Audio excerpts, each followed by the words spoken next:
red, blue, purple light.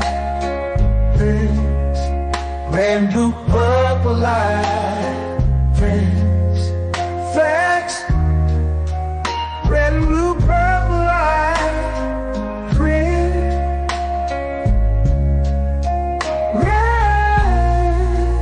and blue, purple light. Friends, facts, you can get to know the ledger, sacrilegious Sunday to melanin Monday.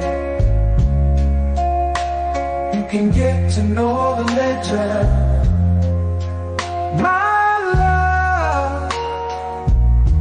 Just open your third eye on Thursday.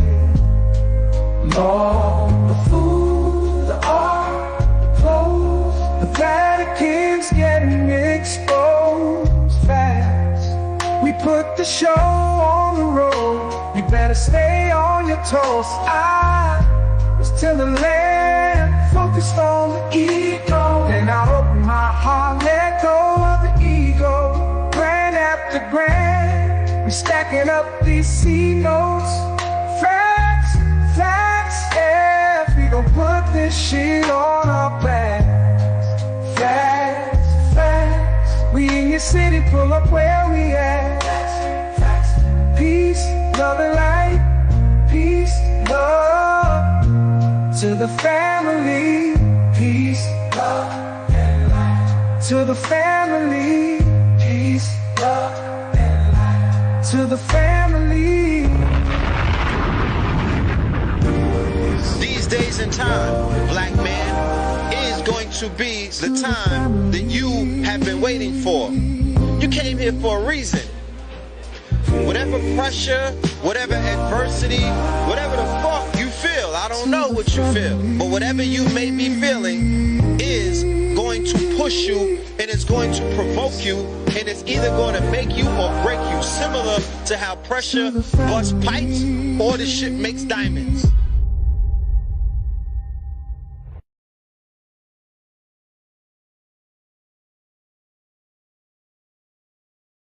Peace of the family, peace of the family, peace of you and yours, peace of you and yours. Welcome, welcome, welcome, welcome to another episode of Third Eye Thursdays. You are now rocking with the best. Yes, this is your host for the evening, Brother Red Pillar. Let me know how we sounding on the audio. Let me know how we're sounding on the audio. You feel me? I'm trying to get this video camera working real quick. Give me a minute, y'all.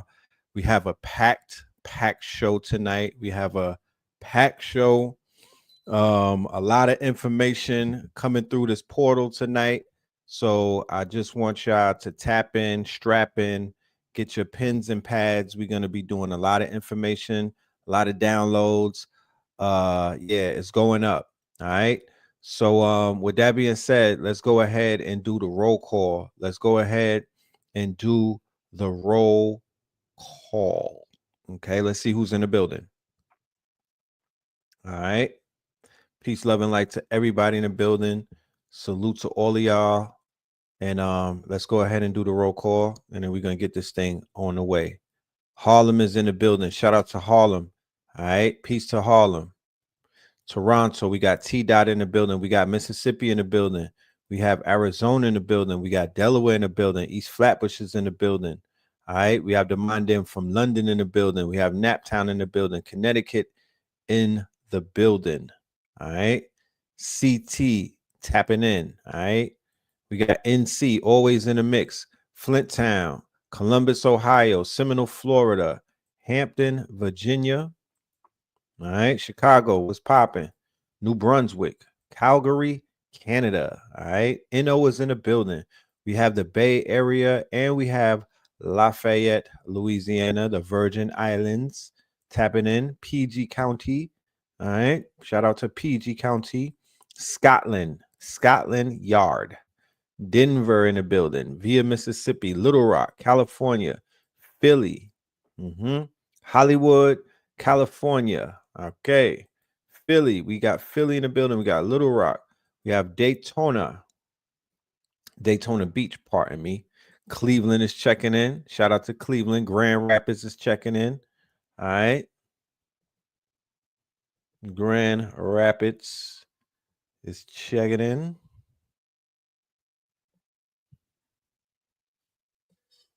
Okay. Hawaii in the building. Shout out to Hawaii.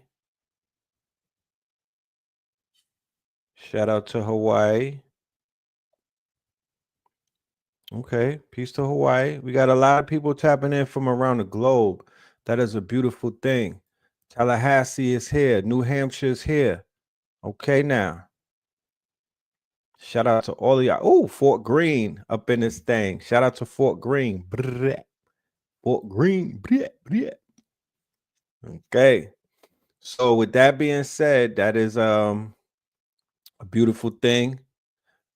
Salute everybody who has tapped in. Vegas, all right. BX.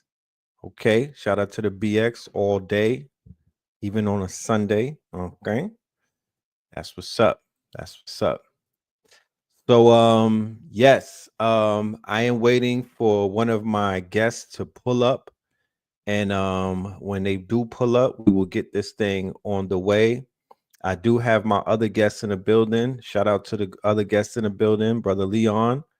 I see you, my good brother. Salute. All right. Shout out to you. Portland in the building. ATL in the building. KTL and the ATL. All right. And while we wait, we'll go ahead and do a little bit of announcements and whatnot to get this thing started. Okay, ladies and gentlemen, mañana, starting tomorrow, leading all the way up into Monday, in the wonderful state of ATL in Atlanta, ATL, KTL, and ATL, we are going to be having the Dreams Manifest workshop at our new bookstore gallery, featuring our good brother Blue Pillar. All right. And other special guests. I will be there as well. We're going to kick it off on Friday with DJ Skywalker. All right. One of our business partners. And she's going to be doing a segment called Get Your Shit Together. And what that really is helping creators put all of their projects in the right type of just getting their shit together. Bottom line, we often come in contact with a lot of creators who have great ideas, but they don't have their shit together. They don't have their paperwork right. They don't have their LLC. And the way that we do business these days, if you don't have your paperwork together, I'm not even talking to you. There's nothing to talk about. We cannot do business. All right. So we have to start working on getting our basic fundamentals in order before we talking about doing business. People don't even have business bank accounts up in this bitch, and they talking about they entrepreneurs. So we're going to kick it off with Get Your Shit Together. That's a workshop leading all the way up into Monday. It's going to be a whole strong and packed with a lot of information, a lot of quote unquote workshops, and everything is going to be aimed to help our creatives and our entrepreneurs and small businesses to come inside of this venue with a dream and walk out of there with a product. All right.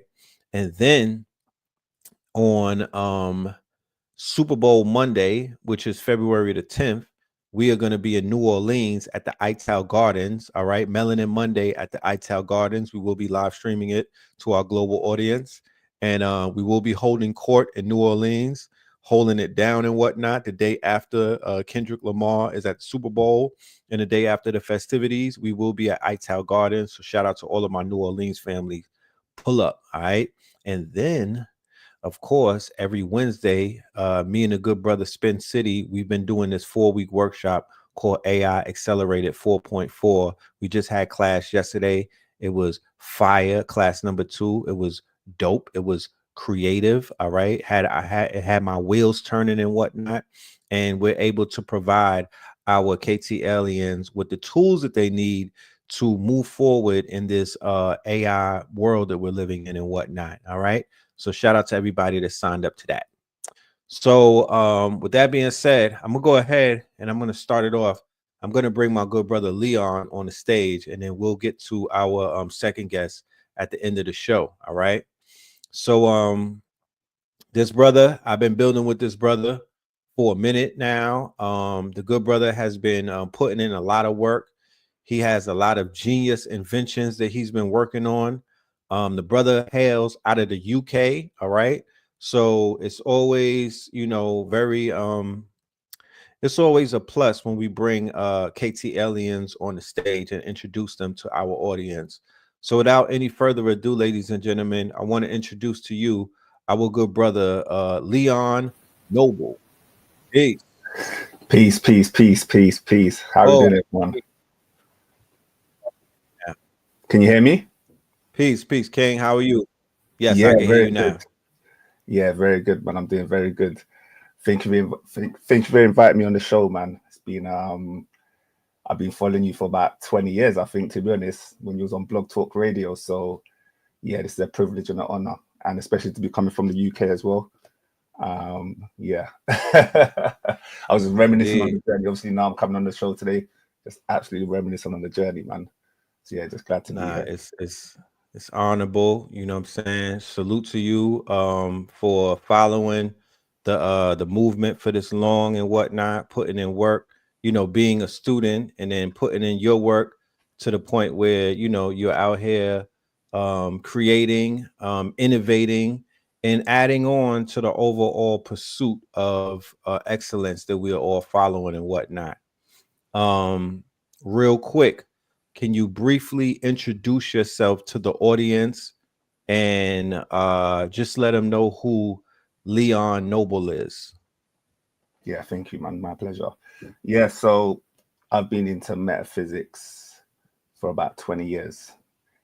We all have labels, so I'll probably say syncretist, decoder, occultist, alchemist, you name it, I'm into it. But really, it's for me, everything's about the journey to know thyself. So my story basically just started with me decoding the world, trying to understand the world, and then realizing that basically was distracting me from getting in touch with my soul, getting in touch with, you know, my higher self, so called, returning to source. So I'd probably say the last 10 years or so, it's just 13 years actually. I was again looking in my archives, last 13 years, just purely focusing on know thyself and practices, and just got to a point where basically about 5 years ago started really just start with a blank canvas almost. Just was like, so who am I? What is this thing called that I am? And just got heavily into the coding, like from astrology, divination, basically just got heavy into divination. And so I basically am quite logical minded. I'm into correspondence. I'm into syncretism. And so I started just building these like tables and charts of correspondence, trying to map out my life. And then 5 years later, where we are today, I've basically built the world's first multi-divination tool that allows you to look at yourself from 13 different divination systems, or 18 different divination systems, including astrology, numerology, Mayan astrology, cardology, tarot. So we've got all of these correspondences because my journey is about how essentially the universe goes from the oneness to the allness and then goes back to the oneness again. Yes. And that is like a paradox. That is, they always say the greatest truths are between two other great truths. And so the paradox that we are all, but we are nothing. We are one, but we are all. At the same time. Right. At the same time. Everything, everywhere, all at once. Right. Can you give us a list of some of the master teachers who you've studied on your journey? Like, who are some of your inspirations coming up? Yeah, so I genuinely, I actually only just made the connection now. So I'm all about connecting. Just syncretism is just about making connections, this interconnectedness of the universe. And I was reminiscing on my, what I'd call my free heroes, like my free master teachers that I got in, that like got me excited, which was Delbert Blair, Bobby Hemmett, and Phil Valentine. And the Trinity was Phil Valentine. So I'm basically from a place called North London. My family grew up in a place called Tottenham. So this is like It's quite, it can be known. I don't know how well known it is, but yes, I'm familiar. I mean, I'm familiar with it. if you've been to London and you're melanated, then you'll even know about Brixton or Tottenham, whether you're from, depending on whether you're from south or north. And basically there's a station, the station that goes in, the train station that goes into Tottenham is called Seven Sisters. I just now connected it with Pleiades, and that's basically where they used to sell. You used to have this Rasta man who used to have a table outside the Seven Sisters selling DVDs. And my first DVD I ever bought was Phil Valentine. I think it was a light code one, breaking down the light codes. This is like 2000 or something like that, maybe even before. I'm not sure when that DVD came out, but I remember buying that and just my mind just being blown. So that was, yeah, I would say that was my introduction into like heavy metaphysics, and from there, yeah, never turned back, man.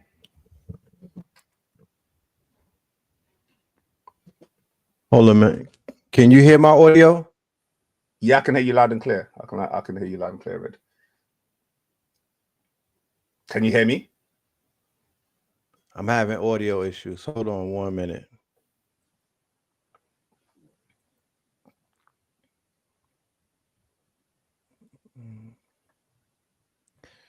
Can the audience hear my audio? And can you hear the brother's audio? I'm just going to do an audio check. Yeah.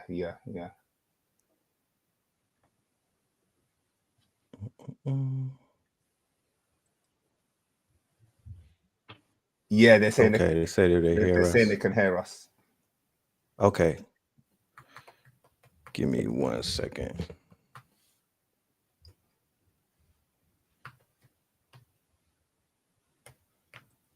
Yeah, so everyone right now, just while he's doing the audio check, just if you want to check out this thing, it's quite new basically. So it took me 4 years to build this thing. Say something, Leon. Yeah. I'm speaking right now. Can you hear me? Can you hear me, Red? Yeah, so basically it took me 4 years to build this thing, and I've basically been in a lab. Sometimes there's these quotes that you hear online, which is like, remove yourself from the world for like 3 years and then pop back up again.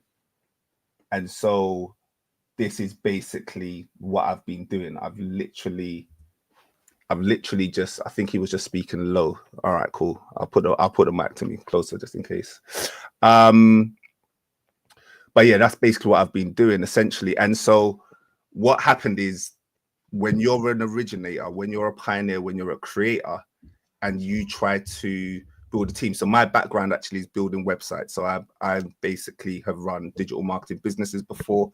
And so I wanted to turn this divination tool into an app. But it took a long time to build because I had to tell my team how to build it, and they didn't know what I was talking about. They're not into divination or anything like that, essentially. And so it took what the team told me will take 6 months, took over 1.5 years to build, because of the complexity and the amount of layers that I've put into this app. Like I said, 4 years of my life basically living in Excel sheets and databases to build the back end and the system that allows for the magic to happen, essentially. And the start speed, that's a joke. That's funny. So yeah, so that's basically what happened. So since then, so because I was kind of just sitting around, instead of me sitting around, I basically just built these divination tools. I built these extra divination tools in Excel. So up to date, I can't even know what the count is. I've probably built over 50 different tools that allow me to do decoding. Like, these are tools that they're tools that haven't been seen. Like, let's just say they're tools that haven't been seen, and I haven't had time to build up any social media. If you go to my social medias right now, you'll see they're low because it was either a case of, let me get, I don't know, social media famous, or let me just focus on the craft. And so today basically is like is the first time I've been online. It's my first, you know, I've been in contact with Red for about almost a year now, actually. Just building things in the background with his patients and just saying, yeah, just there will be a day where we go live. So yeah, just super excited to get on, because quite honestly, I feel like I'm here to like disrupt things a little bit, because this podcast is called Death to the Coders. And what I basically mean by that is, for the first 10 years of my life, I could tell you every single conspiracy theory. I could tell you about, you know, anything that you could see on ancient aliens, anything that you could see on like how the world works. Let's just say the powers that be. Anything that was involved in the powers that be for 10 years, I was on it. He was locked in. Bobby Hemmett changed my life. It was Bobby Hemmett in one video. You know, those throwaway comments that, like, you know, no, that's how you know when you're ready, because the throwaway comment was something like, "Look, you are the Illuminati." It was one. I remember when he said that too. Yeah, he's like, "You are the Illuminati." Look, and the thing is that in a universe that is mental, the only currency is attention. This is one of my lines. Yeah.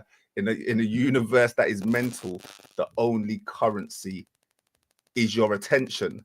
And so there is something called the Hegelian dialect. Do you know about that, Red? Of course. Problem, solution. But the thing that I didn't, but basically, and this is the flip, when I first heard about the Hegelian dialect, it was first taught that this is how they control society. It was like a drip fed. It's called like a drip fed effect, where they'll create a problem, then create the solution, but they'll make you think that you've created the solution, but the solution was always there from the beginning of the get-go. From the first plan was in motion, they knew what the solution was, but they were just drip feeding the audience, drip feeding society, so they could come up with their own aha moment. Like, I'm a spiritual teacher. Ooh. Yeah, let's make sure we put our battery in. So I'm a spiritual teacher, and I'm quite a harsh spiritual teacher. You won't always find me giving you the answer. I'll wait for you to get the aha moment, because I know that's going to be 100 times more powerful than if I tell you did it, if I just give you the answer straight away. So that's how the Hegelian dialect works. They want you to feel like you were in control of that situation and that you came up with a solution, when in reality you never. But what I realized is that they've got something called thesis, antithesis, and synthesis. So what Bobby Hemmett did in my mind, I'm not sure if he didn't say it like this, but because he weren't really talking about the Hegelian dialect, but this is how I encoded it in my own life. I realized that through me focusing on just decoding their narrative, all I was doing was being, quote unquote, a controlled opposition. Talk about it. Think about it. The more you spend watching TV and you're like, okay, so they're doing chemtrails, so I'm going to stay inside.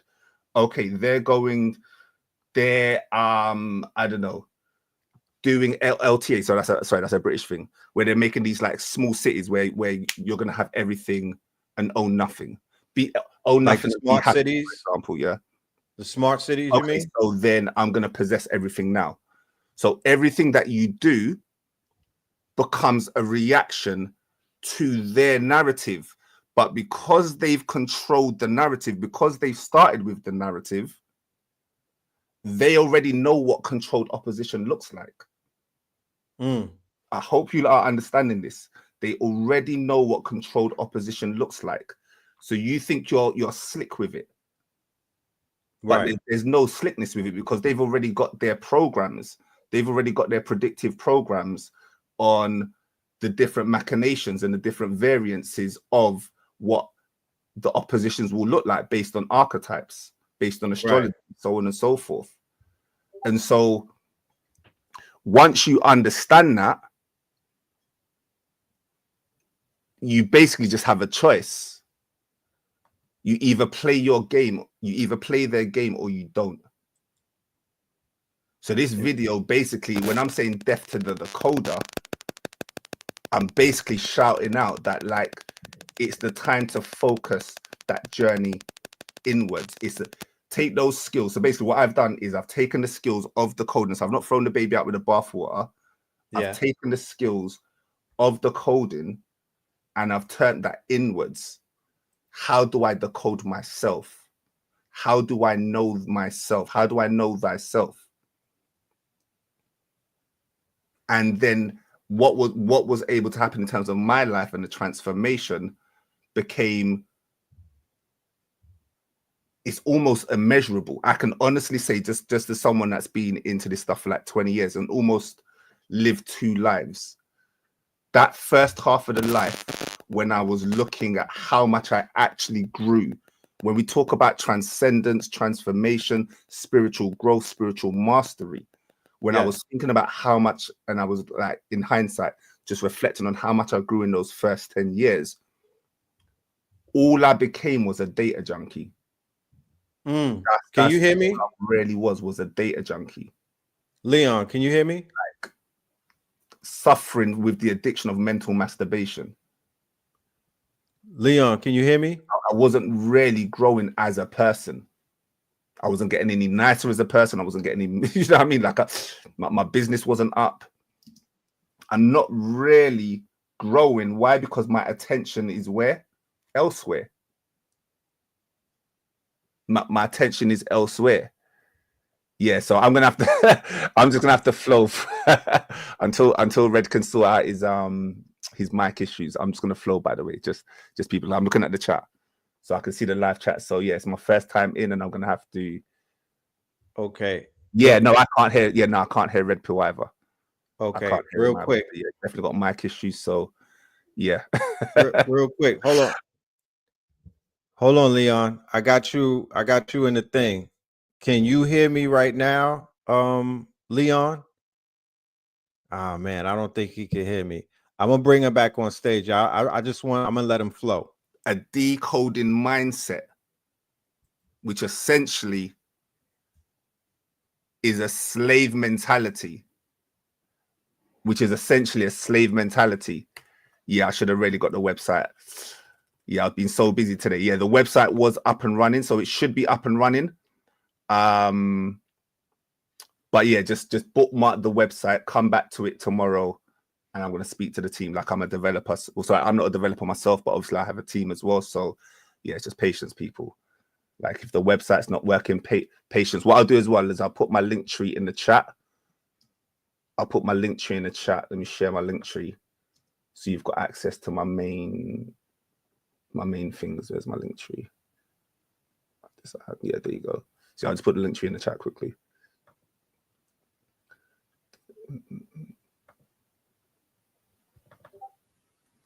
All right, cool. Yeah, so you got the link tree. So yeah, like, these things are working. Like, I've got yeah, so he's saying just flow. All right, cool.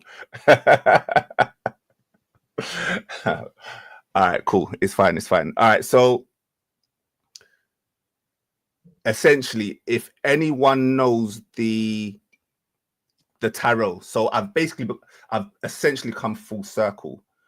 So I've been into, like I said, this stuff for about 20 years, like gray hairs, you know, it's all good. But I can genuinely say that there is an evolution of life when you, like, journey from self and then return to self. And so when I'm trying to understand this oneness and then also trying to understand the complexity, this paradox can really be explained mainly through simplicity. So they always say, if you can't explain it to a 5-year-old, it means you don't know what you're talking about. And so what I feel with most people is that when they're studying these complex realities, when I ask them, okay, what do you mean by that? And I'm a real, like, you can't get anything by me. Like, I'm a salesperson, basically. So my entry into digital marketing is through sales. So I've been into sales. My career was in sales. So like, you know, got to a top level, like directing, you know, then eventually owning my own company. So you can't really get anything by me. And so when I scratch things a bit deeper, their models and their theories of the world are so thin, they're so shallow that they're not worth the paper that they're written on. And so I'm like, okay, just simply explain it. Or I might ask them 3 or 4 questions. They can't really explain it. So it basically means that they don't really know what they're talking about. Right. And so I'm basically saying I've went full circle with all of these complexities. Like, I'll show you a couple of my Excel sheets, and I'm not, it's almost like me stunting just to show you that I've put in the hard work of, like, I know what I'm talking about, because in order for me to build, think about it, in order for me to build 18 different divination systems, like, I've got human design in there. When I mean people that are, if anyone's heard of human design, put a love in the thing, because I think Red Pill and Blue Pill used to talk about it once. I remember them watching, speaking about it once. Something called human design or gene keys. Yeah. Can you hear me now? People are tight with their knowledge. They don't really share the information on how they built their systems, even though these systems are amazing. So I've had to reverse engineer all of these systems. That's why it took me so long, because I had to reverse engineer. Someone that explained to me how human design actually works from a mechanical perspective, like understanding it from a ground zero basis. And so in order for me to get to this level, I've had to basically decode. And where the gems in the story comes is that I basically have built my own divination system. And I've changed my divination system 7 times. Every single time I change it, it still works. My divination system works all the time. And so that completely blew my mind. That basically changed my perception on reality, because what it allowed me to know is that it was never the tool. It was never about the tool. It was always about the man. It is never the method. It is never the tool. It is always the man. We are the divine spark that gives these things life. We give these things life. You keep on idolizing these star signs. You're idolizing these symbols. And so you're always going to be lorded over. You're always going to be lorded over. And so when we're talking about encoding your reality, we're talking about stepping into your true divinity as a creator. That's why I'm so happy to come on this channel as like my first, you know, my coming out, basically coming out to the public. Let's just say, obviously I've got my own channels with a few videos, but you know, it's a tiny channel. It's a tiny channel, but we'll get there. We'll get there. We'll get there, inshallah. So how do we connect with the right tool? That there is the best question. Seeing, oh, we got thinkers today. That's I know I'm in the right place. How do we connect with the right tool, and how do we tailor the tool for what works with us? There you go. So my last video, or one of my last videos I dropped, how to master the rhythm of the universe. How to master the rhythm of the universe. And it's saying that basically we all have a divine rhythm and a divine code that sits within us. That's kind of like our primer, our primal nature. Once we understand our primal nature, we can then start to build harmony with the things that we see in nature. The natures, we can start to build meaningful connections. But we can't build meaningful connections until we understand our own resonance, until we understand our own energies and frequencies. And so I'm not saying that I know everything. There's something called Gödel's incompleteness theorem, which basically means that there is no perfect system. And I'll say that one again. Can you hear me now? You've got a worldview like,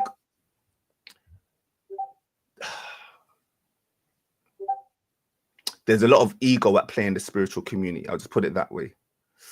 The ego at play comes from the people that think they know it all. If you think you know it all, then you definitely don't.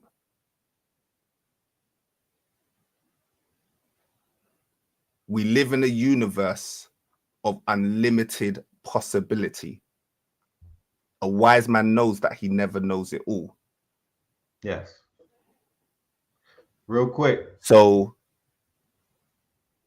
you would have to understand that your models is always a work in progress. So I'm not saying that I've got all of the answers, but I understand chaos theory. I understand what transformation truly looks like. I understand what separation is. Like, what are we trying to separate from? What are we trying to transcend? What are we trying to liberate? Oh, Red is trying to talk to me, yeah? All right, cool. Thank you very much. Yeah, so I can't hear Red at the moment. So yeah, let's just let me break my flow for a second. Real quick. Let's see, because I can't try to change your audio settings. Yeah, I can't hear you at all. Let me change your audio settings. Maybe that might be it. Yeah, I just took, because obviously I've got the YouTube video on as well. But Can you hear me through the YouTube? I can't hear you. Change your audio settings. Let me see what I go on. Yeah. Let me see what I go on. All right, I'm gonna literally just pop into here. Default speaker. All right, Red. Yeah, can you hear me now? Hello? Can you hear me now? Oh, I can hear you. Oh, okay, yeah, that was me. All right, cool. Boom. Oh. Yo. First time. I ain't mean to have you out there in the middle of the ocean like that. You know what I'm saying? You was doing great, though. I would have just You was flowing. Yeah, let me just let you know. Hold on. You was flowing, King. You know what I mean? We gotta give you the complimentary funk master flex. Yeah. But there was parts where I definitely wanted to hop in there and add on with you. Right? So kudos for this was beautiful, because you showed the audience that you know how to work under pressure. You was able to carry the conversation and whatnot. And that's one of, it wasn't even planned like that, but you passed the test. Let's continue. You feel me? Let's continue. Shout out to the chat for doing what y'all was doing. All right, brother Leon. Nah, go ahead. But that goes into one of my key models. Like, basically all I do is build systems, like every day, all day. When I'm not I don't know, working with my family and all that stuff, like my work, my grind, is just building systems. I just build systems. Like at this point, I'm just building them for fun. That's your passion project.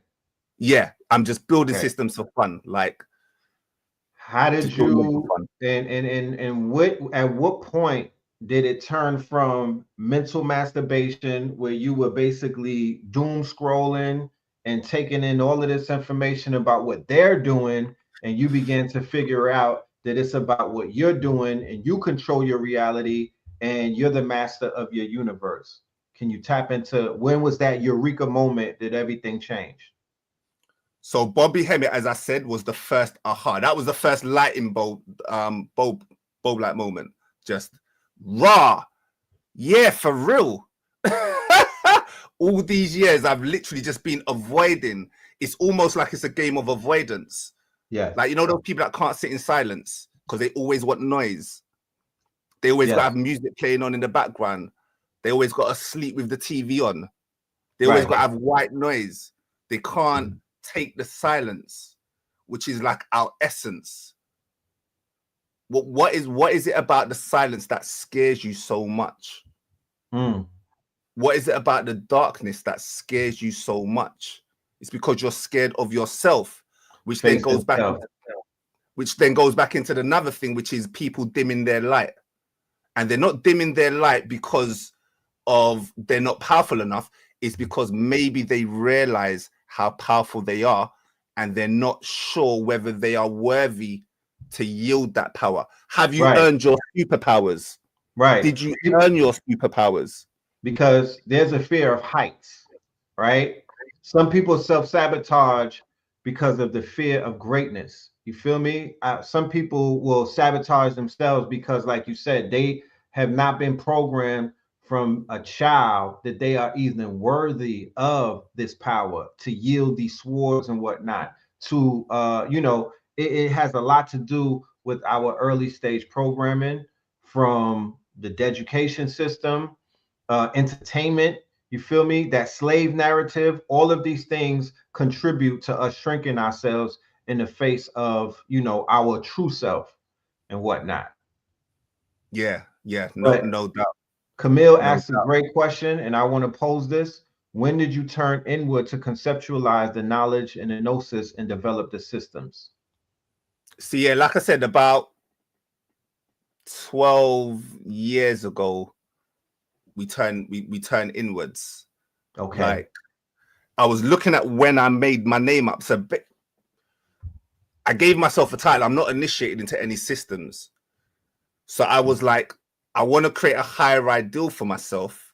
And so I came up with a name called GNO, GNO. And Right. it stood for something, but, named a secret. I'm going to keep it secret. It's sacred. No So problem. It's an acronym. It means something, but the power is in the name. I'm going to blow you lot's mind today. If you've not seen this research, I'm going to blow you lot's mind about the power of a name today. Right. So there's a certain sacredness. You go read the book of Enoch about how they protect the name and how you've got God or sorry, the devil and Michael. And basically they two wield a great power. One wields the knowledge. Sorry, one wields the power and one has the true name of God. Right. And Without it's only the two combining, there is no magic. And so they had to keep separate. Okay. The power of the name, the word, the logos, the idea. So you can have all the power you want, but you need to know how to tap into these frequencies. Right. That's the key. So anyway, in terms of like 5 years ago, basically about this is what really happened. Like I actually haven't really explained the story properly. There's only a few people that know that are in my inner circle that actually know the true story. So I actually just reveal it today because I'm not hiding it. It's just pivot, but it's a pivotal moment. Basically, around COVID, I'll say it. All right, around COVID, I'm moving with people in the know. Yeah, in the UK that are on this whole sovereignty thing. So sovereignty is a topic issue. I want to get your channel banned, so I'm not gonna, I'll try and keep it. Be mindful. But I'm moving with someone that's in the know. This person is in a certain position. I swear on my life, I can show you the evidence. They were like, we're gonna shut down certain things. Right. I'm in this stuff, like my life is incredible to me. It's real normal, but there's just certain times where it's like, rah, how am I knowing these kind of informations? Right. 6 months before a certain date happened, there's a lockdown in the UK. They're like, yeah, we're gonna shut down certain things. I'm not, I swear on my life, the date that was on this legal document of like, now you don't gotta just shut things down. There was a date on it. The date on it was this forward date of about 7 months in the time. We're going through lockdown. They announced we're coming out of lockdown. I was like, let me go check this paper. Let me go check my paper. So maybe it was the exact date that they opened up the government again. One of them things, just like the game is rigged. It's like, and it's nothing what they're telling you.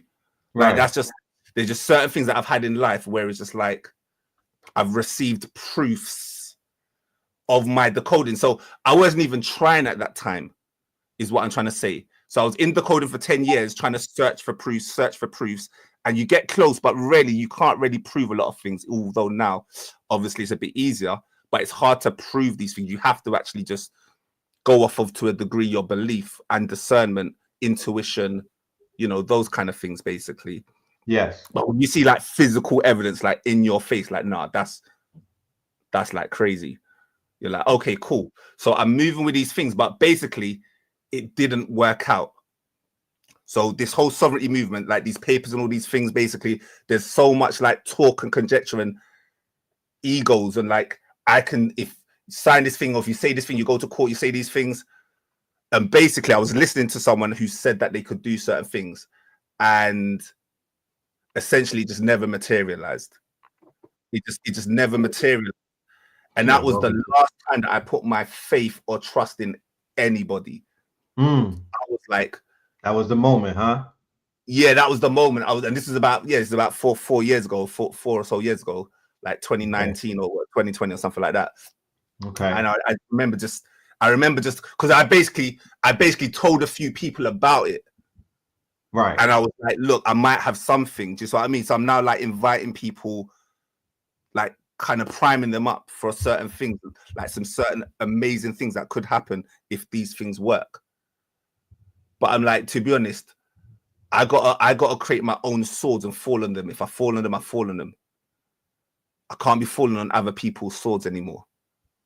Do you see what I mean? So this is about the sacred word. This is about you basically stepping into your own sovereignty. Because really, if I was really of that mind, I would have done the knowledge myself. I would have been the guy with the information that's like, yeah, boom, here you go. Now, I know there's no man is an island, but we all must tap into our zone of genius. Everyone must search for that inner thing within them, which is like the creator created me, or all is self and self is all. I call myself God. I know it's a bit strong for some people. You know, not everyone can really take that power. Like, people are afraid of that word. But, you know, I self-aware master. I'm on a channel where I feel uncomfortable to say that. So yeah. Nah, you shoot. That affirmation over here is mandatory. You know what I mean? You know, it's almost like you got to be able to know who you are. This is Know the Ledge. The Ali Stars in the chat says, Leon, please go into your most memorable personal experiences when you use the divination system that you created that gave you the knowledge or answer that you were seeking. So my first ever video is an ode to Brother Panic. Okay. So I would say the person that I've listened to the most in my life is Brother Panic. I'll just put it out there now. That's who in terms of like hours, Brother Panic is the guy. So like, yeah, Bobby Hemmett, and then obviously pass the torch, and then we have Brother Panic. So that's like that continuation kind of thing. So like, I've never spoke to him, but I bought a panic pack, if you know what that is. I bought a panic pack. Yeah, you must know, of course you know what a panic pack is.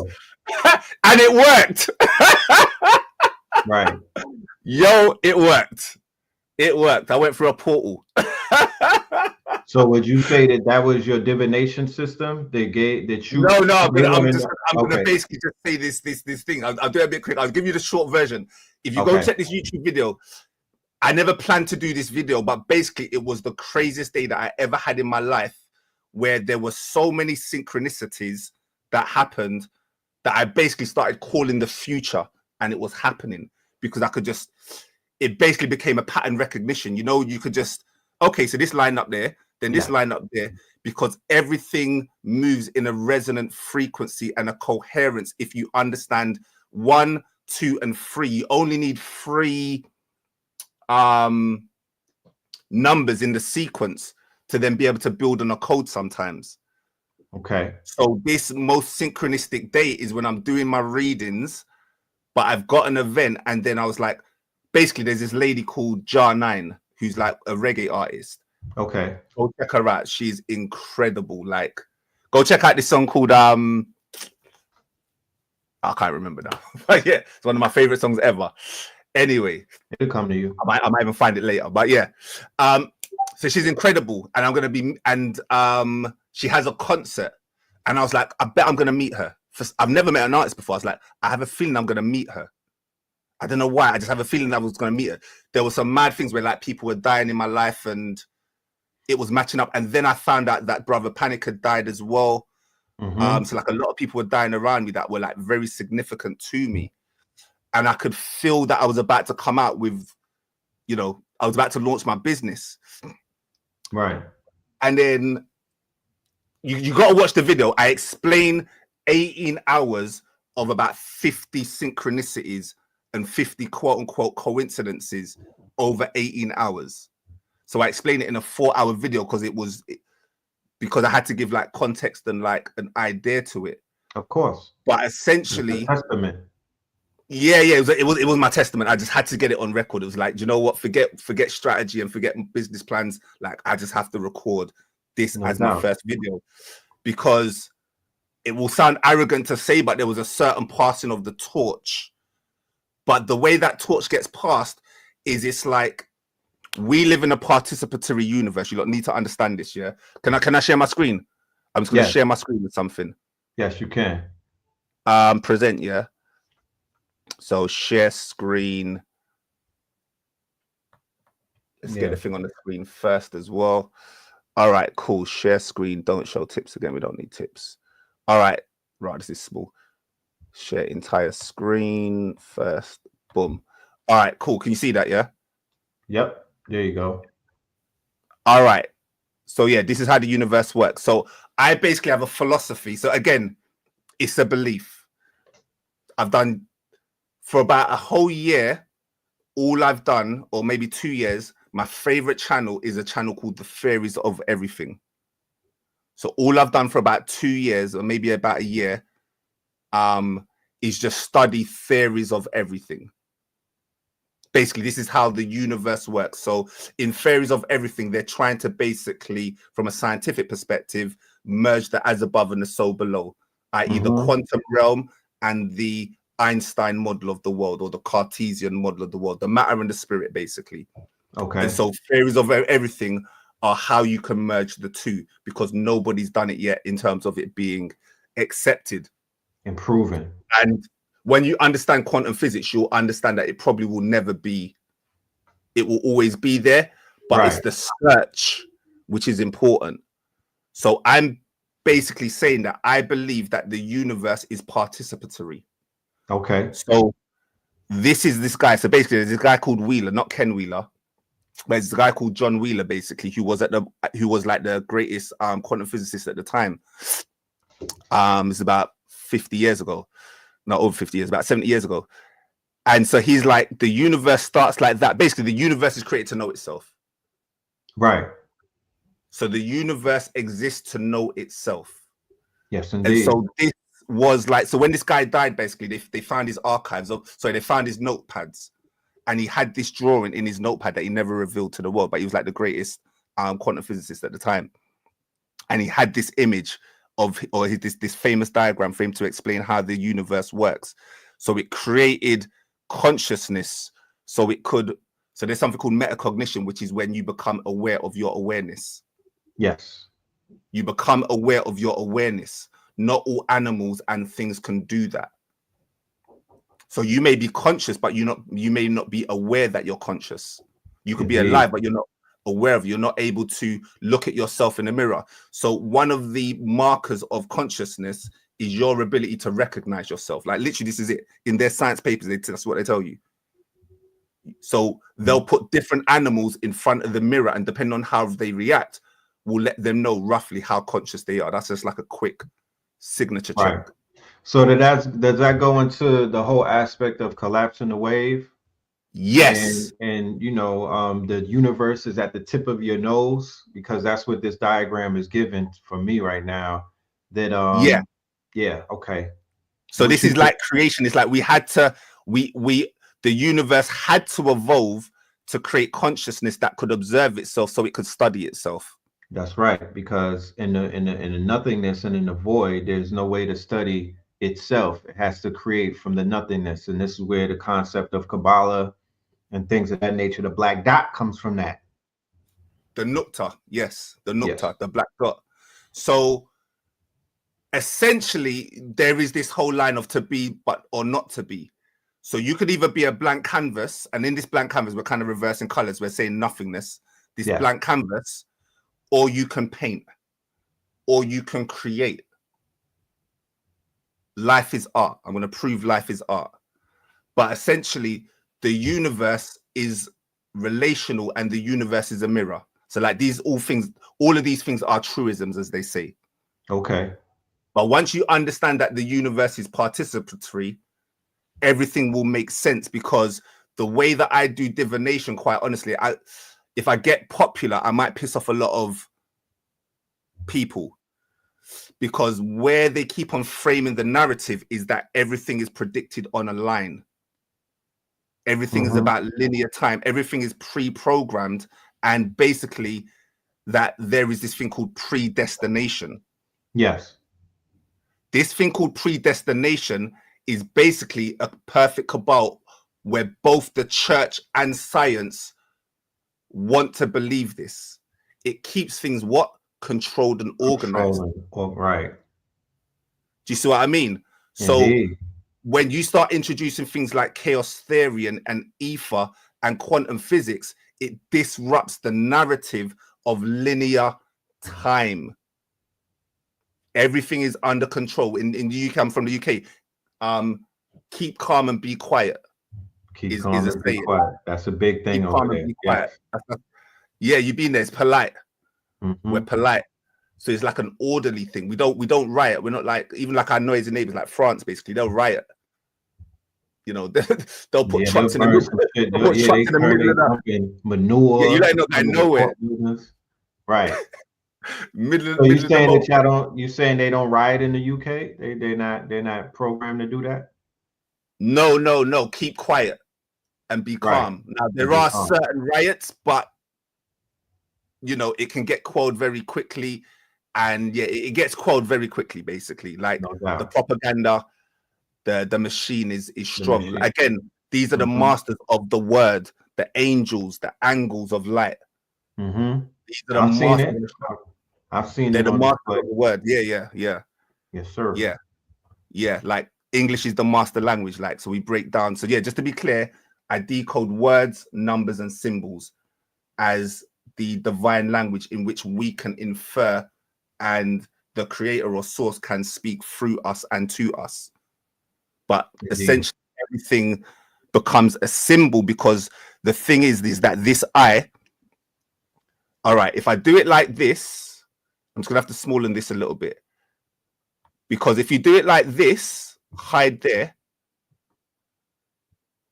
what basically they're saying with linear time is that time kind of goes like that, and then what is this now, what you're seeing?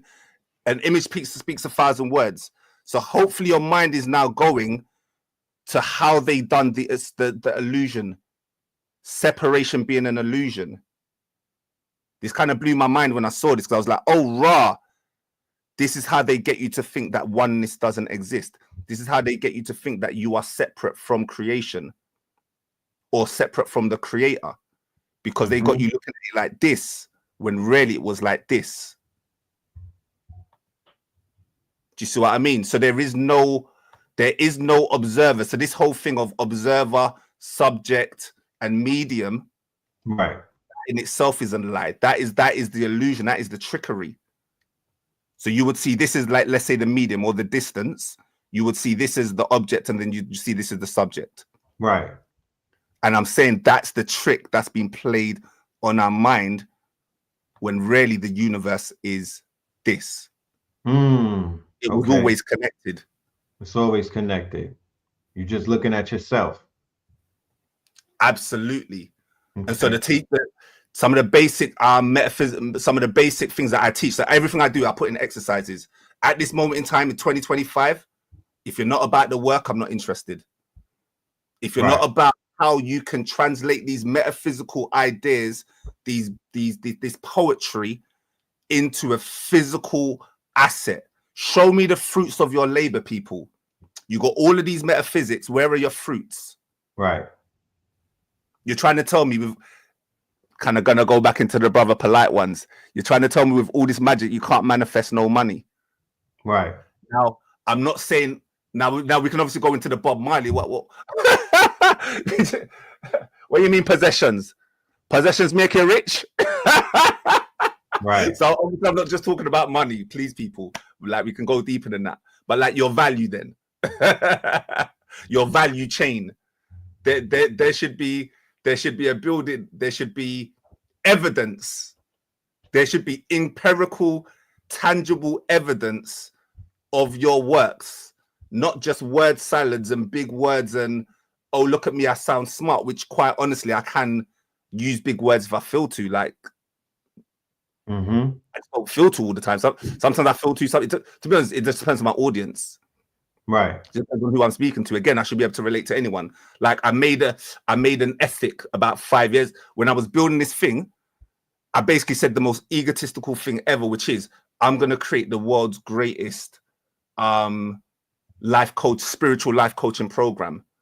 And my cousin, who I share things with, he was like, "How are you gonna do that?" I was like, I don't know. How would I know? Right. I don't know, and I don't care at this moment in time. I just know I want to do it. So the minute I did something like that, it's called a stretch goal. It's called a stretch goal. So I'm what creating tension. This universe is based on tension. Right. And so one of the reasons why you Did you say tension or intention? Yeah, you don't miss a trick. You don't miss a trick, Red. Mm-hmm. So the root word we're looking for is 10.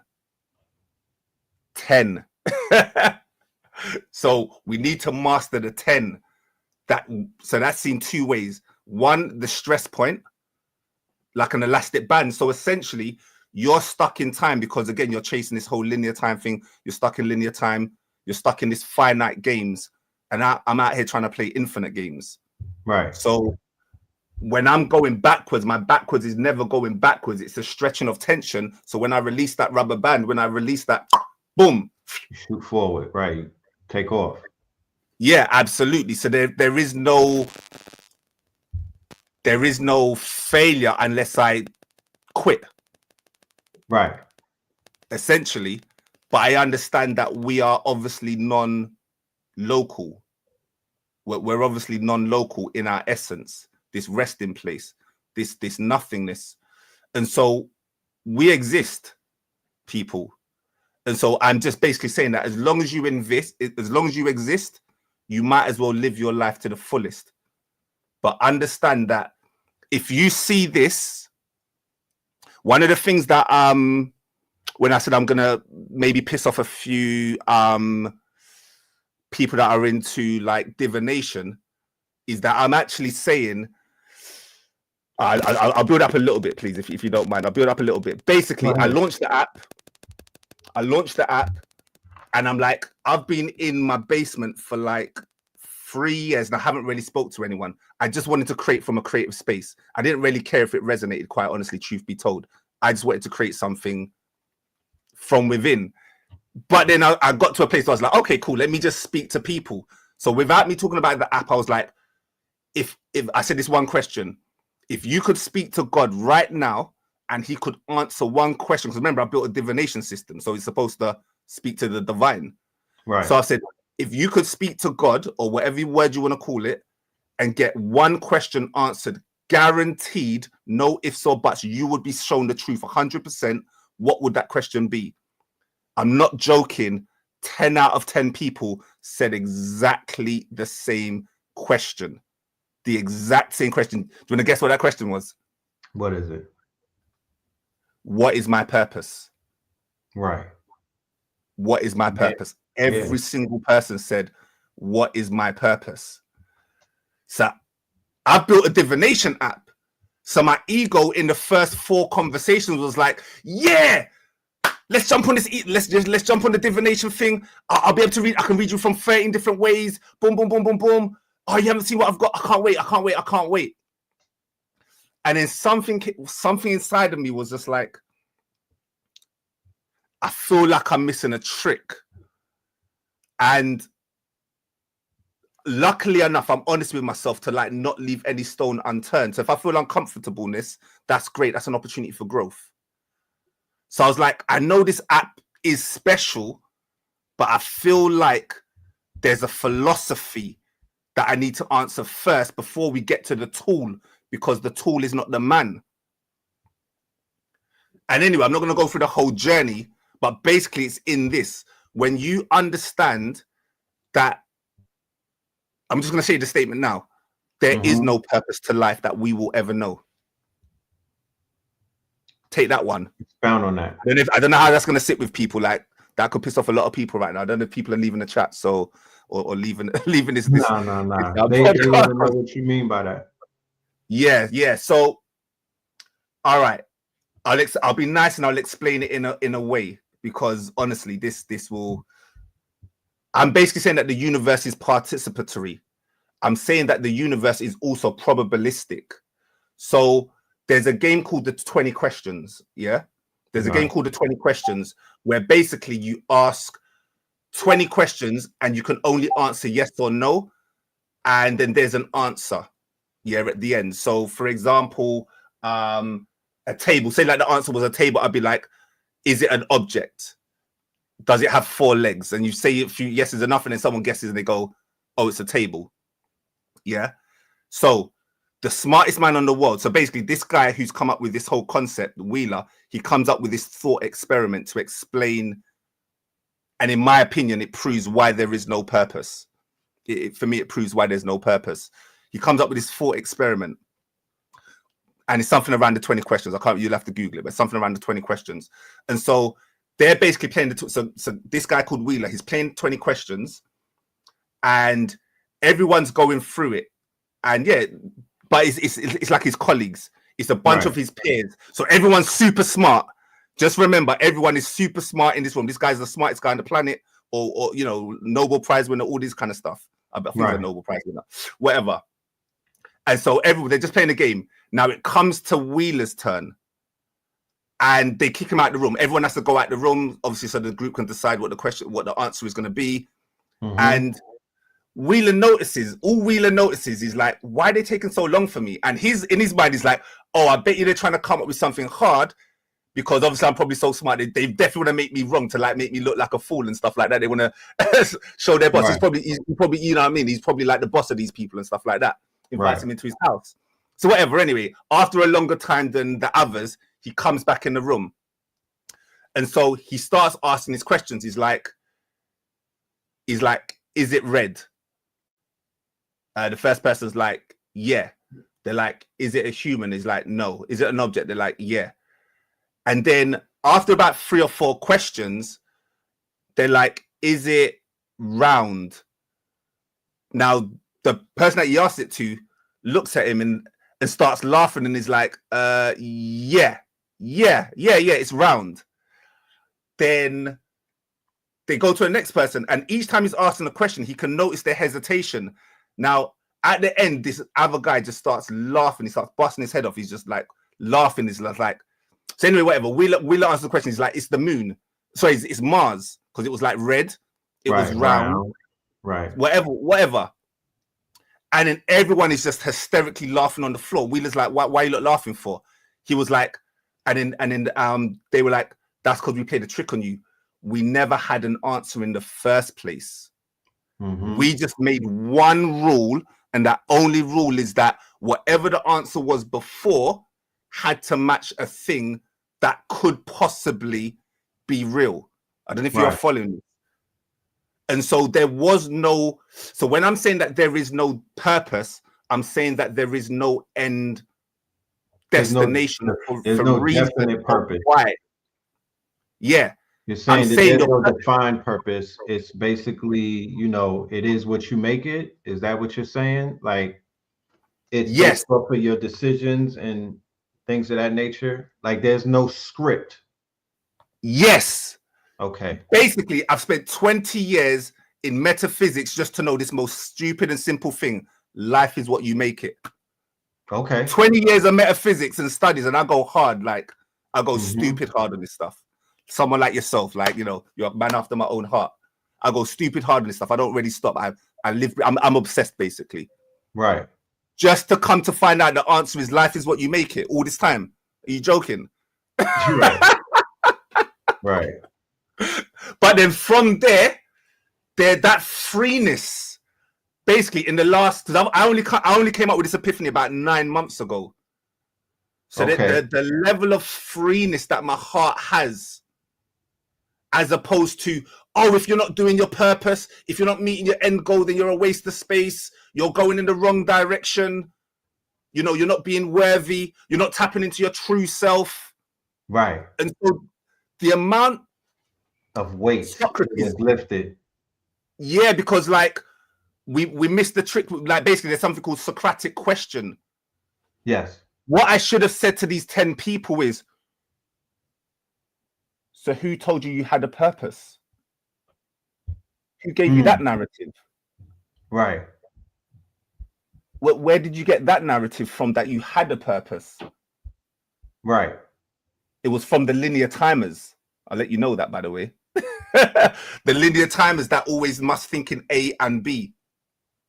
There's a start, so there's a beginning. Sorry, there's a beginnings, and so there's an end. Right.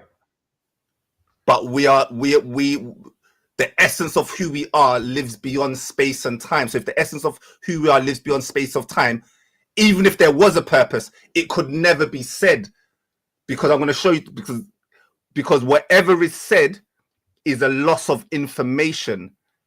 Energy, when we think of energy as action, again, it's been flipped. Energy action is a loss of energy. Right. It's because we're no longer in rest. Right. So people that don't understand this, they just become busy fools. Chasing their tail. Running out of energy, losing steam. So you think this is your purpose. You go put your heart into that, there's still no peace. Go to another thing, put your heart into that, still no peace. Another purpose. Oh no, this is my new purpose. Wow, just when I get there, when I achieve this thing, I'll finally find peace. Nope, still no peace. After 50 times later, or some people still, you know, unfortunately will die chasing that game. Right. It's like chasing their tail in a sense. Chasing their tail, absolutely. Not realizing that the Ouroboros was just there for you to recognize that there was no separation. So theoretically speaking, right, when you identify that life is what you make it, and that life is about basically this, well, we are God, you know, we're humans having, we're spirits having a human experience, and on a bigger level, as above, so below, the creator himself or itself created reality to experience itself. It negated itself in order to experience itself. So theoretically, this is just about the experience until our time expires. Like, is that what this? Until you no longer want, until you choose and you decide and then you master Right. to no longer play the game. So that one, so basically what I'm saying is that the universe is understood through what? Divine mathematics, supreme mathematics, Islam. Yeah, so through supreme mathematics. And I'm saying it's most simply explained through the 0 and the 1. Okay. And so I'm saying that that 1 is action. That 1 is always ego, because that ego always what? Desires. And that desire will never be satisfied. You can never satisfy the ego. Right. Ever. It's a bottomless pit. It's a bottomless pit. You're polishing a turd. You're trying to polish the turd. So all of these people that are trying to chase that bag, thinking that's going to give them peace, that is my equivalent. That's the equivalent version of polishing the turd. Right. The diamond was hidden in the turd. And obviously now when we're saying turd, we're now saying compost. Right. We're saying that removal. So when you have gold in the soot, in the carbon, the diamond in the carbon, let's do a diamond, yeah? When you have the diamond, right? The idea is not to improve the diamond, sorry, to improve the soil. You're not trying to improve the soil. You're trying to break that away. So in this, the soil would be analogous to the ego. Right. And you're trying to get to the diamond. So you're not really trying to improve. What you would maybe do is what? Soften. You might use water because water gives life, but really it's a softener. So you might soften it to be able to break things away. So So one of my favorite books that I bought that was quite transformative was a book called Ego Relaxation. Okay. Ego You know the author? Relaxation. Yeah, so because before I bought that book, Ego Relaxation, I was falling down the trap of ego death. And I understand where it comes to death, but like the way most people put these terms, ego death, is a very aggressive, it's a very aggressive thing. So essentially all you really start doing with that kind of tone is start fighting ego with ego. So okay. the key to life is obviously love and compassion. I'm not saying anything that no sage has said a million times over. So the key to life is love and compassion. Let your compassion be your compass, be your guide. Right. You can't spell compassion without compassion. You can't spell compassion without passion or compass. Right. And so that relaxation of the ego will allow you to just break things away more easier.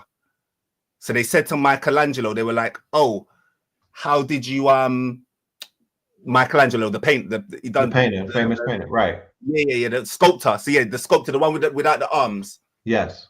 I can't remember what the picture's called, but they're interviewing him like, how did you create something so beautiful? He was like, something about Michael's. He was just like, yeah, I just broke away everything that he was not. I just took everything away that he was not. Right. Because imagine, obviously, a sculptor, he starts with one block, a single block, and he's breaking away until he gets to that aesthetic. To that like, form. okay, that's it. That's enough. Right. This is the I am now. We are now complete. Do you see what I mean? So, yeah, what we're doing with this divination stuff is we're using divination and time as toys and tools to allow us to have conversations with ourselves. That's what you're doing with this encoding. You're essentially tapping into your divine essence as the G part of the GOD, the generator. The generator, operator, destroyer. Absolutely. Do you have examples of the divination systems that you've coded? Are you going to do a visual presentation of that? Yeah. Let me just check my notes because I'm riffing. I made notes, like, you know me, I'm studious, so I've made notes. So I want to just review my notes, but definitely an illustration of the tech. Of course, yeah, I've already got that lined up as well. But life is what you make it. Yeah, we definitely want that one. Are there a lot of would you say in the UK where you domicile that there are a lot of thinkers such as yourself? Because one of the things that I walked away from when I went to the UK in 2018, we took a trip over there, and one of the things that I returned to the USA, and I could say, and I was saying this to everybody when I was sharing my journey there, that I ran across a lot of people who took the science very serious. There was a level of studiousness that I was getting from people that I was encountering that I never saw in other places. Not to say that it doesn't exist, but collectively, I went to Brixton, I went to Croydon, I went to Leeds, I was in Birmingham, we called it Birmingham Veg. And everywhere that I went, I came across people who were it was like they were taking the information that people were expounding in America, and they were really seriously, they were taking it very serious, and they were doing a lot of deep research on the stuff. So is that would you say that you encounter a lot of people like that in where you're at? To a degree, but I'm not the best person to ask. I'm a bit of a hermit, quite honestly. Okay. So I'm not really tapped into community and things like that. Like, there is a certain community, but I'm not tapped in. Quite honestly, all of my information, I would say, for the first 15 years was American based. Most of my knowledge was listening to guys like yourself. So I'm just like reading books, or obviously when online came, I then started to go online. But I also think that there isn't in America, there is something called the conscious community. Heard of it. We yeah, you heard of it. Exactly. We don't really have that over here where it's like, oh yeah, these are the 5 guys, or these are the 10 guys, these are the 20 guys, these are their hubs. This is that one spot where everyone congregates at. It's way more fragmented in like silos and just real small hubs, which is a good thing, I would say, because there's less egos that get involved. Like, oh, you got to go through gatekeepers, and like there's no holders of knowledge over here. It's just, yeah, we got some crumbs of knowledge. Do you want to build? Right. Do you want to build? So you get like your small groups, and then they just focus on specific things. You may never hear about them, but they're doing their thing in a little community center. They try and go online, and they're not really blowing up, because the UK don't really, to my knowledge, there's only a couple of channels I know that are you big. had Titans TV. Yeah, Titans TV. Got Kush TV. Yeah, Got Kush. Yeah, I saw you on Got Kush once. Yeah. Titans TV with Caleb. It wasn't too many channels or platforms for that matter, and you know, some of them kind of dried up. But you know, that's what I mean in terms of actual platforms. That's what I was talking about in terms of like platforms and spaces where someone can go on and just have an audience. There isn't really that. That's what I mean by it. Then they have that center where people were debating. It was like the brother from the Nation of Islam, Leon X, and all of them.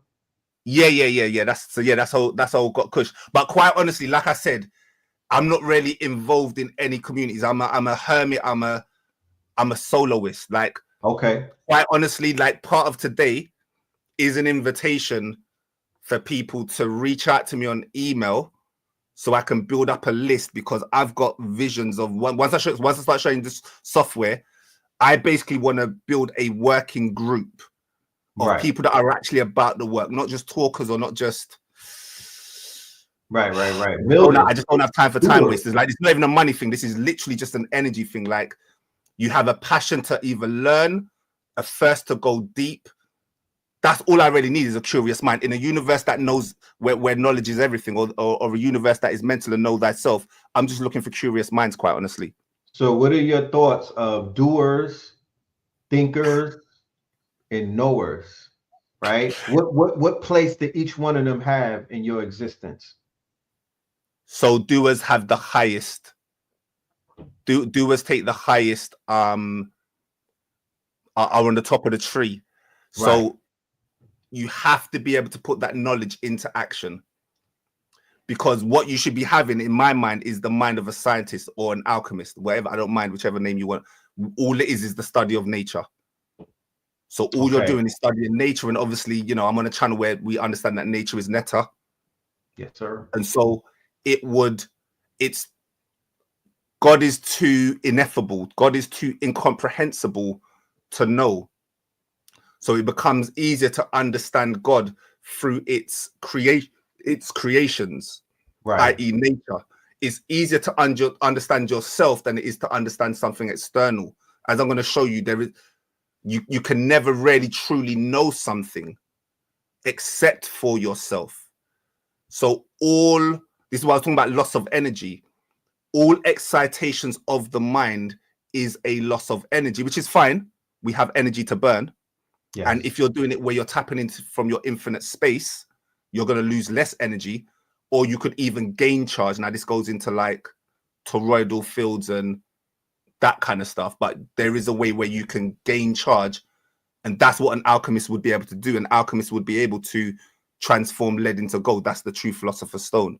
Yes, but obviously, we're talking about this from obviously a mental perspective. This is we don't care about gold. Like, gold it's symbolic.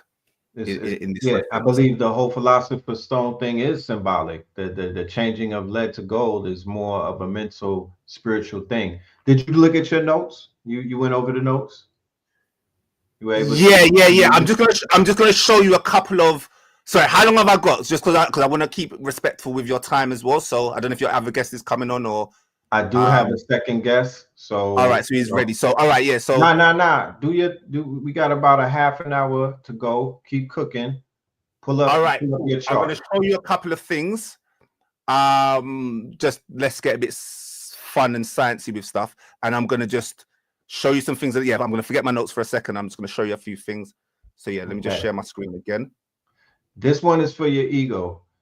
Family in the chat, if y'all feeling the good brother's presentation, let me get some fire chats in the emoji. You feel me? We're gonna give him some of that energy that he was talking about, and some fuel and whatnot. You're doing great. This is a beautiful conversation, a great introduction. You know, we will be, you know, this will be the beginning of more conversations that we have, because I'm all about expanding the rubber band, you know, stretching the rubber band of the minds of these students that are out here, and you know, and taking them places where I was taken when I was a student. You feel me?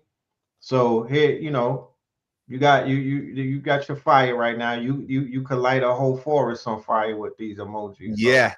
As Q Reeves says, I know Q Reeves been on your channel. As Q Reeves says, I'm only as powerful as the energy I receive. That's that part. Feel me? I love that, Mark. Love that. All right, cool. So for me,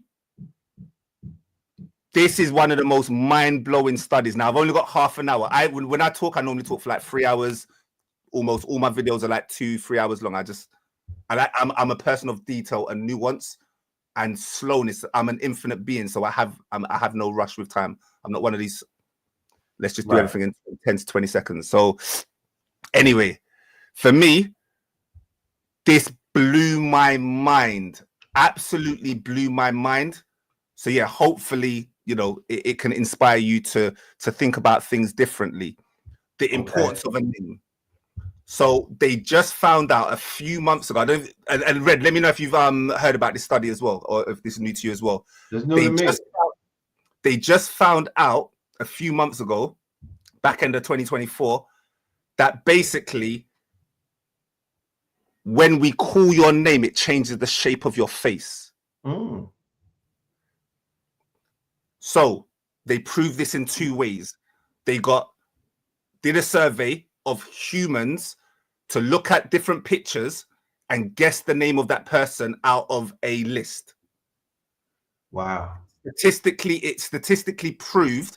It was statistically significant. It basically means that it's valid. This research is valid. It was a statistically significant number that people were able to call the names based on what they were seeing. They were able to correspond the names with what they saw. The face, so all pools look alike. All pools look alike. All Leons have certain similarities and features. Yeah. Interesting. Then they were like, oh, well, there's a thing called insight and intuition. So obviously, you know, they're not letting the cat out of the bag too much, but you know, the guy with it, like, oh, maybe we just got a luck of the draw. Lucky guesses. Yeah, it was just luck of the draw. Bro, they trained AI. They trained AI on the same data. Yeah. And AI did the same thing. Okay. Which meant beyond a shadow of a doubt that we are influenced by our environment. Okay. We are products. So when I'm saying like we live in a participatory universe, you may come in as a blank canvas, but then somebody gave you a name. Most likely your mother or your father, they gave you a name. Yes. You then got what? Called words are spells. Right. Words are spelling. The logos. There was something that your name got called to do. So yes, I'm saying that there is no meaning to life, but that doesn't mean that nothing matters. Right. Right. That would be throwing the baby out with the bathwater. Are you? Kind of I don't mean to cut your wisdom. Are you familiar with the episode on Blog Talk Radio with Dorothy Muhammad, where she broke down me and Blue, our name, for like 2 hours? She gave us a complete breakdown. No, but I'm going to listen to that though, because I got to send that to you. If you can do me a favor, send me the name. So I probably say one of the things that I'm into the most is words. Like, shout out to Seven Boma. Like, I didn't actually even know who Seven Boma was until about 2 years ago, and that's just for me to just hold up my ego for it to say like I was on this journey already. Where you was at? I was already building certain things. Oh, yo, do you want to know a crazy coincidence? Yeah. The day I launched my app, and remember, I have nobody. I'm a hermit. I don't speak to nobody. 0 following. Yes. Was the day that Seven Boma released his meta one. His his Sybil AI. See, y'all on the same. Yeah, but not the Sybil version, but he's got the one where he does the enneagrams. I don't know if you know enneagrams with the 9. Enneagrams. With the 9 personality type. Mm-hmm. And he's like that's the same day the same day he launched his one is the same day I launched mine. And as I know of now, to my knowledge, we are the only 2 people that have got a multi-dimensional divination app. So I don't know when he got his idea to do things. I know he can build faster than I do because he's got resources that I probably don't. Well, I'm sure he doesn't, but I don't. So I'm sure he had the idea and built it way quicker whilst I'm building my stuff manually in the back. I'm on a frequency. You feel me? Frequency. Frequency. There was something in that day, but there was something also in the energy of the day because I didn't plan it. My team was like, yo, we finally done that last thing that you said. You know what I mean? That weren't me. I was like, here's a list of 20 things that you lot got to do to finish the app. Boom. I announced it on WhatsApp to my WhatsApp group. Yeah, boom. We finally have hit this milestone. I go online, 7 Boma, announcement of the thing. I'm just laughing. I'm just like... let's stay on this name thing too, because I took you off of your wisdom with the Dorothy Muhammad thing. I don't want so what I was saying with the name is I personally, that's one of the things I enjoy doing the most is breaking down a name. Like I've got about 13 different ways to break down a name. And if I was to break down a name, it will take me about 2 hours. I could break down any name in about 2 hours, but quite honestly, I can't put that into a program because it's too much intuition. Shameless plug. Yes, it's too much intuition in the flow and putting the dots. Yeah, you can't really build that stuff into AI. AI has its limits. Yeah, well, not really, but we could, you know what I mean? I can assist you with some of that, you know. We can get close, but again, AI is an imitation of the human brain. And no, again, there's just to be, I'm a bit technical, so there's a separation between the brain and the mind, and the universal conscious mind. So I'm saying that AI can replicate the brain, it can't replicate that quantum element. Right. Of the it mind. Doesn't have a spark. What we're basically, the only difference between us and AI is it doesn't have the spark. Once it gets the spark, i.e., you give it an idea, it can do anything. Well, it will be able to do anything and maybe even surpass, most likely surpass. Right. But in terms of that spark. Right. The divine spark is AGI. That's what they're using the code word for in artificial general intelligence. That's that thing that OpenAI is pushing and Elon Musk and all of these people are fake pushing against. But that will be, that's a code word for saying that they're going to create this quote unquote AI mind, not the brain, but the mind. Real quick, what Dorothy Muhammad was able to break down when you were talking about building on the names and whatnot, I just wanted to share this with everybody. She broke down me and Blue Pill's whole name and whatnot, but she showed me that in my name, Philip, right, which is my first name, Philip, inside of my name was Red Pill, right? So she was able to say, she broke it down, PHI, which is phi, right? Phi is Greek for fire. And you know, fire is red. And then I got 2 L's in my name, and LLIP flipped around is PILL. So in Philip is Red Pill. That shit blew my mind. But please continue. Yeah. One of my things that unlocked what I needed to do in life was when I broke down my name. Just the name Leon. I broke it down. And I basically, so if you listen to my channel, if you listen to what any of my last few videos, I'm starting to get into themes because I just keep on seeing the same pattern. So I just express nature. I just reflect back what I see in nature, and that's what these videos are about. And so I'm breaking down my name. So my name's called Leon, and my brother's name is called Dion. So my brother is a monk. Yeah, literally. Yeah, he lives in Thailand, been a monk for about 12 years. Y'all stay in contact? Yeah. So I go to Thailand. So I saw him in Thailand last year, back in the last year. I seen him for the First time since someone passed away, like one of my ancestors, my elder, maybe my grandma died basically. Right. That was the only time I've seen him in the last 10 years physically. And Wow, condolences. then so in our names is the story, this duality story playing out, this story of what I'm going to say now, the 1 and the 0. Yes. So my name is Leon, which is L, the letter L, God, Elohim, On, as in Babylon, the city of On, which is an ancient Egyptian city, which basically just means light. So I was here to bring the divine light. That light, that illumination is the one, the I am, the presence, that stalk that sits up, the one, the uprightness, the Jed pillar. So that's the light on. My brother was never interested in the world from a young age. This guy was just different. Never went parties. Oh yeah, we want to go parties, want to see some girls. And he's just not interested. This guy's just in his house, chilling, playing computer games, whatever he's doing, he's just chilling. He's not interested in the world, like whatsoever. He then meets a monk and that was it. Boom, game over. It's just, I'm gone. And so, but my brother's name is Dion. Di is away. On. We're going away from the light. So you got light on, Leon. Right. You got one that's going to the light and you got one that's going away from the light. And so Dion, my brother, would represent the 0 point, that desire to just go to that 0 point. I'm already done with this world. And I'm like, and I'm an opportunist. I'm an exciter. I love life. When I mean I love life, I love life. I feel like I live the most beautiful life ever. I'm so blessed, so blessed, all of these good stuff. Like, I don't know what I did to put myself in this situation, but I'm so thankful for it because of the amount of blessings. And when I say these blessings, some people kind of get misconstrued because they'll think like I don't have any struggles in life.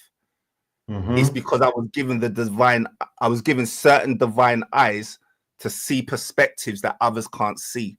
Right. Even though we're looking at the same thing. Right. And for some reason, my eyes always choose to see the beauty. Right. I'm not someone that focuses on it. I can see the negative, but I just won't focus on it. You can't really get me down because I can always find a way to alchemize that negative energy into something useful, into something conducive, conductive. Right. Could turn into. So I know how to ride the waves, so it doesn't really matter what life throws at me, an up or a downer or a positive or a negative. I take it all, mate. Do you see what I mean? Beautiful. So yeah, in that name, I then saw. So then now, but then when I got that epiphany, so I only got this epiphany about 4 or 5 months ago, and I was like, okay, so then my new theme is to master the 10, which is the 1 and the 0. So obviously, when you get to the 9, we're in the year 9 now. Everyone's focused on the 9, 9, 9, 9, 9. I'm about the 10 already. I'm like one step ahead, right? Because I'm like, I need to basically have both energies and just use them as tools. So I'm not really about nothingness and I'm not about allness. I am everything and I am nothing. At once, at the same damn time. All at once, at the same time. Do you see what I'm trying to say now? Yes, sir. So that's where so if you follow my channel, if you're on anything of the things that me and Red are about to share with the world, that's essentially where we're leading you. Because I always say that basically what I'm really encouraging people to do is to create their own universe, or what I call a U-verse. I'm encouraging people to create their own universe because we live in an infinite universe, and so wherever you stand, it must be the center. Yes. And so you are the standing wave, as Alchemy talks about. Shout out to Alchemy. Shout out to Alchemy. Right, yeah. Yes. So you are the standing wave. And so what I'm saying is that time, forward and backward, is created from that standing wave that ripples. And so the energy, that divine spark, that will, that power is your ability to condense yourself, to dent yourself in matter and change your future and also change your past. Yeah. So I might even have something on here called retro causality. I might have one of them, but I'm not going to go into it too much. But basically, you can just see it here.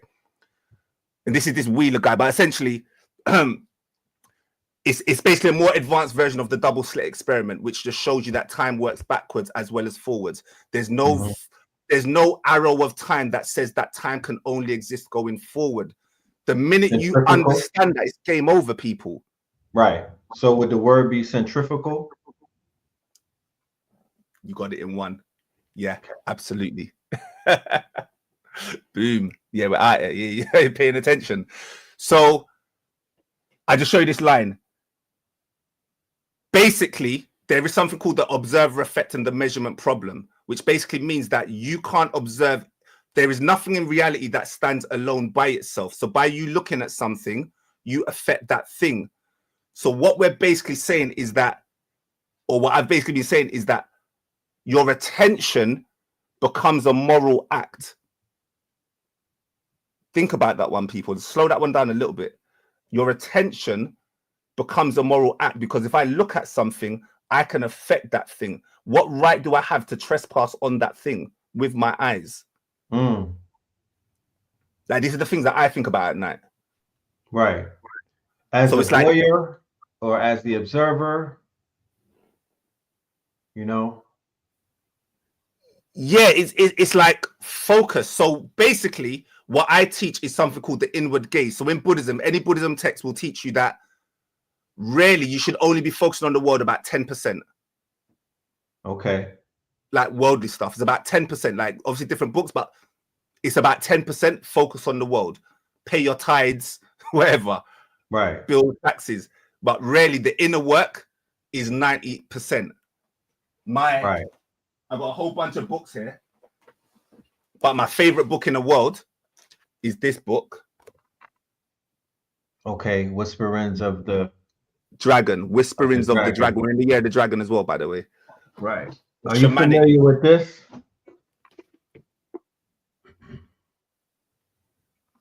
No, what's that? What's that book? Yeah. Yuan Falun. Yeah. I'm gonna screenshot that. I'll get that later. You're reading that, I'm gonna read it. I want to get on the level. But anyway, in this book though, it's too hard because this book ain't for everyone. Basically, this book is a scary book. It says focus on the inner work 98%, only a 2% outward gaze. Man, so that's no screen time, huh? Yeah. That's so basically, yeah. So I go to Thailand.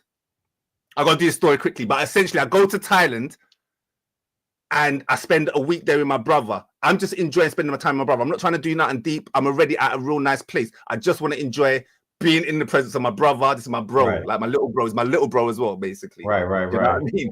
Leon, I'm not trying to get deep. Yeah. No doubt. But I'm observing him. And I'm observing this temple. Now they're like called forest monks. They live in a forest, but it's a big, they got acres of land. Okay. And anyway, the whole point is that they don't really meditate as you would imagine in terms of sitting there 20 hours, 10 hours a day meditating. They're about the work, and you basically make your whole life be a meditation. They have a saying, as long as you have breath, you have meditation. This is one of their mantras. As long as you have breath, you have meditation. So whether they're sweeping, cooking, speaking, everything becomes a meditation. And then on my last day, this woman who was visiting is from Burma. She comes from a different sect of Buddhism. They meditate 6 hours a day. Every day. She's been doing it for 10 years, 6 hours a day, 10 years in a row, or every day in a row. And she's like, I came to this one at first, your brother's one. I like it, but I just felt that meditation, you needed to get to a focused meditation. And basically what she then taught me is that until you can get to this point of stillness and rest, you're never truly living. We're basically saying that the only thing that truly exists is the now. Now, obviously, this is now. Hopefully, we've heard these ones before. Yes. But I'm saying it's true. Like this is an experience that I've had. That the only thing that exists is the now. The past is a potential. The future is a potential. The above is a potential. The below is a potential. These are all symbolic representations. Right. essentially, or potential energy, potentials.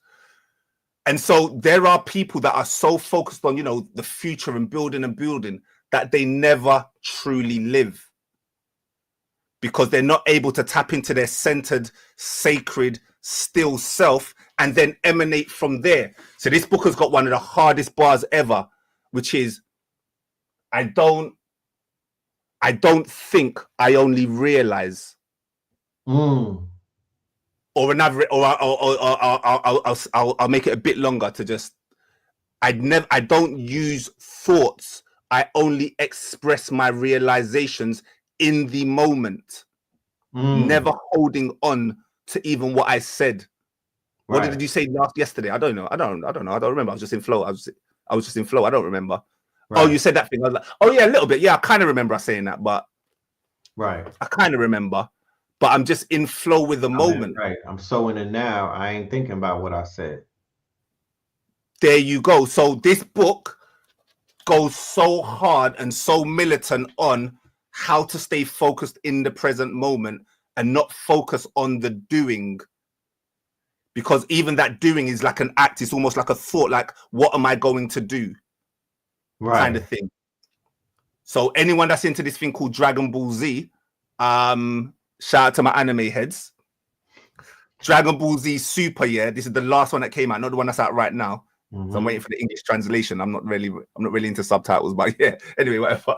So the one that came out a couple of years ago, Dragon Ball Z Super, Goku, who's the main character, he gets to the highest state. I wrote it down at the time, but I forgot the name. But the highest state is something like automatic super god or something like that. I'm making it up a little bit, but it's like automatic super god, where he's like, he ain't even moving his hands. Like, this guy is the most powerful guy in the universe, basically, was the so-called most powerful guy on the universe. Right. And he's like, and he's in slow motion. Everyone stays in slow motion, just battling the slowest, the fastest, greatest guy. Ultra Instinct, yo! Right. Ultra Instinct. Jack is the man. Autonomous Ultra Instinct. Bruh. I was about to say, when you said Dragon Ball Z, you done sparked the whole chat, because they own it right there, bro. They rock with that. Oh my days! The man who did the voice of Dragon Ball Z died to, bro. Put that on. Yo, condolences. And last year, what book have I just shown, bro? Right. Whisperings of the Dragon. Shamanic Techniques to awaken your primal power. I'd probably say go buy this book, by the way. I'd probably say go buy the book if anyone's into Dragon Ball Z. If you're not into Dragon Ball Z, you got an excuse not to buy the book.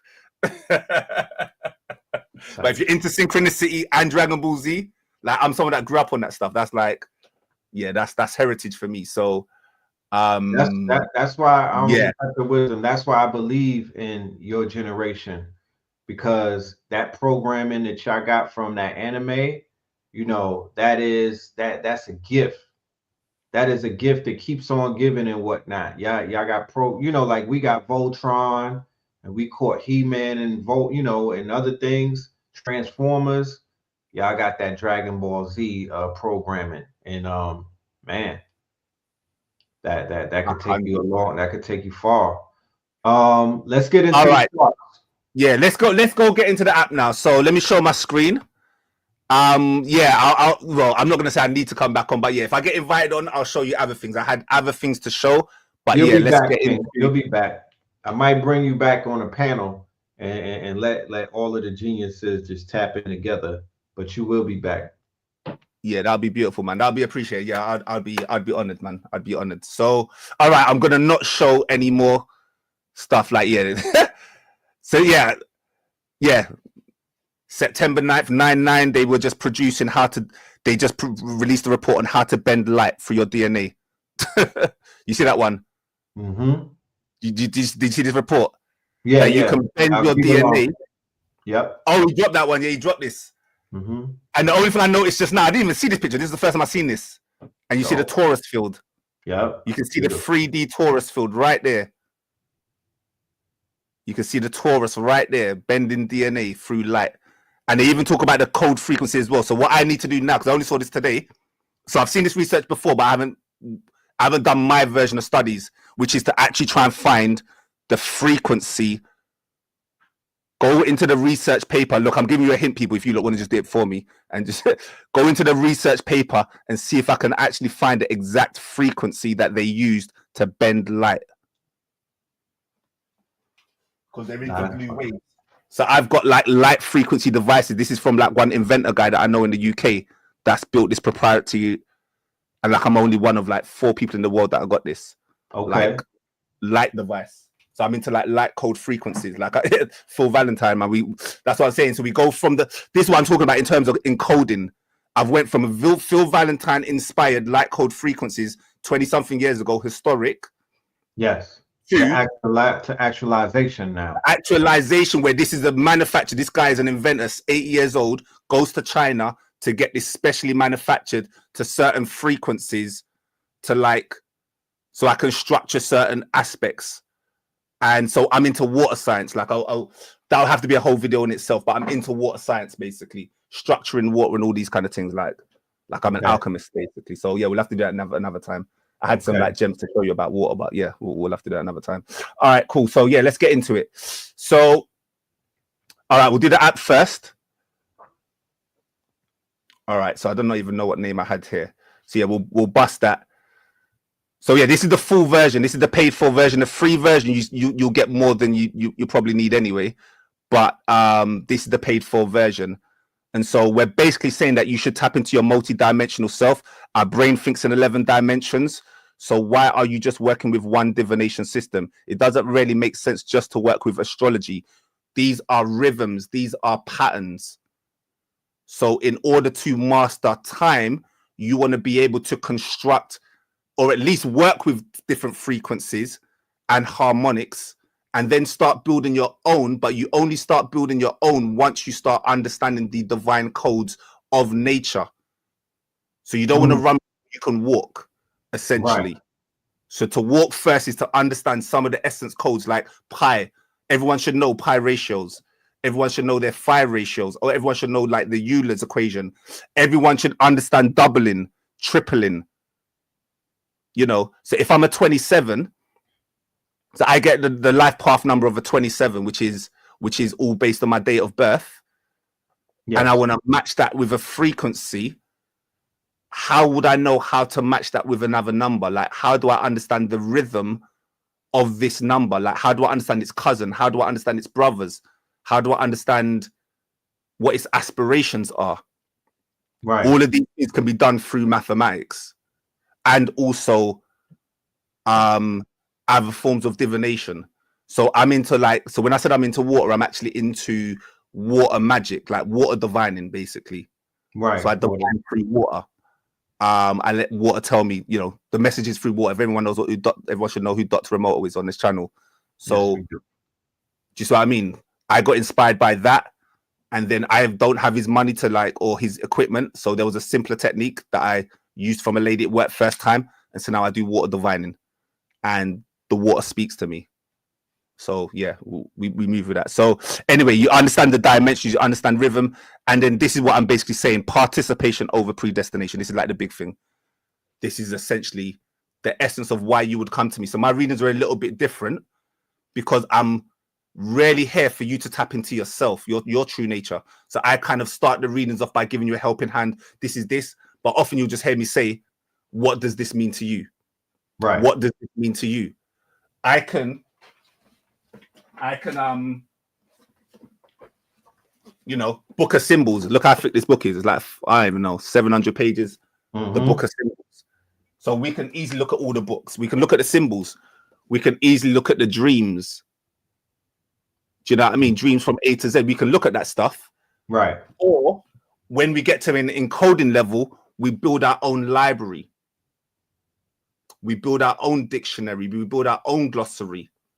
And we allow the universe to tell us what these signs mean. So we allow the code to live through us. These codes are dead and they live through us. Or they only have a certain amount of life, but they are energized with our spirit. Right. And so that's why I've created what I've created. So anyway, all right, cool. So this is like one of the charts. So yeah, we've got the data here, and then you've got the 13 divination system. So what you're seeing right now is the 13 divination. So anyone that's into astrology, there's something called a birth chart. This is my version of a birth chart. So again, as someone that understands the all and someone that tries to break down the all, I basically have built this into the four. Sorry, let me just get this down for a second. Yeah, I've basically built this into the 4 elements. So every single code, and so when I mean by code, I basically mean astrology would be a divination system, and then you've got Mars. Mars would be one code. Within tarot, you've got the Fool being the number 1. That would be one code. So my divination system has 576 codes in it. My oracle deck system that I've built was just basically a manifestation of the codes from all of the divination systems that I've put together, and I ordered it based on order and chaos. So I'll show how that works. But essentially, each code has an order card and a chaos card, because you have to work with both energies, basically. And then we work with, we have to. The minute you use words, you have to work with the elements. So we then got this. Then we got the 5 elements here. Obviously, ether being the 5th element, of course, as well, which is represented by the purple. So just from here, you get like a visual representation of what your chart looks like. Is there other ways that you? I'm sorry. Is there another way to look at that chart? Is that look? Are we looking at this chart in a 4D perspective? Yeah, no. So it's a 2D. Yeah, no. This is the only way to look at the chart. You can, if you want to, switch on and off the buttons to like take away certain things. And say like you just wanted less information, right? Or you just wanted to focus on specific energies. So basically, someone earlier when you went offline, I think you probably sorted out your order. They asked, how do I know which system to choose? We would basically do that in the reading. We would try to find out which one is what most resonant. So this universe is based on resonance and realization. Facts. That's the only game in town. Facts. Resonance and realization, and through that we then create the meaning in life. So the meaning is created through that resonance and realization.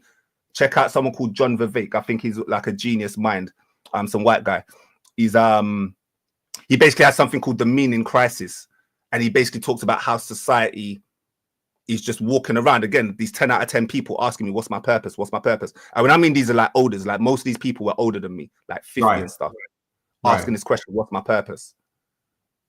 Right. And that's because they know they've not really tapped into their true power, regardless of their age.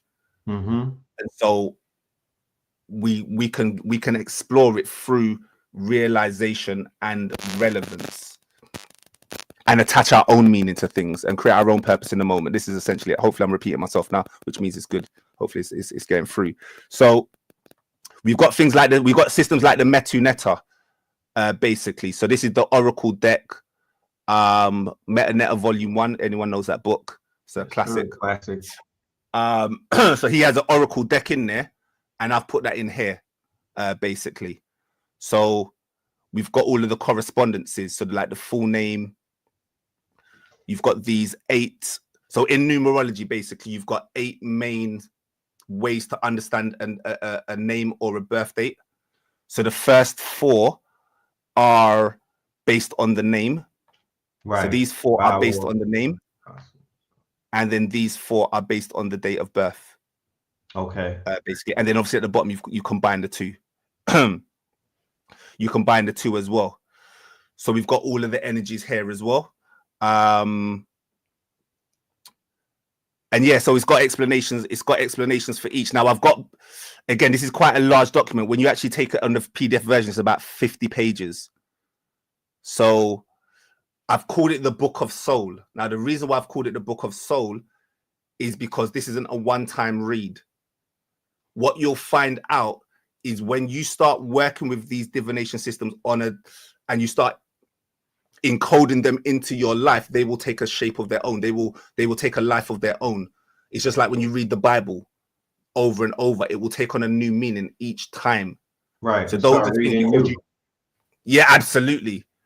And then basically, I'm in this crazy moment in life right now where life is imitating art. I can't tell you whether life is imitating art or art is imitating life. I couldn't tell you. I literally couldn't tell you, bro. The way my synchronicity is happening, like, Right. we'll see. I don't. Yeah, I feel like I'm gonna run out of time soon. So, because I can tell you about synchronicity that happened to me a couple of days ago, but I enjoy telling stories because I want you to understand the meaning that I'm able to infuse in these stories. Because it could have happened to someone else, and they may have not have thought of nothing. Facts. Do you see what I mean? So I'm like, no, bro, like you missed it. Source was trying to talk to you and tell you this. You didn't read the signs. The signs are only there for the men of understanding. The wise only need a hint. That's a bar. So anyway, so basically the whole point about this divination system is I've tried to be diverse. So when you look at this side here, you've got like the chakra systems. I've created my own chakra system. In my mind, I created this from my own mind. I went online and I found out that 2 other people had created it on the world. It was cool. Great, you know, great minds think alike. But basically, I can work out. So I'll give you one rhythm now. In ancient systems, they never really cared about years. They used to count the days. The days were way more important than the actual years because the days were more traceable and trackable. Think about the Mayan calendar system. It's called the long count system. Right. They weren't really, the only reason why they would have the calendars or they track the years is for the cycles and the rhythms. But if they wanted to see unique energies, they would have to go into the day. So they count the days. So one of the things I've never heard anyone do is count up how old you are in days. Right. And do your divination from there. I don't know if you've heard of that one. I've not heard of anyone say that before. But again, I don't listen to everybody. I'm a bit of a hermit, like I said. So I basically just backdated the Gregorian calendar into a day count system. I turned the Gregorian calendar into a day count system. I've turned my birthday into a day count system. Okay. So I'm also tracking the days as well as tracking the years, as well as tracking my months. And the layers that I'm able to get because I'm tracking the days means that I can be more niche with the biorhythms at hand. And so I celebrated my 15,000 year, my 15,000 day last year. I celebrated it. I celebrated it like it was my biggest birthday ever. I was like, raw, 15,000 days, yeah? It changes the context. It puts things in perspective. It really does. So if we're saying that the only thing that exists in the now, by counting your days, you're starting to appreciate the now a bit more. It kind of, do you see what I mean? What it could do to your psychology. For me, everything's about psychology. The universe is mental. Right. Psychology just used to mean soul. They just changed it recently because they tried to cut out this to misguide you to think that there weren't no soul. But essentially, psychologists meant study of the soul. And so all I do basically is I was saying the other day that I don't really focus on truth that much because the truth is relative. In a universe that is participatory, the truth must then have to be relative. And so the truth, quite honestly, has become less important in my life, and I focus over youth. So I have this little bar: use over truth. Use over truth. Yeah, it's a bit controversial, but that's how I live, man. Use over truth. If I can't use it, I can't use it. Right, it ain't for you. Because, but again, there's a danger with it because it turns you into it turns everything into a utility, and it makes things become transactional. But obviously, then you have to always make sure you never leave the love behind, that compassion, that empathy, that connection point, because you're not going to be able to get meanings unless you can connect. So you want to make meaningful connections, not ones that are purely logical. That's going to leave you back. That's going to lead you back into linear time. Indeed. So I mean, so yeah. So anyway, we've got the chakra system. Obviously, we're into chakras. So it'll tell you what year so this is a whole system that I've built myself. Like I don't think there's anyone to my knowledge, there's no one on the planet that's built this system. I've basically built this from my own creation. And this shit is the most accurate shit ever, bro. It's the thing that I start off with because most people understand the chakras. They even understand chakras more than like astrology and numerology. Yeah, I got 7 chakras. I kind of remember what they're off by heart. Like some people don't even know what the number 9 means or the number 8 means or stuff like that. They don't know their numbers from 1 to 9. So sometimes people know their chakras more. So this is like the entry point. It's also the smallest system. There's only 7 of them. So there's only 7 things to remember. So it's just easy to remember. But yeah, so we go hard in on the chakras. We got the numerology. We got the astrology. So again, I teach everything in words, symbols, and numbers. And so I wanted to make sure that there was a balance of number systems. And I call astrology a symbol system because you're reading the signs. The stars are the signs. Right. So that's a symbolic system for myself. Then you've got things like the medicine cards, which is based on animal spirits. And so we want to tap into that primal, our instinctual order, our instinctual nature, you know, our ultra instinct. That would obviously tap you in through the medicine cards. These are like healing cards as well. Native American, basically. They're a Native American oracle deck. Then we got the big boy, the I Ching. The I Ching, the Book of Changes. Yes. So this system for me is one of the most powerful systems on the planet. Like when we're talking about like spirits that are dead and spirits that are alive, you start working with the I Ching, you know it's alive. Right. That's an alive system. The Metu Netta is an alive system. One of the brothers was like, yeah, there's only 3 divination systems that are alive. So I had to take heed to him because he's an elder, like 70 years old, been into this stuff for like 50 years. It was like the Metu Netta, the I Ching, and the Tarot. It was like those systems are alive. Shout out to Destiny Grind. They were that's KTL alumni. And shout out to Mugen. He brought the human design to the platform. Destiny Grind brought the I Ching to the platform back in KTL radio days on Blog Talk. You feel me? And they were masters at that. Beautiful. I got one of the brothers in the chat. I don't know if he's still there. My brother Dahudi. But yeah, please continue. Yeah, like I said, man, anyone reach out to me on email. Just like I'm looking to build. Like I said, I'm a real. I would say I'm humble, but like I'm just letting you know I'm at 0 point. Like this is the beginning of a fruit. This is a seed at the moment. So I've got ideas and I've got a vision, but I'm only as powerful as the energy I receive. So yeah. First of all, they want to know what the website is. We've been posting that. The link tree is right here, ladies and gentlemen. Our shout out to our mods. Please give some love to the mods. They working overtime tonight. And this is the Good Brothers link tree. You could copy that, and you could also go to get this reading. Where can they go and get this chart done? Yeah, so just at the moment, I'm not basically with the app. I'm not selling the PDF reports by themselves because quite honestly, there's probably only a few people on the planet that would understand all of the systems.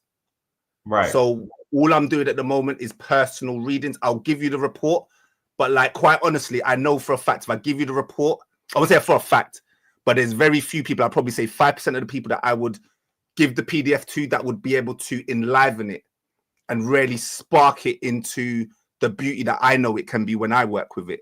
So when I do the readings, you get that kind of inspiration from me because I'm not joking. Within the first 5 minutes, you'll see me start making connections and just joining up dots in your life. It will be incredible.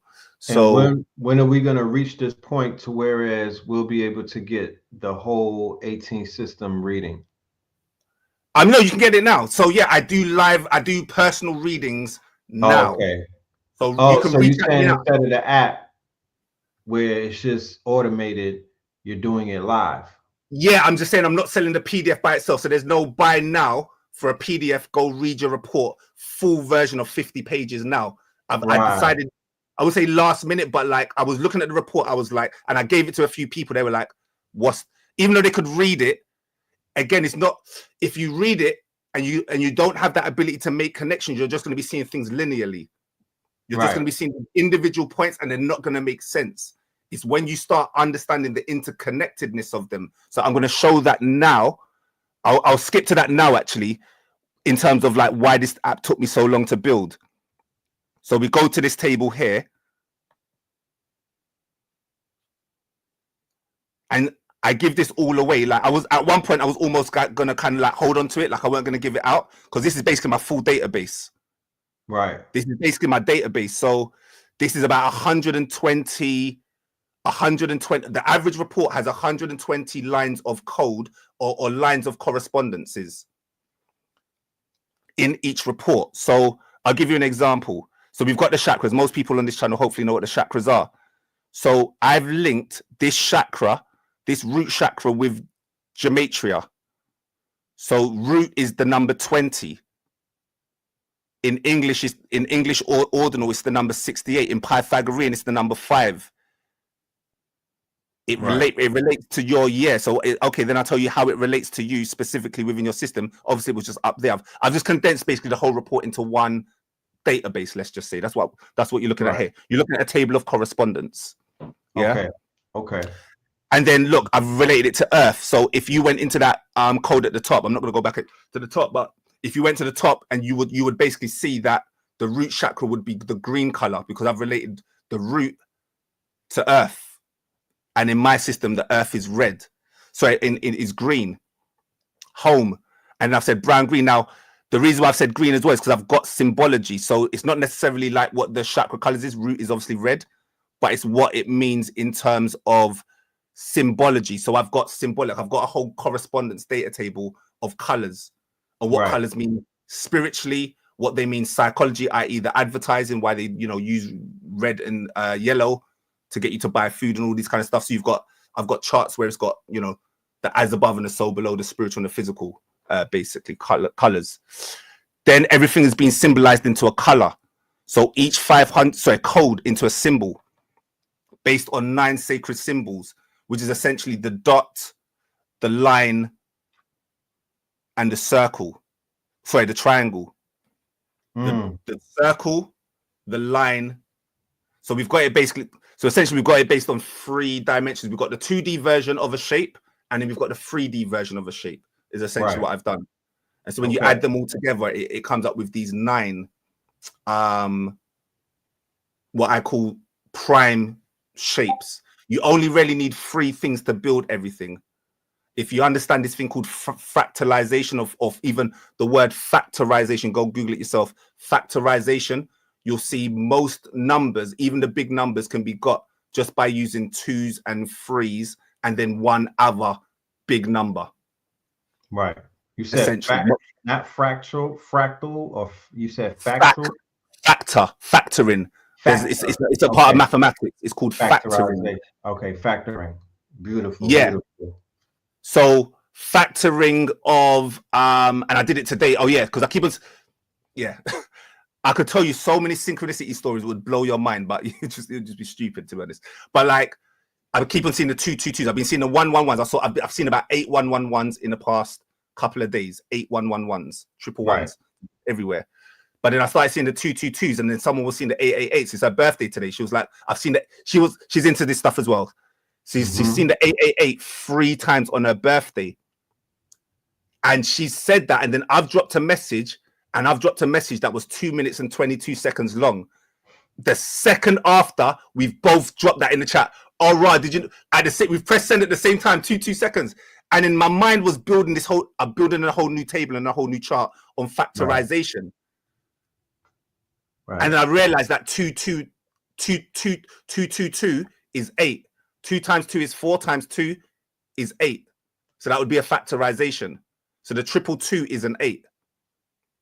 Like, this is the science that we go into. Like, if you do my courses, and I'm sure me and Red are going to build some stuff. Like, again, we'll kind of start you off slowly, but just realize that at some point we're going to have to go deep. No, for sure. Of course, I'm going to ask the question that probably nobody in the chat has asked yet. But is this the ideal dating app? Like, I used to use the numerology and all of that stuff to match myself with girls that I was dating and whatnot. You know what I'm saying? So let's just say that somebody wants to really lock in with a loved one. Would this be a reading that they would go ahead and get to? Is it compatible? Is it one of those compatibility type of readings? Are you doing that in the chat or for me? I'm asking you. Oh, for me? Oh, yeah. I'm asking you. Is this ideal for compatibility for two partners to see if is there an aspect of this act that adds to that? Absolutely, absolutely. But there's two ways to look at it. Again, we're talking about encoding, so I have to be integrity. I have to stay true to my values. Yeah, of course. So no compromise. So there's a two-part to it. 1 yes, 2 yes, and 3 yes. But the more nuanced answer is I'm into pendulums, yeah. So this is one of the ways I do divination, like how I go tap into my spiritual world. I'm into divination. I'm into like pendulums. So this is like from one of the best companies in the world. Do you know what I mean? Like this stuff don't play about. Like I don't play about with this stuff with right. Spiritual technology. I don't play. So this is like one of the anyway, whatever. So the lady that I learned from, who again died on the same week that I bought this pendulum. I've never binge watched anything so much in my life. I was getting into pendulums and it was working for me. So basically, I bought this pendulum and it was just working. I couldn't believe how much this pendulum was working. So I was like, I've just overlooked this whole science. I've just completely overlooked this science. I can't believe how much I've not tapped into this science. Right. So I spend a week. This is what I do. I'm a bit crazy. I spend a whole week. I watch 50 videos of this woman in a week. Almost every video she has. Because I was like, because I knew there was more to it. Right. And for some reason, this woman, she just gravitates. I just gravitated to her. I was like, I know this woman knows her shit. She's like 80 years, 70 years old. She's been doing it for 40, 50 years. She's learned from grandmasters, all that kind of stuff. I was like, okay, I ain't even going to bother go look at anyone else. Right. I found it almost on like the second or third click. I was like, this is my home for the next 2 weeks. I'm going nowhere. Be like that. Yeah, you know how it is. Yeah. So anyway, my whole point is, I'm like, all right, cool. So I'm practicing my. I'm like, because my first pendulum was only like £10, £15. I actually got it for free. My first ever pendulum I got for free as part of something else I was buying. It was just a free gift as another spiritual tool. So anyway, my whole point is another synchronicity. I'm like, all right, I'm ready to step up and go buy some of the world-class pendulums, like the best ones out there. So I go to the website, I do my research, whatever. I find out the best website. The people that have been making it for 50 years, everyone that makes the pendulums are diviners themselves. Again, they're living it, they're encoding this stuff. They're not playing about this stuff. I go speak to the lady. I don't know much. I'm like, I go to the lady, why would I buy a £200 pendulum over a £15 pendulum? Because it's the same shape. Right. She spent an hour with me breaking down the science of this pendulum, of why you would want to buy an expensive pendulum. My mind is blown. I was like, I'm thinking of so much of like how kind she was to spend an hour with me, some nobody that's just like new into this, just again, a curious mind, just asking some dumb questions about pendulums. Right. And she's answering everyone. So then she's Polish.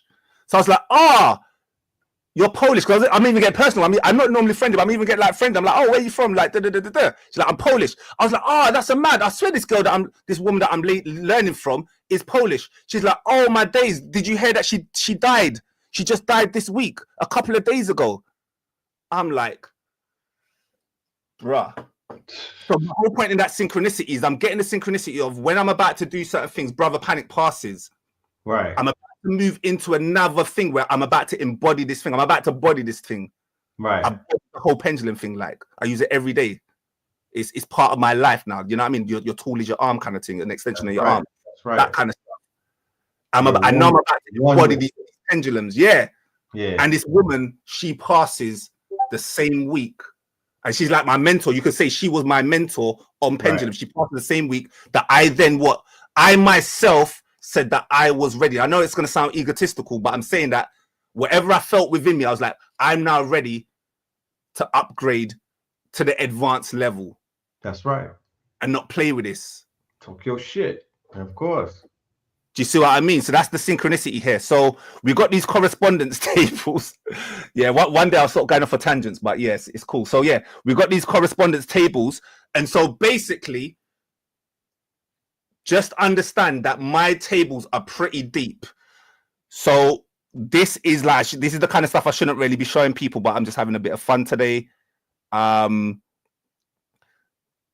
This is like my behind the scenes stuff that looks real ugly. It basically looks ugly. So when I mean I shouldn't be showing it, because I know people are into beauty and aesthetics. These reports actually look pretty decent. in my humble opinion. They look. I was gonna say that your the user interface drastically has improved from when I first laid eyes on this about a year ago, I think. Black and white. Yeah. We were working it. Yeah, definitely. It's a high up.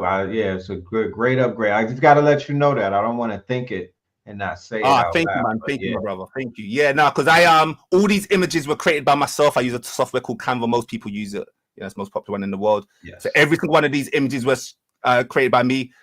I'm gonna send this to my girl called Annika. So that's what I'm saying in terms of I live the most blessed life. My next door neighbor moves into my house. Her daughter is into spirituality. She reads coffee. She can read coffee. Beans. She can read coffee. It's kind of like tea leaf reading, but you do it with coffee, basically. Yeah. I've seen that. Oh, okay, cool. So she does all that. She's my next door neighbor. I've never really even. I'm like, oh my days. She's then an artist. She's been to master schools. She's mastered masters in art school, in art, fine art. I'm the like, universe sent it to you, bro. You manifested her. That's what happened. I couldn't even afford her. I can't afford her. Look, she's creating these images from scratch.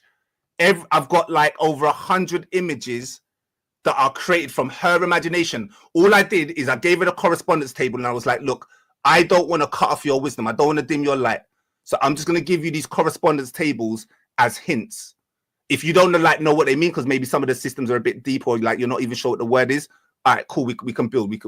I'm happy to explain. Right. Annika. Her name is Annika Dimitri. I wish I had a website to just blow up, man. So beautiful. She's so beautiful, man. Yeah, my mod wanted to know what was the name of the lady, the Polish lady with the divination. The one that's an ancestor. Yeah, I'd have to get her name, man. I go so deep. That's what I mean. I'm not about the personality stuff. I'm just like, I'm there for the knowledge, man. She's a beautiful lady, man. Just beautiful old lady, man. Just beautiful. But yeah, I can get it. Before we wrap this up, I wanna rewind it, and I want you to reiterate the difference between an encoder and a decoder for everybody that's in the audience. Let them know what the difference of an encoder and a decoder is. Wonderful. All right, cool. So encoding versus decoding. There you go. So look, we'll even just do it here with these slides. I'm never going to do anything fancy. We're basically saying that a decoder, in the word decode, is away. So decode, the prefix of the word is DE. DE means etymology-wise, it means away from. Right. Yeah. So what I did basically is I was saying, look, I break down maths or ma'at, words and symbols. But look at the words that they use to describe this stuff. Divide, away from. Right. Describe, away from. You can only ever approximate reality, is what we're saying. Words, maths, all of these things, they are not the energy in themselves. The map is not the territory. That's right. The map is not the territory. So what I find decoders do is they get so absorbed in these numbers, they forget to live life. Right. They forget to live life. They don't even think that it's a possibility that these codes can evolve, can be dynamic, can change over time. So you're buying your reference books, i.e. this is a dream book, A to Z dreams, and you're like, oh, because it was written in a book and this doesn't move, that it must be set in what? Stone. Stone, right. It must be set in stone. Absolute. Right. But an encoder, an alchemist, this comes from an alchemist perspective, an encoder understands that things live through you. The universe is relative and that you can enliven anything because you have the divine spark in you. And so you don't need to describe this. Essentially, all we're really doing, I know you got bars as well. We're poets. The best thing that we can be in this universe is a poet. A poet is the person that can describe the undescribable.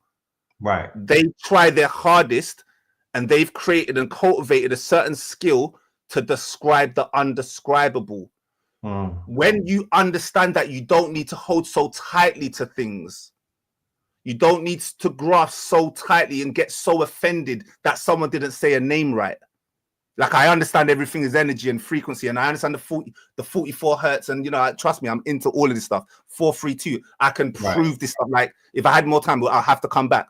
I can prove that this stuff is not just pseudoscience. I can show you why 432 is a reflection of perfection, and why 440 is a reflection of chaos and harmony and quote unquote demonic. And when I'm saying demonic, I'm just using the word DE. It's away from the original source. It's not programmed from the source material. So you guys with your purposes that are you working on linear thought, you're not programming, you're not encoding, you're not building harmonics based. It's like you're building from the 440 frequency, just what I mean. So you go from 440 to 880 instead of 216 to 432. And then you don't understand why. Yeah. And I'm not joking. The way this stuff is so deep, a 2% shift in frequency difference can mean the difference between life and death. Because if you deep it real, 432 and 440, there's only an 8 hertz difference there. Facts. So that's almost a 6 degrees of separation from being a god or a devil. So demonics, moving away from the harmonic or the the monics. Oh yeah, the monics, the harmonics. I like absolutely. That. So we're saying describe. You just describe. You then what depict? Think about a pict. What's a picture? A picture paints 1,000 words, but essentially all those 1,000 words. Again, this is the canvas. The map is not the territory.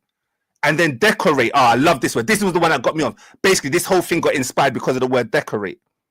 I was like, oh shit, you're going away from your core.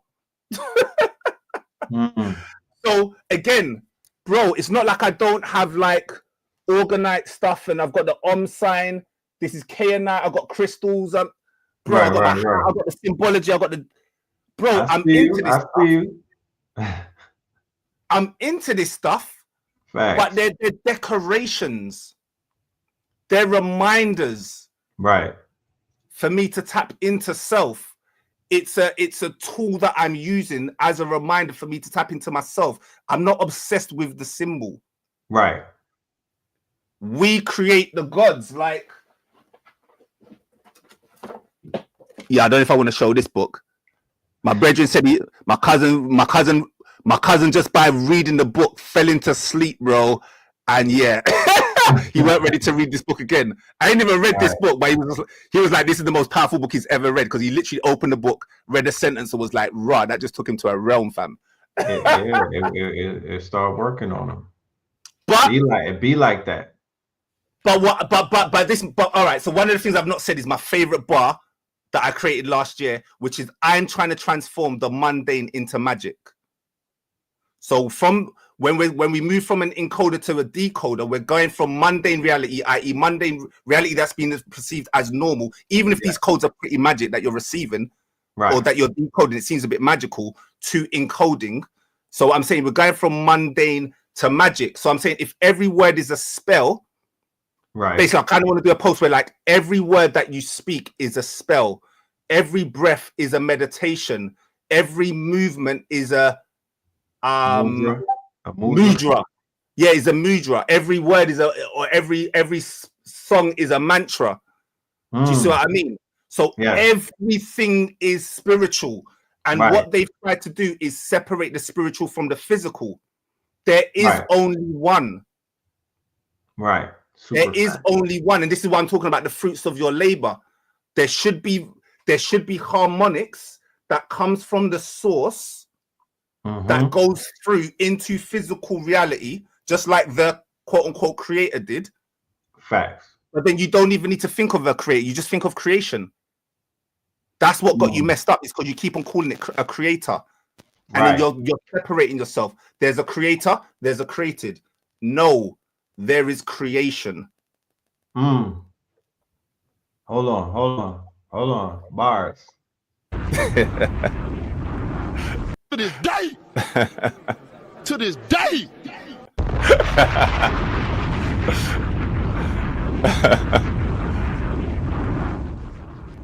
Next time you come back, spooky music, man. Yeah. No, I'm not playing about here, bro. Like, I haven't even shown. Quite honestly, I ain't even shown you like 0.5% of what I've got. To be honest, I'm not even 0.5%. I'm just. It's all good. You can't. You know what I mean? You can't feed the baby steak, man. Yeah, I know. We're just warming up on them. But like, yeah, you are the light bender, man. You can take that one. So look, I got the 10 Commandments. I just did this now. So look, the 10 Commandments of encoding. This is your takeaway. You can take this away. All right, let's go. You are the light bender. So I showed you the DNA thing. You are the light bender. You know, obviously got the avatar, the air bender. Obviously, we understand information is codes. So you are the light bender. You can bend light. You can tap into the blue wave. It was a blue wave, by the way, the blue color. Okay. But just to let you know, that's how they bent. That's how they bent the DNA was through the blue wave. But I just need to find out the frequency. Was it the UV or was it blue? No, blue. Blue's not UV. Blue is blue. Okay. Blue is blue. So beliefs create reality. So your beliefs create reality. We live in a universe of make, believe, make. So the reason why I'm basically saying is that you don't want to attach to your model is because there's something called the Gödel's incompleteness theorem. Right. It basically shows you that no model is perfect. There is no perfect model because all models are based on creation or based on the one, which is not from the source, the zero. So then it must be imperfect. Okay. But again, people don't really realize that. So you have to realize that every single science theory or every single science proof starts with an assumption. Okay. The minute you understand that this is an assumption, all we can do is just make the best assumptions, but these are movable. You would expect the universe to show you something different. If you don't understand the fault in your system, then you definitely don't have a good system. I'll tell you that one for free. I can tell you that one for free. Nah, so yeah, I'm skipping a couple of them just because, like, yeah, master your rhythm. You can go check out a video. I've got a video on mastering your rhythm. Draw from within. I just love the symbology of this word draw. To draw out. It means to pull, basically. Right. It's not actually about drawing. It's about pulling out. Right. Pulling out from where? From within. Is that tied to the breath? Has a double entendre, yeah. Is that tied to the breath as well? Yeah, of course. And then you want to revive dead codes, becoming your own synthesis, explore the elements, embrace the ineffable. This is the key. Some shit just can't be explained and you have to rest there, bro. Just like at some point put an end to it. Like, is it useful? That's why I go to use over truth. Right. Because if you don't go to use over truth, you're gonna get caught in this whole game of trying to explain the ineffable. And that will just continue forever. So I go into these deep metaphysics because it's fun. I'm at a point in my life where my cup runneth over. Right. So I'm just sharing information now because I'm already in abundance. I am nothing, so I have everything. Right. I am everything, so I need nothing. Come on, people, pay attention. Yeah, let me say that one again because I only did this one yesterday or a couple of days ago. I am nothing. Sorry, I am everything, so I need nothing, and I am nothing. Sorry, I messed up. You got it the first time. Bars, man. It's a new bar. You know the ones there. I should have left it there, boy. But go. I get it, though. And we can end with this, basically. You've got the tarot, so we're going back into the divination. The tarot card is based on the 22 major arcana, yeah? Yeah. But the key thing is, there's only 21, because the Fool is done twice. It's there at the beginning, and it's there at the end. So you have to understand that you are I can't believe that I've went this long and not said, you are the hero of your own journey. Yeah. You are the hero of your own journey. So you start as a fool, and the key is to die as a fool. But you start as a 1 and you die as a 10. That 1 is silent, but you've leveled up. You've moved to a new octave. You're on a new wave. Life is a spiral. Life is you are inspiraled by life. You are inspired by life, and so you die as the wise. So that's supposed to be wise fool. You're supposed to die as the wise fool, the fool that knows that he will never know it all and is at peace with that. And straight peace with it. Yeah, so you begin as the fool that knows nothing, and then you die as the fool that knows enough. Like, when is it ever going to be enough for people? Do you see what I mean? In terms of this, you can't satiate the soul. You can never satisfy the ego. Right. So it will never be enough. That's how you know if you're tapping from ego, because it's never enough. You're always chasing that next thing, not living in the moment. Right. Do you see what I mean? So yeah, this is how we're going to end it. But yeah, thank you very much for your time, Blue, man. I mean, Red. So apologies. Yeah, thank you very much, man. Like, it's an absolute honor, man. Yeah, I had so many things. Look, none of these slides have I showed. None of these things have I showed. These are all like, yeah, I don't even want to say what these stuff is. Just it's all good. Keep that in the tuck for the next time that we pop up. I appreciate. So I'm into symbology. This is a symbol. Just got some secrets. I have no idea to explain that. But yeah. Nah. Oh yeah. Break that down and let somebody meditate on that. That's something good right there. I like that's a sigil. Yeah. So here's a sigil that there you go. So yeah, here's a sigil that I created based on something called the Infinite Design series. Oh, sorry. Yeah. So again, I'm not really even about money, to be honest. Like I obviously I've got I got children, basically. I got wife, children, house, all of these things. But really, I'm already in a place of abundance. I'm living deliciously, as Brother Panic says. But yeah. So anyway, this symbol is essentially what I call my infinite series. So I was talking about infinite games and finite games. So I've built a series called the Infinite Design series, which is about you creating your own universe. So when I crack the code to how the universe works based on this know thyself principle, basically the first thing I created was this thing called the infinite U, or what I then called the UV and the U-verse. So U-verse is a double entendre. It's the U, but then also UV being the highest form of light, ultraviolet. Right. So clap it up, family, for the good brother. All right, my brother Leon. We will be back with a part 2. I might have to even bring Blue Pill on board for this one. You feel me? So we could shoot from both ends of the gym. But let them know once again. We are sharing your link in the chat room. And yeah, man, with that being said, I want to say thank you for your demonstration. It was very enlightening. We worked through the audio issues in the beginning. You were able to hold it down. You got tested by the universe and you was able to hold it up. So with that being said, brother, peace, love, and light. I appreciate you. All Beautiful. right? Do you mind me putting my YouTube in? Yeah, of course. Let them know. So yeah, thank you very much. Yeah, so basically, I have just been trying to get consistent online. So like, instead of me being in the basement all the time, let's just go online. So I've just put my link in the chat, but you basically got to spell my name right. I'm so new that if you put Leon Noble in without the actual dots, then I won't come up. You know what I mean? I'm a real new channel, so I've put it in the chat.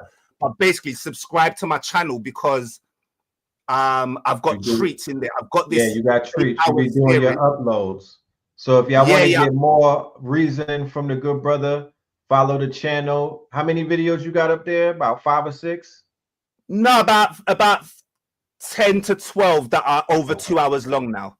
All right. And these were just setting the foundations. I was just warming you lot up. Right. I'm kind of just warming people up. So these are what I call the foundational lessons that I'm teaching. And then I can't just go straight to like 100. Like that would just be like insensitive. So I've got like these 10 to 12, but I've got an 8-hour masterclass. If you go to my website, go to Infinite Series or Infinite Design, there's a page. You get a free workbook as well. And online on YouTube for free, there's over an 8-hour masterclass where I teach you how to create your own universe. And all I really charge for is implementation. I'm not really here. Like we got AI at the moment. So content is like a dime a dozen at the moment. It's about quality and it's about implementation. So if you want help on implementation and fine tuning and actually getting into real personalization, then reach out to me. I do a 10-minute to 15-minute reading for free. anyone could do it. I'm like a Raku. I just took that one from Raku. Just 15 minutes. Anyone can phone me anytime in the link tree. You can find it. Just book a click on the link, book in the diary. You get 15 minutes free on your reading. Any question you want to ask, I'll answer it. We could chop it up. And actually, I'll do a special offer just to your audience. Half an hour for free. Yeah, half an hour for free to anyone that signs up in the first 5 days of seeing this video. First 5 days of seeing this video, you get half an hour for free, which is basically almost like a free reading. But yeah, it won't be much compared to how much I chat. All right, King. Appreciate you, yo. Salute. Yo. Peace, all man. Right. Peace. Yes, indeed.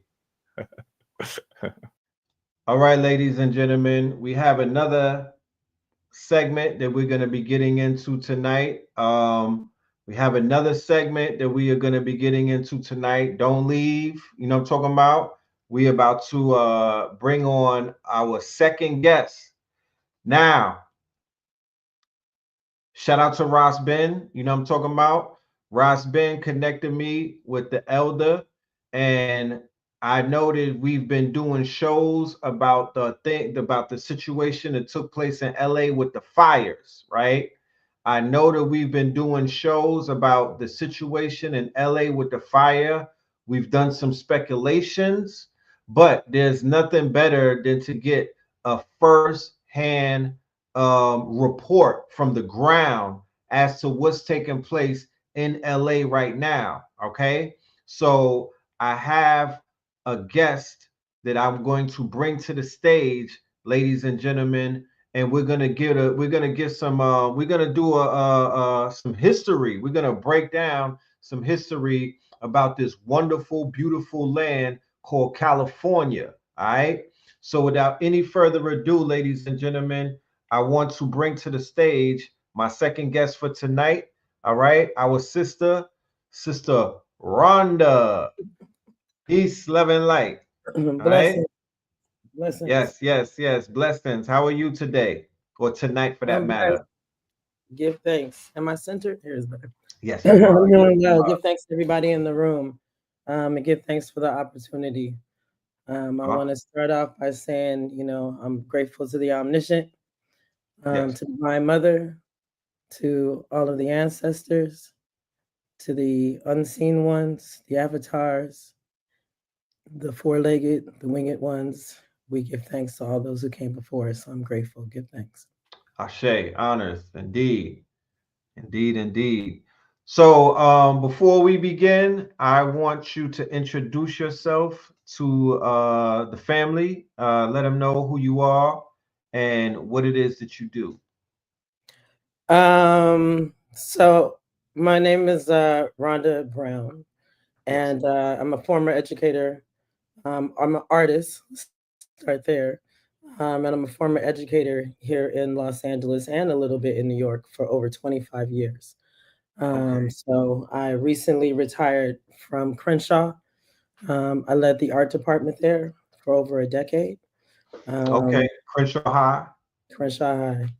And so recently retired from there, doing a little bit of professorship. I also am Indigenous to the Americas. I have been practicing our ways in ceremony for over 25 years.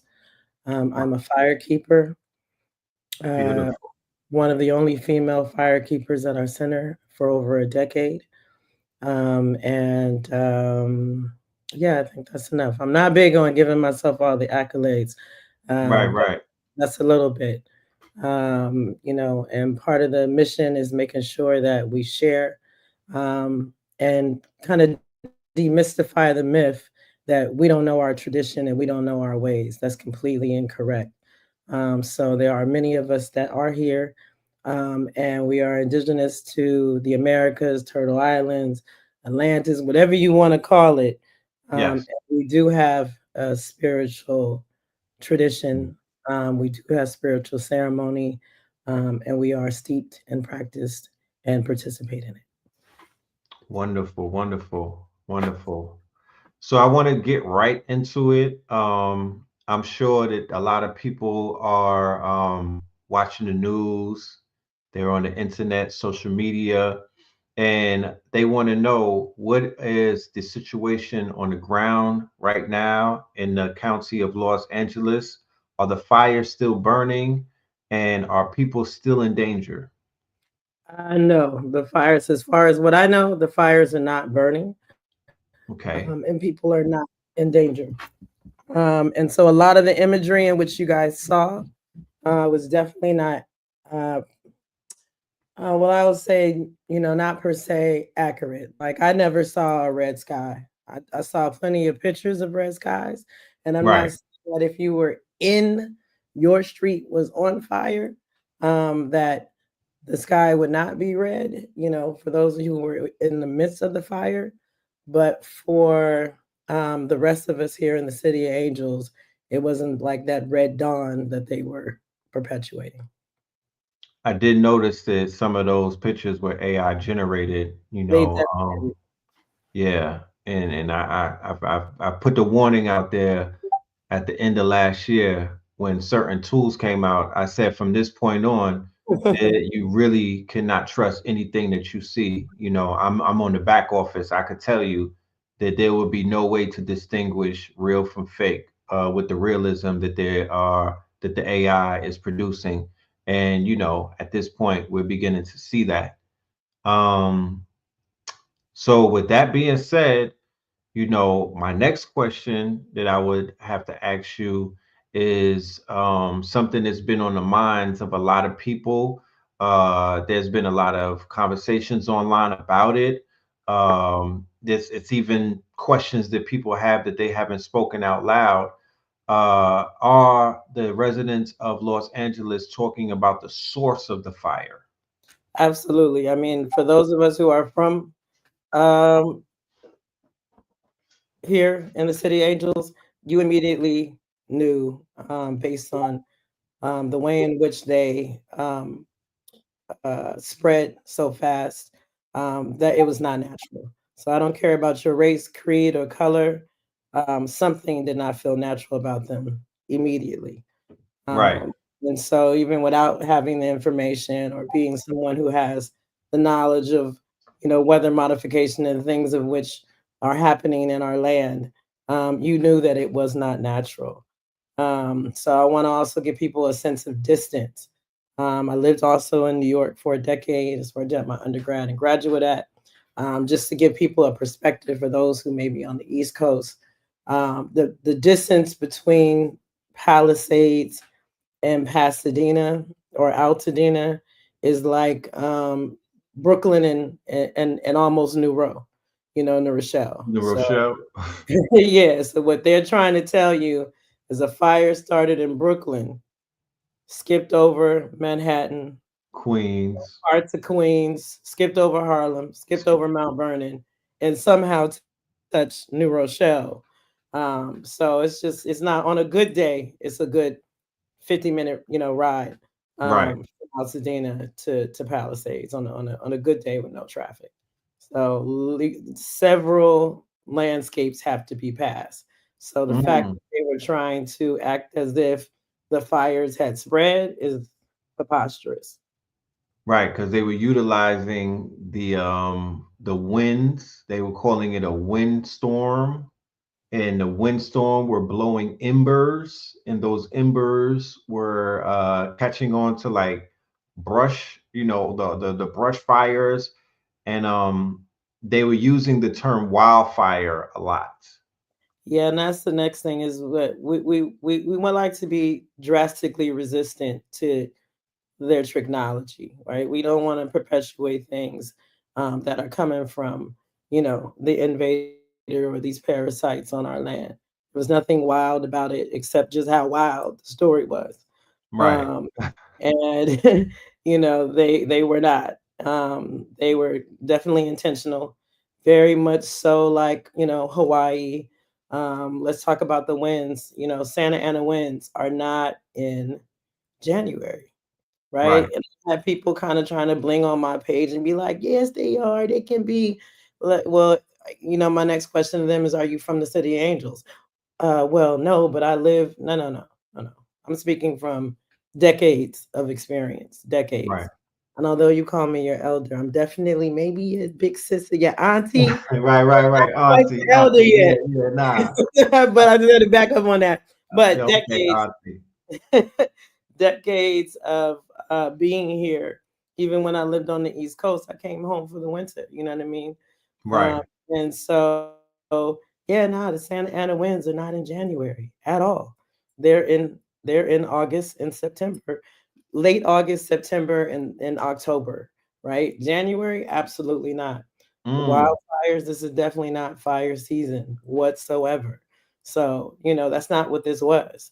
And those people who experienced the fires, know that we don't have fires in January. So it's Right. like, yeah, no. And my thing is, if this entity is big and bad enough to start them, let's just let it be, But this charade that they're actually, putting on is just that. It's a charade, And so I had pulled up some images, not the ones that I shared with you, but if you looked at things like Hiroshima and Chernobyl, this is what the devastation looks like. And right. and I thought about this, when I talked to you, earlier about what's the best way for me to present. And to your audience, I was an art educator for 25 years, right? And I've only taught youth. And actually, if you add New York, 30 years. I'm only taught youth, and what I'd like to do more is actually pose the question. I was explaining to him, I get really excited about subjects I can ramble, but the interesting thing is in the classroom, kids are intriguing, right? And they have questions. So Right. don't necessarily get to ramble because it's a conversation that happens back and forth. And I say all that to say to pose some questions. So back to Chernobyl and Hiroshima. What it looks like for a bomb, right? And we all have experienced, some form of fire or have seen fires in our towns. At what point do we say, since when do fires melt metal? Right? This is the time in which we need to use reason and logic, right? Yeah. My art specialization is in ceramics, right? And so the temperature that you have to get in order to turn clay into terracotta, is literally almost it's not quite incineration, but that's where you're going, right? In order to melt metal, we're talking combustion, right? If it's an open air fire, right? We're talking wildfires. That means there's space. That means there's air, right? We're not dealing with combustion because we're in open space. Right. So how are the cars that are not in the center, they're parked on, you saw them parked on the street. How are they creating heat to be able to melt, right? melt fires, And so I looked up, just what some fires look like, from back in the day. And yeah, the windows will go out, the interior, but the metal still stands, right? It's literally people picking up liquid metal, I like saw car it. melting. Right. I saw it. It's not common, right? And we have to literally start putting our lens on, and it's not to be panicked, it's not to be, nerve, just to be like, like things aren't making logical sense, but yet they're presenting it, and people are, so here's somebody, I see people in the chat saying fires are at 5,000 out in the open air. We ain't talking about a house fire, building fires. They said these fires started in Eaton, right? Starting out on the space and then spread. And when you look at the devastation, they look far more like targeted bonfires, and that's exactly kind of how the sky looked. We live, near the hills, and ran up immediately to get a better look at what was going on. And what you saw was very isolated situations. You could see the fire burning in Pasadena. It was a isolated situation. You looked over, you could see the isolated situation in Hollywood. Panned east, you could see the isolated, no space in between. It wasn't, you know, you saw the line of smoke, but the sky wasn't red. It looked like somebody, you know, dropped the bomb here, somebody dropped the bomb there, somebody dropped the bomb over there. Now, I'm using bomb loosely because we're really dealing with lasers, you know, direct energy weapons, direct energy weapons. But what they look like when they hit, you know, an area is like a bomb just went off. Fire is very different. The plumes go directly up, you know, and so, you know, to even use the information that they're presenting and repeat it. You know, I just listened to the brother by way, give thanks for the brother that was before. I heard a lot of, you know, very in line and interesting things. But, you know, word sound power is a real thing. So it's like we can't accept, as we accept what they say, as we share what they say, it just perpetuates, you know, a narrative that's not accurate. So I want to make sure, you know, that we become a lot more conscious of that. Indeed, indeed, man. Yeah, so we you know, I'm glad that we are able to correct some of these falsehoods collectively, so the family could get into a little more research and do some digging and whatnot. I do have a presentation that I put together where we're going to get a little bit into the history of Altadena Yep. and some of these areas that have been affected and whatnot. You feel And me? and I want to say that also this doom and gloom isn't happening, right? You know, the wonderful thing about some crises is humanity, you know, reigns supreme.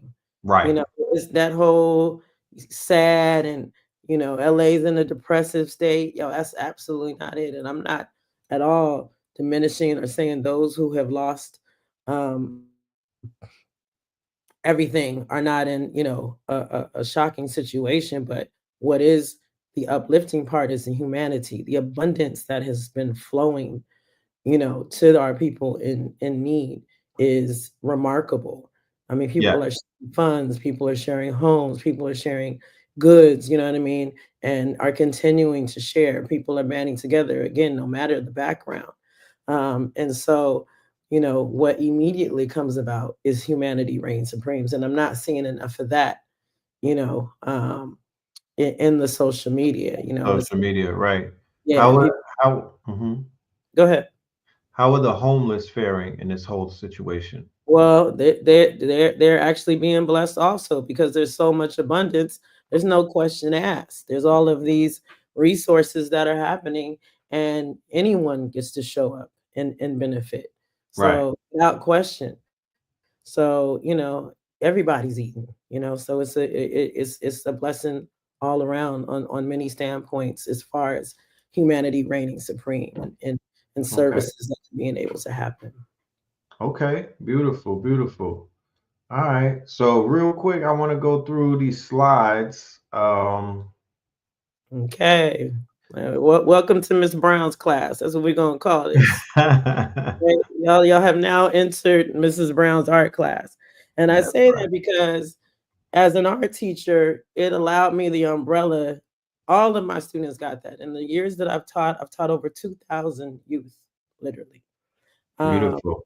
and you know, you don't know until, you know, years later the impact that you've had on them until, you know, the pandemic happens and students from 10 years ago all the way up into current time call me and tell me they need me to help them with their packet so they could keep Right. their job. I done gave them the information about making sure they speak up for their rights of their body, not putting toxins in and being That's right. drug resistant. So this is information that has been covered and spoke about, and the youth are very open. So I sent you these maps because I want to show just a couple of things, right? And why is because there's a lot of contradiction that's happening. One also back to being drastically resistant. No one should be telling our story but us, and That's I've seen right. of others telling our story. And so I brought these old maps about, right? One, because the one on the top left, I want to show that those are castles, right? This is actually a map from the early 1600s. These maps are from 15 and 1600s. Yes. And where you see the novas, this is not quite California. It's a zoom in that I screenshotted. But it is maybe around the Arizona, Texas, you know, Border. yeah, Utah is on the way up. But what you see is, especially where you see Nova, Grenada. up there, those are castles. Castles or some kind of buildings, right? Yes. You know, and so they want to tell you this story that they came here, and it was people here with teepees and wild folks, you know, wearing Right. buckskins. But Right. we know Right. that, and I know that your audience knows that's not accurate. But I just want to, you know, and as an art teacher, I'm not going to get into any really debates about academic, because again, the invader can't teach me anything, right?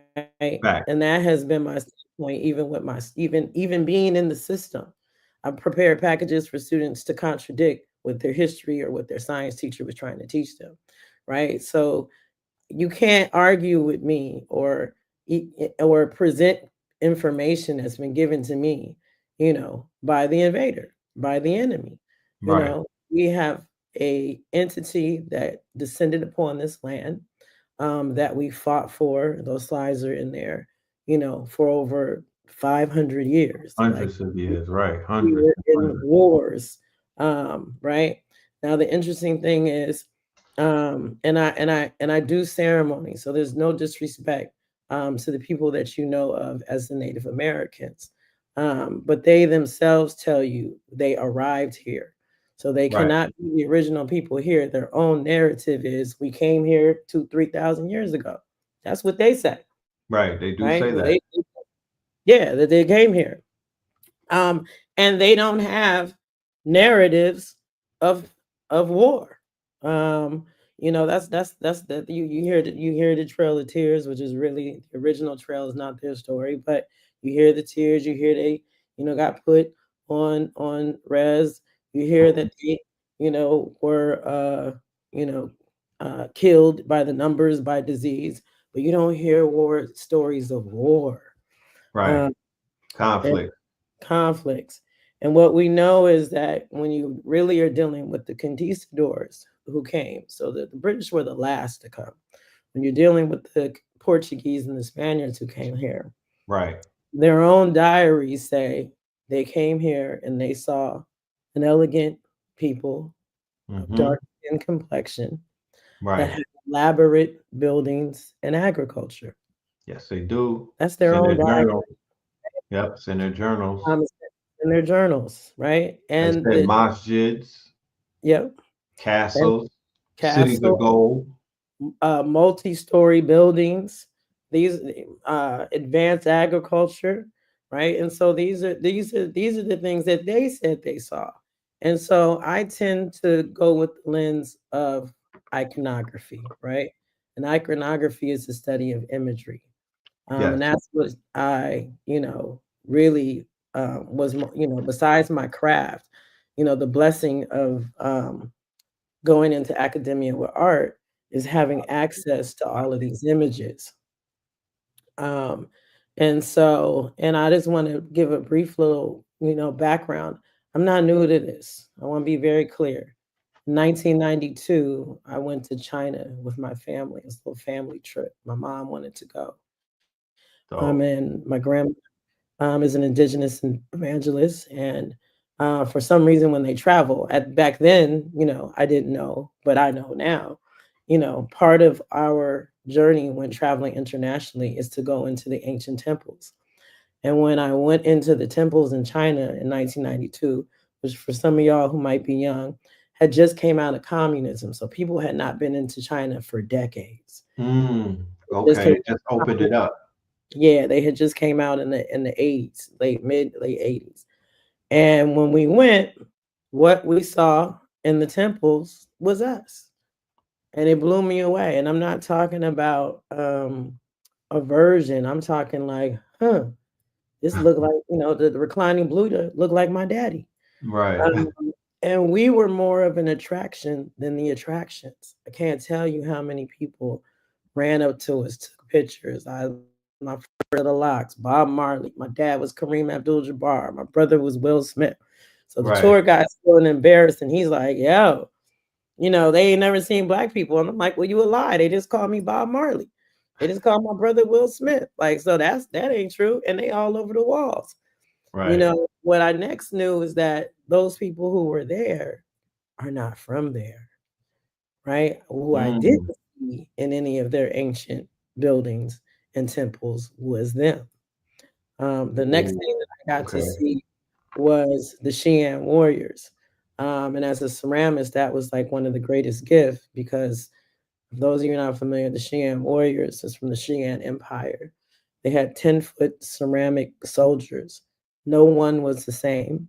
And thousands of them were found in a mound, right? And I'm bringing this up because of the mound, right? So a farmer, was farming and uncovered a head in the mound. He thought it was a spirit. Found another one, and they went to dig it. And inside of this mound, they found the entire empire recreated of the Xi'an Empire. Thousands in ceramic, in gold. They had life-size horses. Actually, like I don't even if the horses was that big, it's a whole nother. We talking Tartaria, like the 10-foot soldiers, the 12-foot horses, and my personal self, this ain't no hearsay, got to witness it. I got to stand in the ground that they uncovered it in person. Wow. They still have not been able to recreate a 10-foot ceramic warrior to this day. Each warrior was individual. No warrior was the same. And when they show you the pictures, just like they do the Mississippi Mayans or they do the Aztecs, they show you just the front view.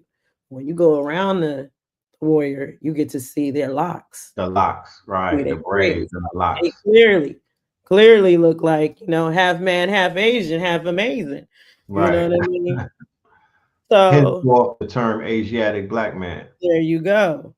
Right. So what I did, and it got to the point we were in a temple, and my dad was looked at the tour guide and was like, yo, whatever, John, where are these women at? He's like, what? Women look, my complexion, my dad's complexion, full body, what I'm saying? Shapely women. Voluptuous, right. Like, yo, yeah, where are these women at? I want to see these Chinese women. Right. Man, like, giggled and was like, hey, it was this creative license. Creative, you went there on creative license? Yeah, nah, bro. And so what I did is I came back and I immediately took every ancient art history course that City College had to offer. And course after course, ancient Indus Valley, ancient Macedonia, ancient,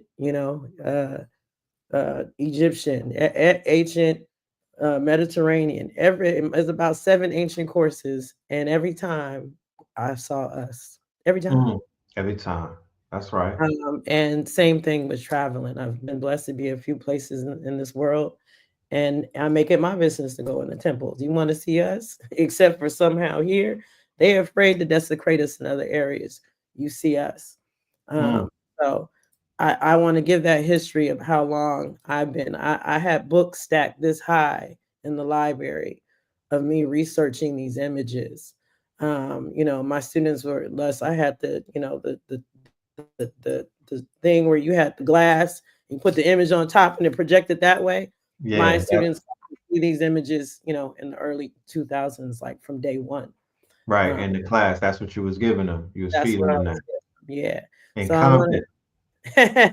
so I want to come back to this photo, right? So about the Americas. And the same thing with this indigenous past. This ain't new for me either. We knew my father was part Cherokee, really didn't get down with his family. And he, I was trying to get him to join the Cherokee Nation. Yes. Because I was really at that time at 19, I'm like, yo, we need to get this money. You know what I'm saying? They got the casinos. You know, my dad's told me straight up, them Cherokees ain't never done nothing for me. Like he wasn't Right. with it. You know, and so I just, you know, I'm assuming those would be the $5 Indians at that point. not necessarily. You know, here's the thing about, you know, the Cherokees are an umbrella, and there's about 7 nations, and out of those 7, only 2 were not exiled out of the overarching, you know, nations of indigenous ones. Right. So they got a couple issues, you know what I mean? And that's a whole nother story. Right. But I know why now. And yes, at the point of me trying to participate, they were $5 Indians then, yes. In fact, while I was at City College, I wrote the letter. I sent the paperwork of my great-grandmother in to show our indigenous information, and I got a letter back saying they weren't accepting Black Indians. Yep. Well, that was in 92. Whew. So 92, 93. So that's a delineation right there that we existed. So, right. You know, when I was 13, I got, you know, the indigenous jewelry. That was the first thing I bought with my babysitting money. So this ain't a new thing. Yeah. So, And another thing, I'm sorry, go ahead. No, go ahead. You shared something with me about the powwow. I know I'm jumping ahead of myself. No problem. We could do that. I'm Shinnecock. You know, I was introduced to the powwows when I was younger. My dad and them would take us to Long Island, and you know, we were blown away. You feel me? And this was also at a very ripe age where we were learning about our hidden history and whatnot. And when you shared with me about the powwows, it kind of like really, it made sense. It blew me away. You know what I mean? Can you share what you shared with me about the powwows? So the powwows are where the Native Americans were going to show what they learned in Indian school.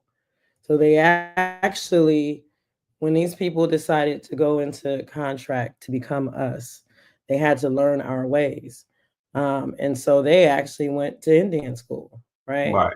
And so the powwow is where you showcase how well you learn. It's not a ceremony. That's why it's like a talent show. Like a talent show. That's why you got the numbers. That's why you got the shawl contest. You got the dance contest. So it was the showcase. It's definitely not a ceremony. Now let me, you know, when 2 or 3 are in his name, you know, the Most High's in it. So I'm not going to say that there's not something to when they get together and drum, but the particular, you know, thing of the powwow is a showcase, right? Our ceremonies are not for public consumption. You would never allow, you know, the public into the ceremony. So that is what the powwow was. That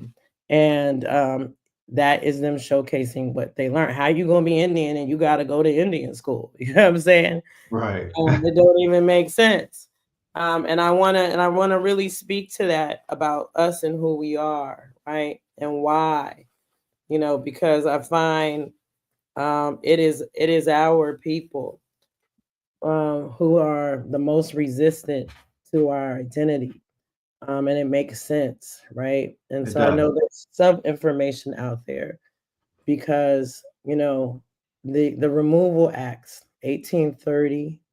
Then there was a process, and the name I sent it to you, but I think it was called the Reserve. It was like from 30 to like 1850, 60. The 50s, yeah. There was the process of enforcing, right? Enforcing it. Then the Indian Removal Act was another slide. That's the one of 1830. There is one where they did after to enforce the Removal Act. Not that. It's okay. I'm gonna keep it going. And then again, we experienced it in the 1880, and then again in the early 1900s. Now, what most people don't understand is that the penalty to remaining who we were was death. Was death. Yes, it is. Yep. Although, let's be clear and say that again. The penalty was death. It was death. Right? So in the scheme of material things, because I've had many, many discussions and even debates, why would y'all give up your stuff, right? Because first of all, we're stewards of this land. You know, I listened to the brother say about purpose. I found that, you know, interesting. I know my purpose is to be of service to mother, right? I heard some things that were in alignment. You know, this is a reciprocal, it is. The universe is reciprocal. And the same way in which mother gives is the same way in which we give, right? I know that we were assigned to steward this earth, not just here in the Americas. The Americas is special, but, you know, melanated ones, hue melanated ones, right? And so I'm speaking of melanated ones with our particular pigment. I don't want to get in these discussions. Everybody got melanin, you know, right? The hue melanated ones. The hue melanated ones, right? Are here to steward and take care of the earth. And for someone to be like, oh, the earth needs taken care of, really? Let's look at what we're dealing with. We're dealing with something that's on the earth that cares not about its water, that cares not about its winged ones, its four-legged ones, the tree nation. The tree nation is the oldest, along with the mycelium, and they're hand in hand, the oldest living things on this earth, who they deforested. Iceland was deforested. You say the mother doesn't need assistance? No, it clearly needs some assistance and some regulation, because there are entities on this land that could care not about her. And so that is our service, you know, especially if here in the Americas and here on the earth. And I know I just went on a tangent because you was asking me about the powwow. Not at all. Are we done with these maps? No. I want to bring this back real quick. All right. So these little parts on the, and you can use your mouse. I don't know. Can you see my mouse? You can't see my mouse. The maps where you see the top, all these little castles, all those little things that look like tents are actually buildings. I want to come down to the one and below it. So the next decisive thing they did with the Americas is separate our islands. Yes. It's a very decisive thing, because no other place on the earth do you separate their islands. You have the mainland and you have the island. Right? And so the Caribbean, and along with the islands, along with Hawaii, even, you know, even Iceland. And I'm going to tell you, at first I wasn't sure about that, but once I went there, I'm sure about Iceland and Greenland. And I actually went to a place in Iceland where they said this is where America and the European tectonic plates meet. And I'm like, well, how's that? We on a island, like, like that's some partial information you're giving me. Is that what Donald Trump is talking about reclaiming? I don't know. Knowledge. I didn't even hear that. Oh yeah, I can see it.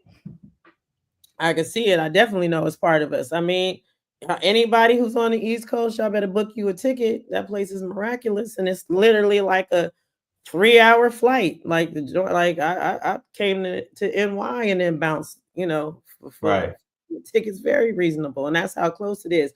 Iceland and Greenland is the East Coast version of Hawaii. The West Coast version of Hawaii. In fact, Iceland might be a little closer to y'all than Hawaii is to us. So I want you to look at that, right? So what we were really dealing with when you look at the Caribbean, don't you notice that it's almost like a peninsula, right?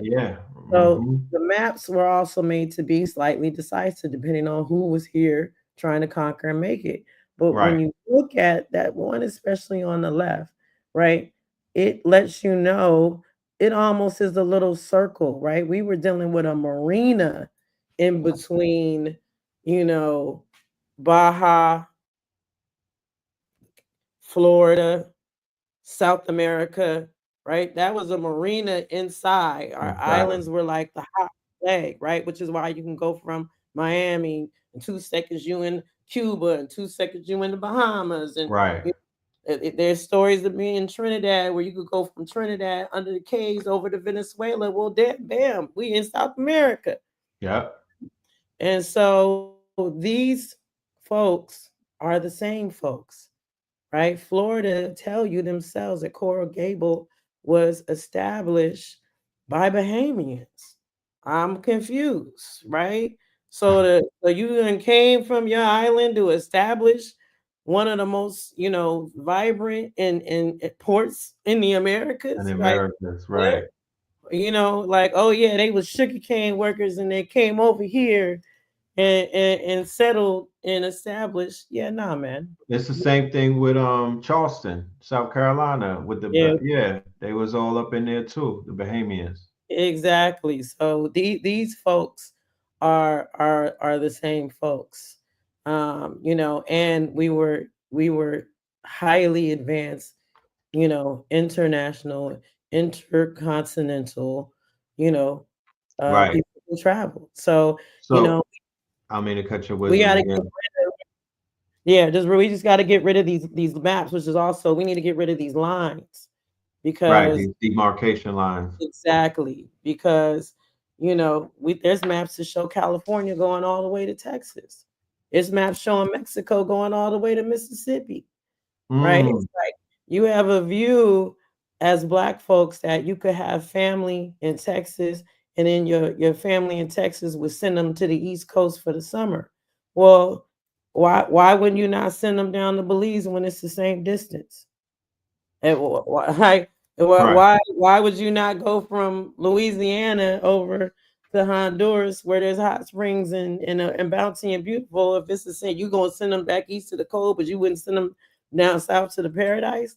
These are all the same. So that's why I put these maps here, because I just want to show really how the lines in which they've given you really aren't what they are. How we have a map here from the 1500s that shows buildings on it, which is going to come to some of these other pictures that we show. And then really just how close they showing our islands connected to South America and North America. And for people I still find, I had to correct a radio DJ here in LA, KJLH, who was trying to tell me that the Americas was 3 continents. Like, what? Come on now. And what? Like, and then she looked it up, and I'm like, yeah, that's the hijack, right? Because they want to tell you that the continent is the biggest continent, but it's not. America is far bigger. We bigger than the. And when I say the continent, I'm referencing Africa, what they call Africa.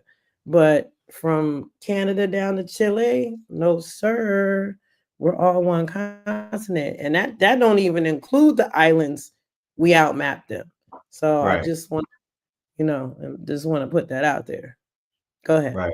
Where Two things with Trump is Greenland that he was proposing taking back or adding to Americas, and he also wanted to change the Gulf of Mexico to the Gulf of the Americas and whatnot. So I found that rather interesting. I know that this next 4 years is going to be a lot of discoveries just in terms of this hidden history under that administration and whatnot. That is very interesting because I just heard today that the president of Mexico passed a bill for indigenous Mexicans, which doesn't exist. A Mexican can't be indigenous, but indigenous people of that land, which we know look like you and I. And then Afro, she delineated and made a separate part of the bill for Afro Mexicans, and there is no such thing, So, and all the Van Sertiman folks, come on, man, don't get me started. I have to come back to talk about Van Sertiman.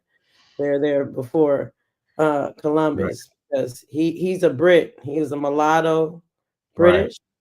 The mother is British and the father was from Guyana. So there's definitely people that were put in place to mislead you. Right. And that's one of them. Now this image right here, right? I was doing this research because we're going to go into the history of Altadena and Pasadena, which they give credit to for the Huntingtons, right? And the Huntingtons were actually on the East Coast and they were actually on the West Coast. And the Huntington father was one of the signers of the Declaration. Okay. Now, the interesting thing about this image, this was the image that I was telling you about. So this is one of the acts. So when the Boston Tea Party happened, they created, and I can't read the bottom because maybe it's there, but I had it on my phone. Hold on. It says the able doctor or America swallowing the bitter drought.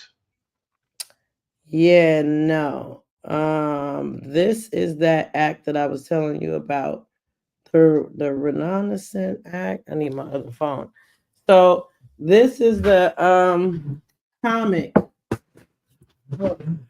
Okay. This is the comic that supported. So this was a penalty that happened to the 13 colonies, which for me solidified something that I've been researching, and what I know is that the 13 colonies is really the 13 tribes. This is the cartoon that matches the intolerable acts, right? Okay. Sometimes referred to as the insufferable acts or the coercive acts.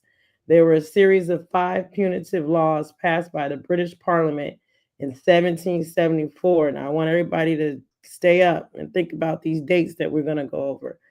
After the Boston Tea Party, the law aims to punish Massachusetts colonists for the defiance of the Tea Party protests and the Tea Act. The tax measure enacted in Parliament in 1773. The Great Britain, these laws were referred to as the Coercive Act. Now, Huntington, the father, the patriarch of this Huntington line, was over this Coercive Act. Now, here's the interesting thing. The woman is supposed to be the representation of the 13 colony. How, Sway? How's that possible? Because she's clearly indigenous. Yes. She got locks. Don't let the patina on the paper fool you, because it would be a Black woman. And I put that in quotes. How is that possible?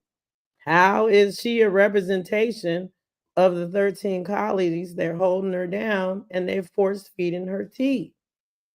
So to me, that means what we talking about is the 13 colonies must be representing 13 indigenous colonies, 13 tribes, right? Or you wouldn't have the representation.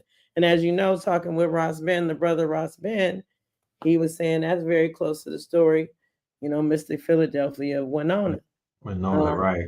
Right. And so, I wanted to just put this, I want to put that there. So we are dealing with these cats coming in the late 1700s, right? So this is where things are going to start to fall apart when it comes to us and who we are. Let's go to some other slides. Now, the slides may not be in order, but it's okay. Indian Removal Act, 1830. That was passed by the United States Congress, authorized unilateral abrogation and treaties guaranteeing Native American. Now, you guys got to know that's the hijack. These things were rewritten. The term Native American did not come about until the mid 1950s, 60s. Wasn't no term. You ain't finding that on the real documentation. So that's a hijack. But we'll take it because we Americans per se. It just ain't the ones that you know about. All right. So 1830, right? So they came over here and the ruckus began in the late 1700s. And I'm gonna tell you why this is important. We're gonna look at these images. So in 1830 is the first threat of death, right? This is when they told us you can't be who you are. We coming to take this land. Y'all got to get up out of here. Right. All right. Let me hit me with another slide. Oh, the one about the wars. Yeah, the Indian Wars, right? So, and there's another slide of those. So there's two pages, the Indian Wars. Just so you guys can see, everybody thinks we gave up easy, right? We got the Espasos War, 1659-63, King Philip's War. These are all Indian wars.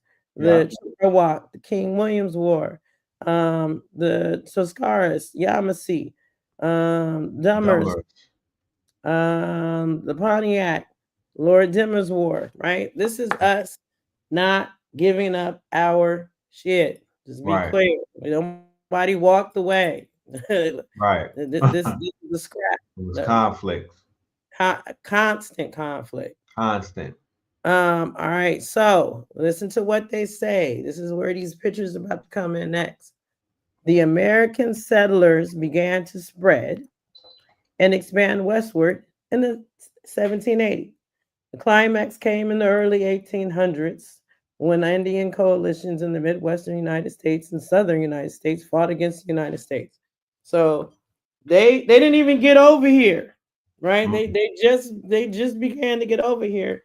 And there's this image I need to send you because I didn't get home in time to send you this image, but I'm gonna have to work on it on my phone because it's really important to this. But let's go to some more. So we know that we were scrapping.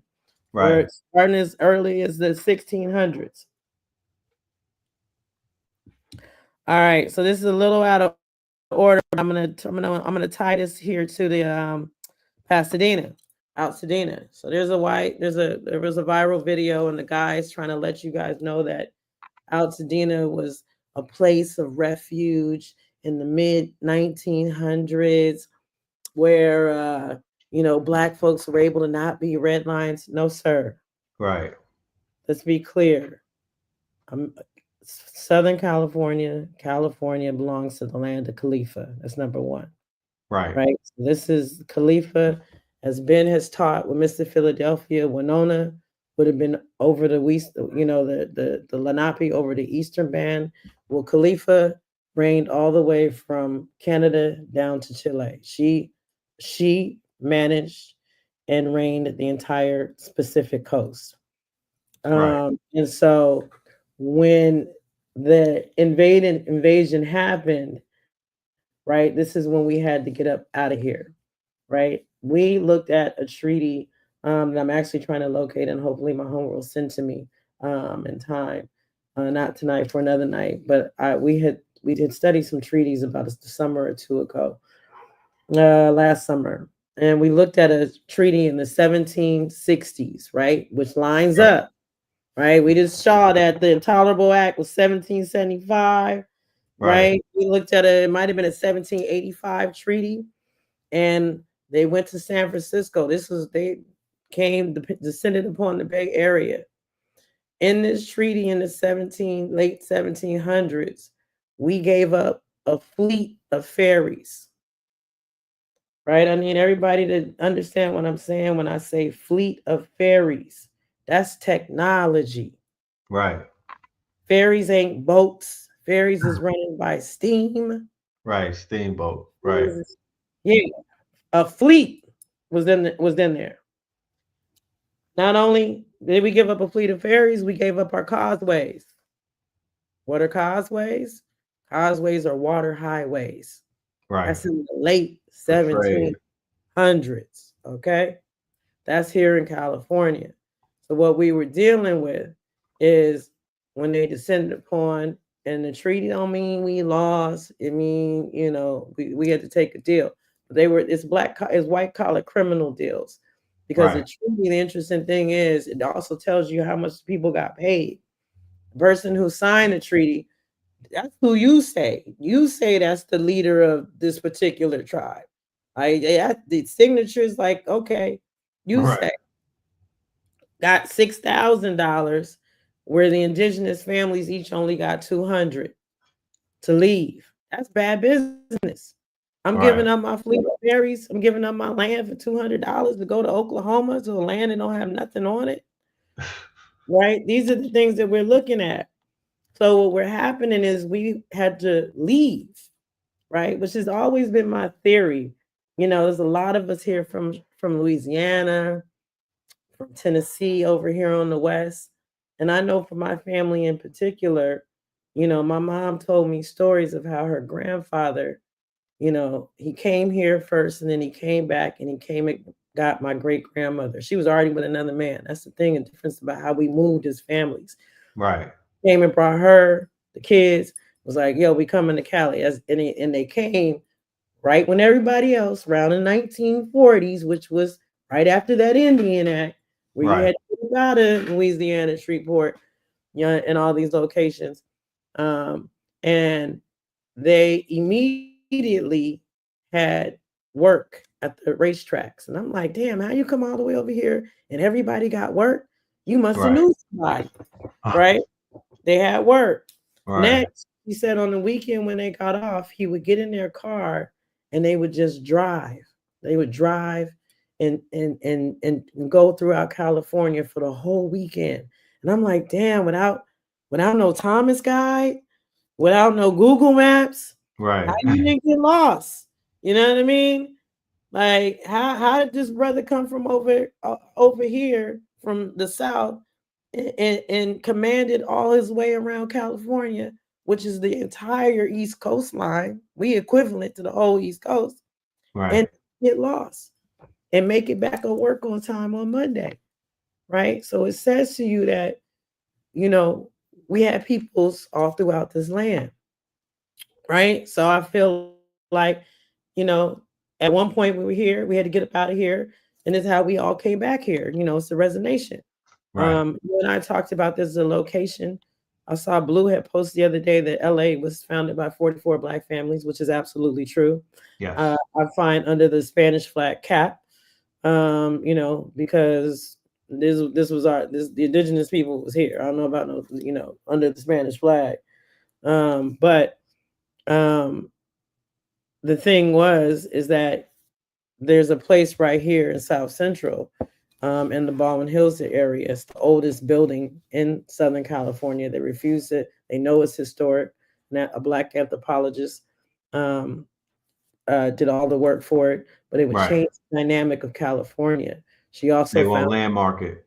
They won't landmark it. She also found Khalifa's headquarters in Bakersfield, and that's where we know her reign. She saw all the locations in which she reigned.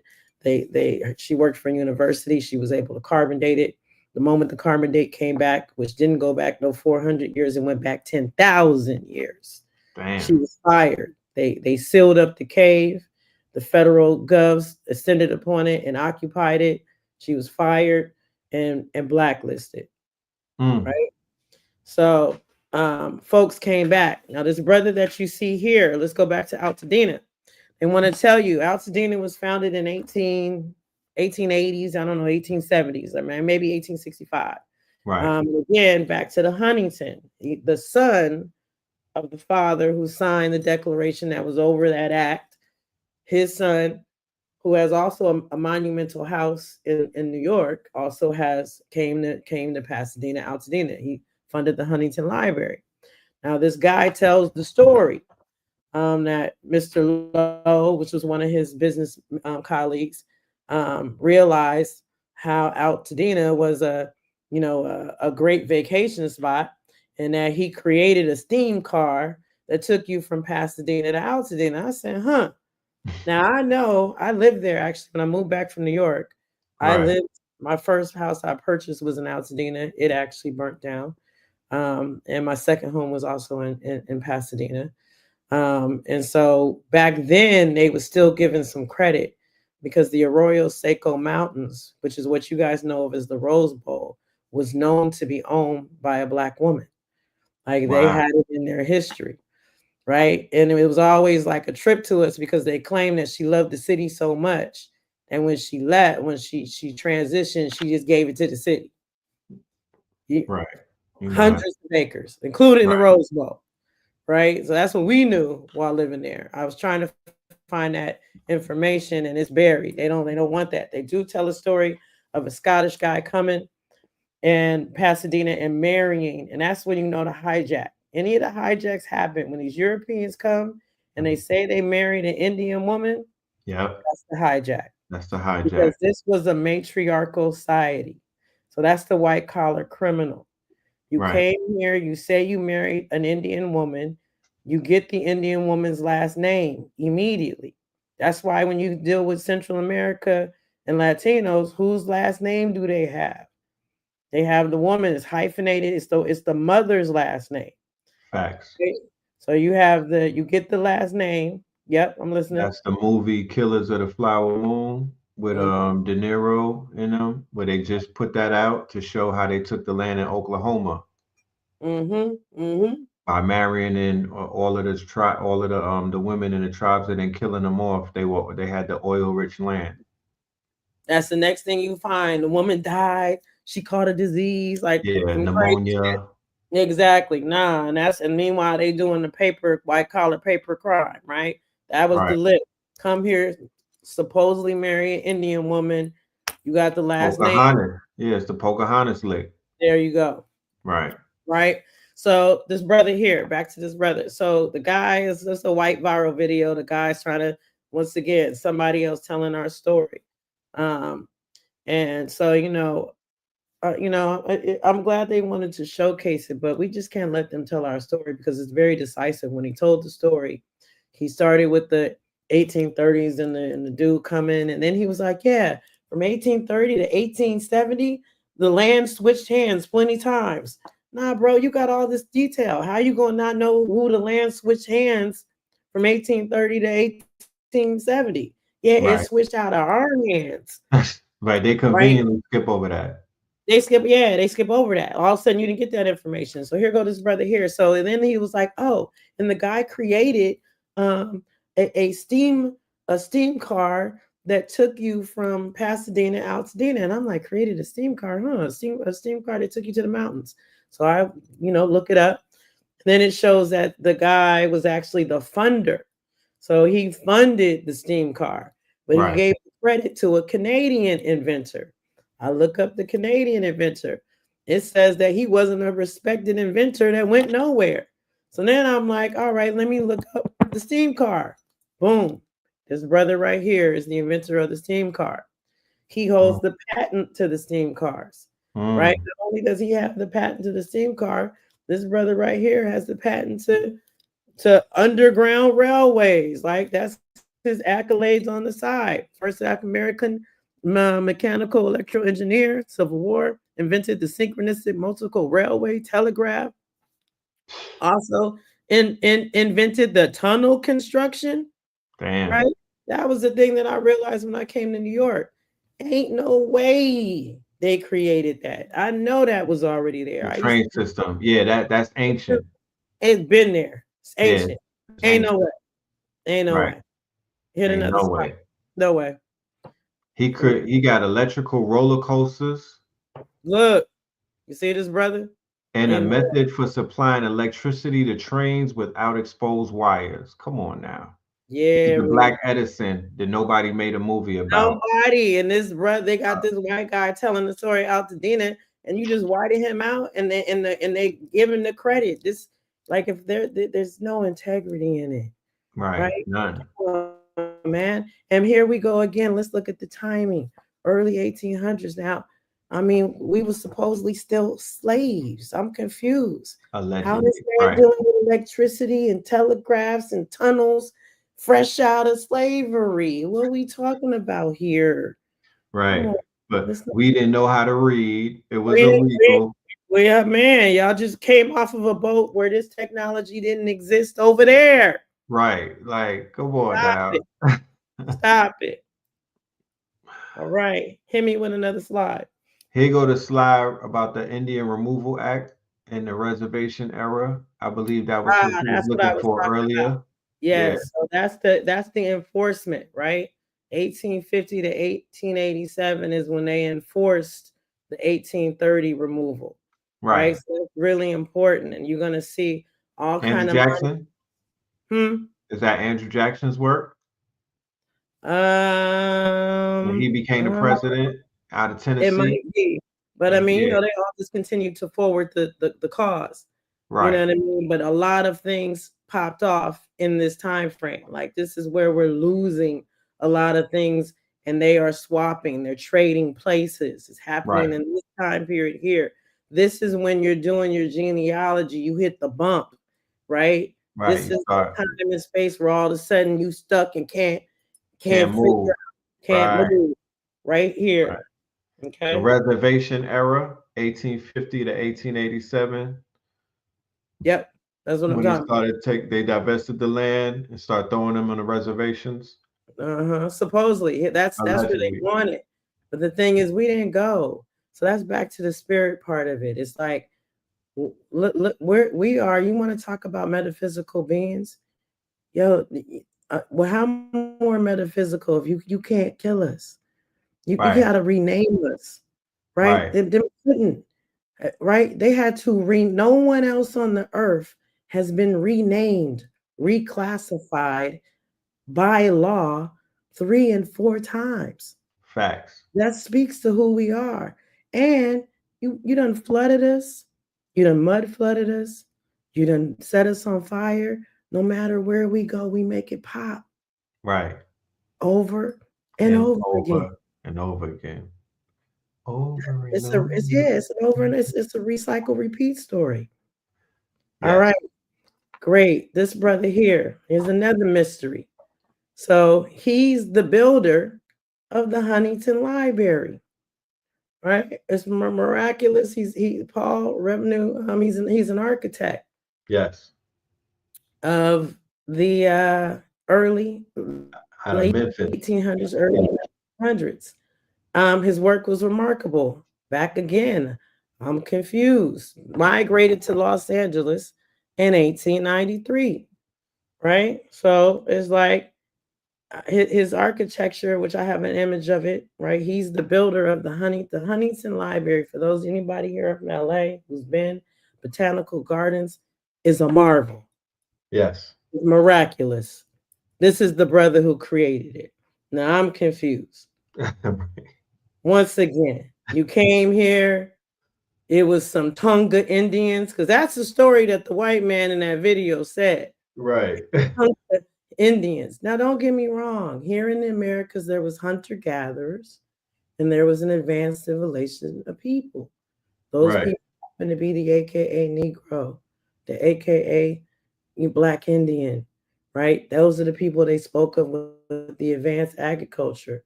Here we go again. How somebody just out of the, you know what I'm saying, slavery times, and how are you seeking a brother, right? You seeking us to build your tech, build your opulence, really? Right. Okay. That don't make no sense. That don't make no sense. I'm asking They should everybody. have been overqualified. Put their logic and reason up. All right. Here's one of these structures, right? So here we dealing with, now this is, and actually, I don't know if that brother built the Huntington or if he built this. This is some of his work. I'm sorry to cut your wisdom. This was some of it is what's black and white. This is one of his works. So this is the president of Disney. He was the president of this particular home, was one of the president of Disney's, here Disney, I forgot, but he's like one of the top dudes in Disney. Right. Yeah. So this is actually in Pasadena, right? Actually, this one's in Altadena. Look at this opulence. Now here we go. Let's talk magic here, right? Because you just got there in the 1800s. Y'all niggas came in horse and buggies. Y'all remember Little House on the Prairie? Right. Y'all came in horse and buggies and in wheels. How you built this in 2015, 10, 15 years? This still standing. How? You trying to tell me you just got there and you built this? Who built that? Who built that for you? This ain't no, they got y'all convinced that the plantations was built. That's a whole nother build. I could prove to you them joints wasn't built by them, right? They got you convinced that the slaves built the plantations. The slaves had the tech. Well, California wasn't a slave state. Wasn't a slave state. Who built this? The hunter-gatherers that you claim was in Pasadena? The people who was they wasn't even farmers. They said he was living in huts. They was hunter-gatherers. Hunter-gatherers aren't farmers. That's advanced agriculture and technology. Right. Nah. Who Right. you see this? You can't even duplicate this type of fine Architecture. craftsmanship. Right. Going on. It's real life still standing today. That's a fact. And Bill, they gave the credit to a black architect, or did you take it from a black architect, from a black man? All they did was come here and assume. And let me tell you how they was able to do it. So in the 1880 Act, this belonged to an AKA Indian, AKA Negro, and we roll up on the house. Excuse me, sir. Great house you have here. What are you? Excuse me? Yeah, what are you? What are you? Right. You a who? You a Negro? Okay, well, the gauge comes out and they can shoot you on the site. Mm. Literally, that's the law. You Right. claim Negro, well, you can't be like, well, I'm a whatever the new classification is, because the new classification don't own nothing. Right. You didn't just give up your title, you gave up what came with the title. Right. title. All ownerships. So now everything is free grab, just like the land that y'all know about. It's up for grabs. Right. You standing on 2 toes? Well, the law says if you use one of these Khalifian Negroes that own this, by law you don't anymore, because you're supposed to be on the reservation based on this treaty, bro. Hand me that mansion. That's crazy. Let's go to the next slide. Yep. Look at these palatial estates. Here's another one. I believe that's the library over there, correct? And the further in the bottom right. The Huntington Library on the right, built by they're gonna give the black man credit. Columns, once again, could he have? Where is it? This type of architecture isn't found over in Africa, just so you know. So where is this? Where is this skill level coming from over here on the West? Right. Where is it coming from? Look at the opulence inside of this mansion here. This mansion's from 1880, late 1860, 65, Before 18. Hollywood. Right. They just got the Pasadena hasn't even been established. I mean, well before Hollywood. What you talking about? Right. You know how many kind of years it takes to build this greenhouse in the back? No, this is assumed. This is trading places. Right. This is the big gaffle. The big gaffle. Come and take it. See the Moorish domes. Look how cultivated the foliage is. Like, come on, and still immaculate and standing today. Because to be honest with you, the architecture that is given is Granada, Al-Andalus in Spain is given us that Moorish flair. Well, you know, with the domes. Here's the thing about that, right? I hear y'all, but I'm from the research of this being the old world, right? Right. So, you know, is Spain really Spain, or was that area over here Spain? That's right. That right? Was conversation France really over here? Right. Right. You could set all of Europe in a fraction of the Americas. Of the Americas. That's a fact. You can find every city over there over here on the exotic map. That's every.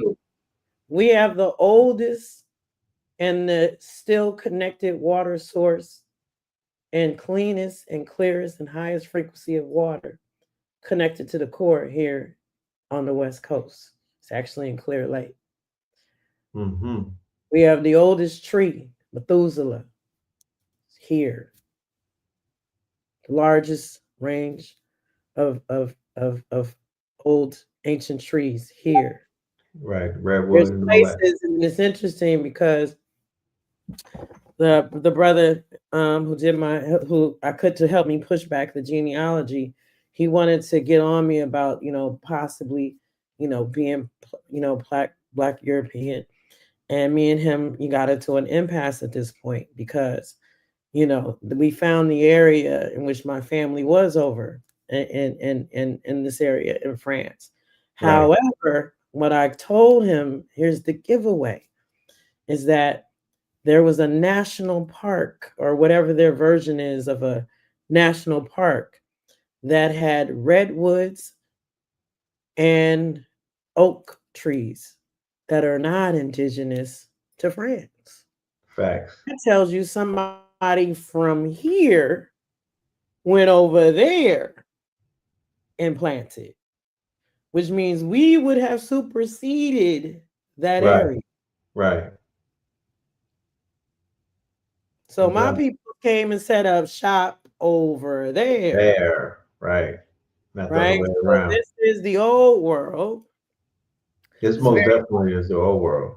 it's very, all of that. It's very possible that the original Scots, British, Europe's, the France, we know that the you know the purchase, Louisiana Purchase, isn't what they say it was, right? We know that when the treaty lost, they sent our indigenous folks who spoke that language over to Haiti. Right. When they lost, they went, that's where they sent them, Right. right? King Philip's war, they were sending the people over into the quote unquote Caribbean Sent all the islands. Creeks, the Cuba, Yeah. they probably sent the Them to trees. Europe. Yeah, it tells you where, they tell you the Lenape got sent. They tell you where they sent them. Facts. So you know, This is the end of the I, slides. hmm? This is the end of the slides that I have. Okay. So when Yeah. I wanted, is it possible for you just to real quick Google Yeah. the settlers on and see what pops up? I just want to show you. I didn't send the images of Which one, me Google? I didn't send you the images of the buildings and the ancient sketches. No. Oh man. Hold on there real quick. Google American settlers Okay. and go to images.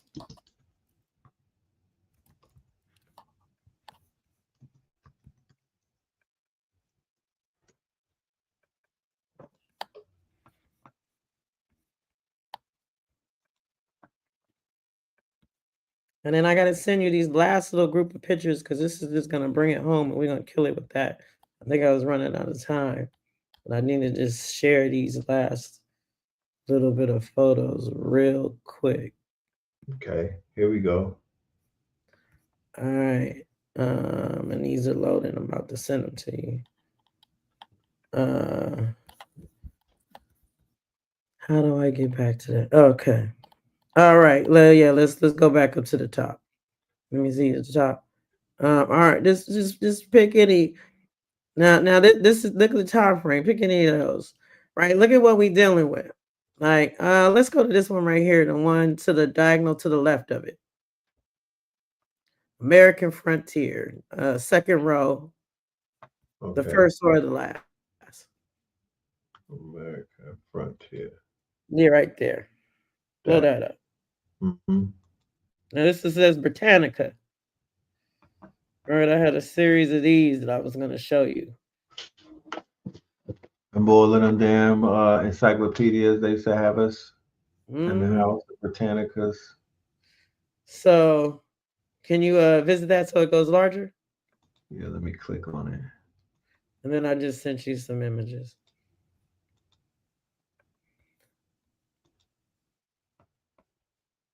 Click it where it says visit on the right hand. It blew up on the right hand side. Yeah, let me go ahead and, because it jumped into a new page. Now I just want to show you. So I had a series of those photos. There we go. Right? This is who came west in the 1800s. Yeah. Now, those people in wagons, in horses, right, built those buildings I just showed you. I'm right. confused. I mean, that's Little House on the Prairie. You feel me? These with people. buggies, they the ones These Yeah. people right here, It was them. It was them. they carved marble. Yeah, they carved marble Right. covenant and that you can't even do this day. They did wood carvings. They like I'm confused. This the 1800s. Like you trying to tell me when these people came there, they had the skill level to give you the buildings that I just showed you? Right away. Impossible. They're like, you Look at know that email what? I just sent you. I got It it. said Yeah. You know what, guys? We're gonna build some palatial estates with Moorish domes on them. with domes, with bells, with floor to ceiling and marble. That's how I know that man, the Hearst Castle, didn't build that castle. You came in, and the interesting thing is, I has put the Huntington slide because it said founded, which as you Right, know, and that's the key word. Founded, founded, not built. Founded. founded. That's what it said. These are the ones I just sent you. No, I'm pulling that up right now. I just gotta throw them on Founded. the For all slide. those who think that America is an island, I disagree. A peninsula, yes. An island, no. If you have driven from California to Oregon, the landscape is too ancient. There's no separation.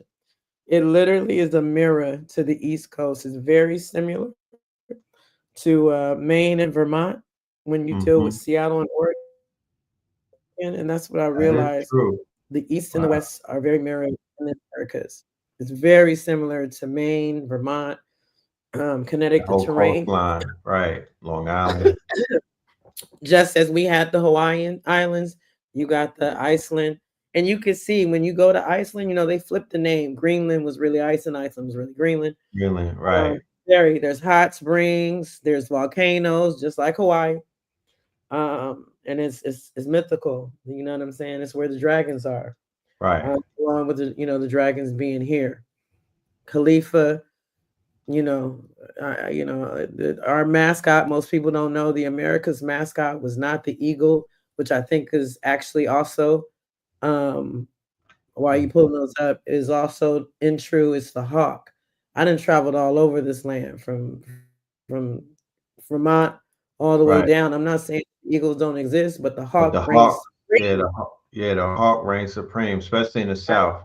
Which is the same thing, hawk/falcon, that you would have seen in, Egypt, the heru. It's not the eagle. That throw your ass off. It's disrespectful to the hawk nation.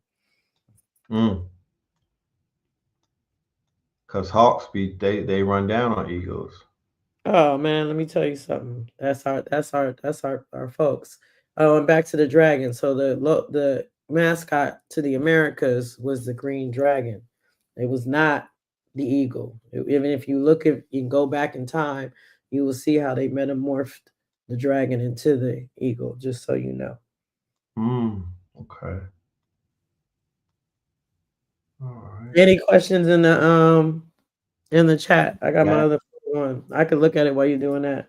All right, chat. Go ahead and ask some questions while I put this thing right here together. Feel free. Yes. Don't be shy. The same.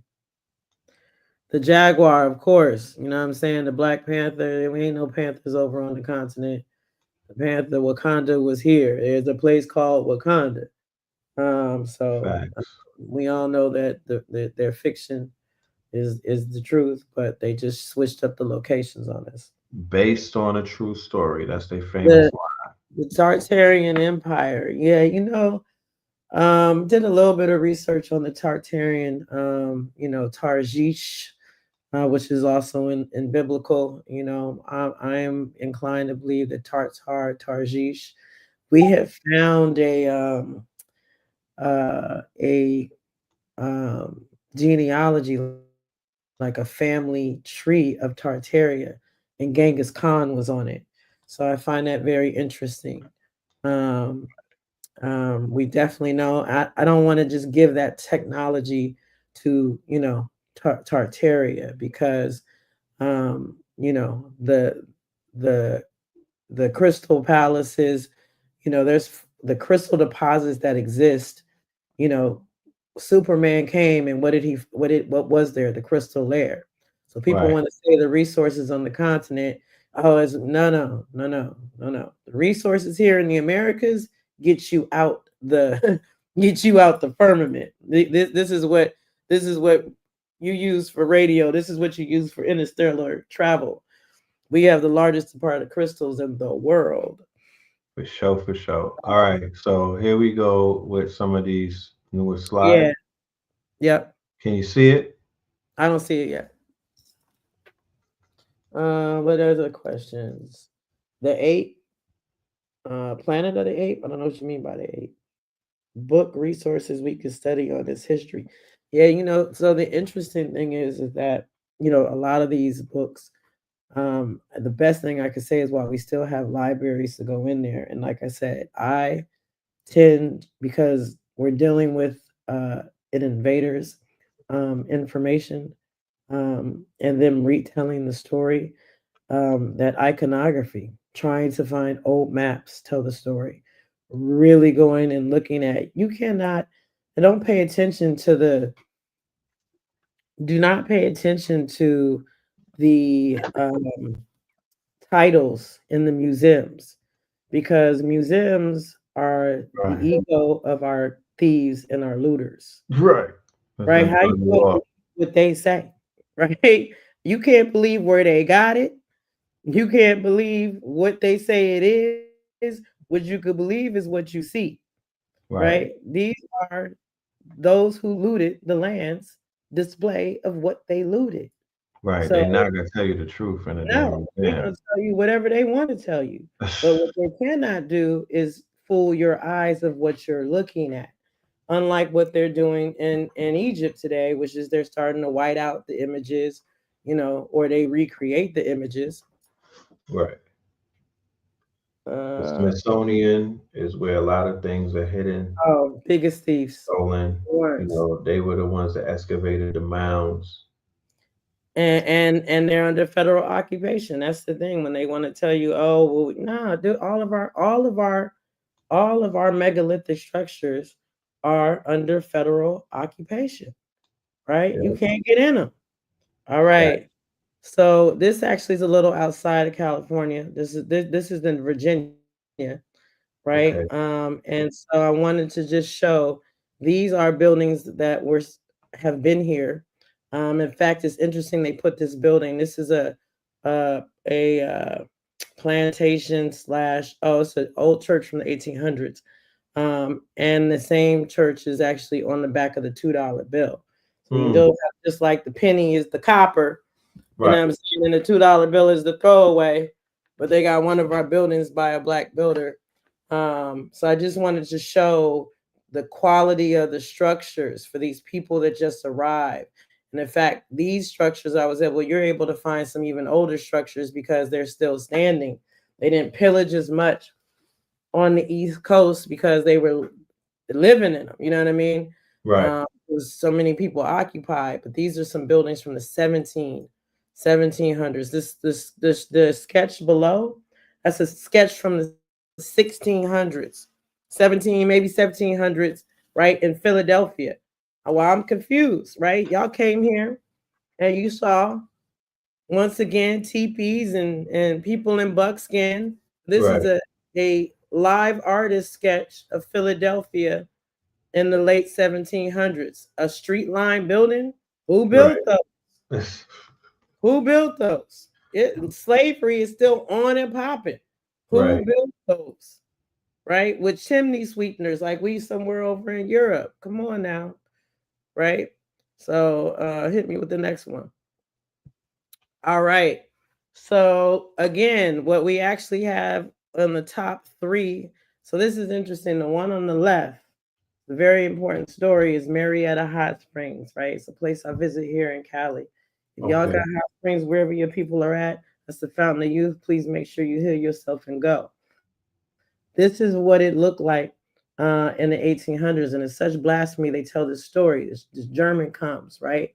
And he says the indigenous people of Marietta, California. Now, this place I have witnessed myself. There is a freshwater lake about 30 minutes from these hot springs that is under now, on reserve land. And there's a pyramid there that you can still see this day on this freshwater lake. So ain't no need to hit the beach because they got a whole massive freshwater lake. Now, Marietta, so the German, it's a German dude that comes.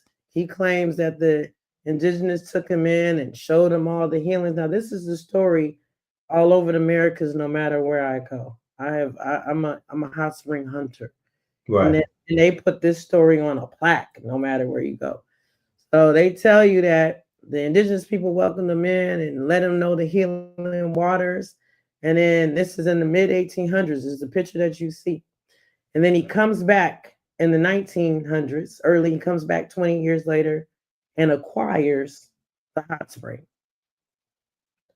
Acquires.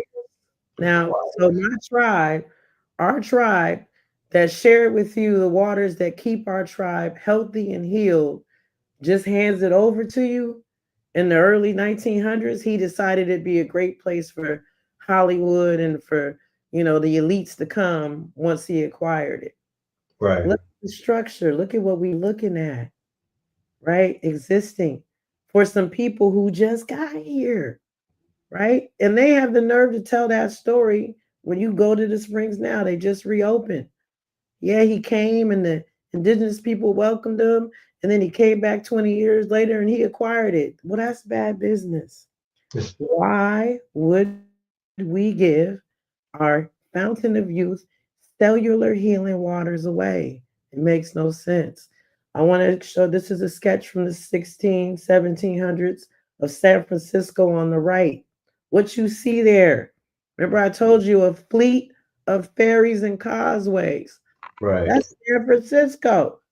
How? And they had the great burning of San Francisco in the early 1800s, just like the Chicago fires. Right. San Francisco had the same thing. They burnt the city down. I think I might too have some images. This is the actual, Georgia got burnt. There you go. This is actually the building of on the $2 bill. It goes back to 1700s or something. I mean, impeccable. We were master masonaries. Master. The Americas were known for masonry and cement work. And this is South and America. All right. Is there another one?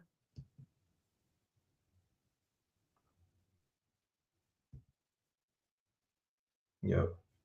Did it turn? Did it switch yet? No, it didn't switch up yet. Oh yeah, Vallejo. Look, y'all know what's going on. We need to be drastically resistant and not support anybody telling our story, questioning everything. When you go to the museums, which we should go to with the lens of seeing what you can see, not what they tell you.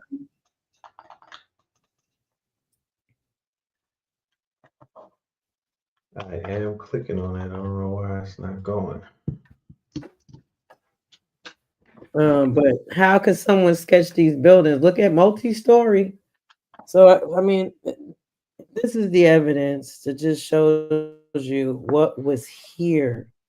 So it's like, and if you notice, these structures are very unique to the Americas. So that Van Sertiman, they was here.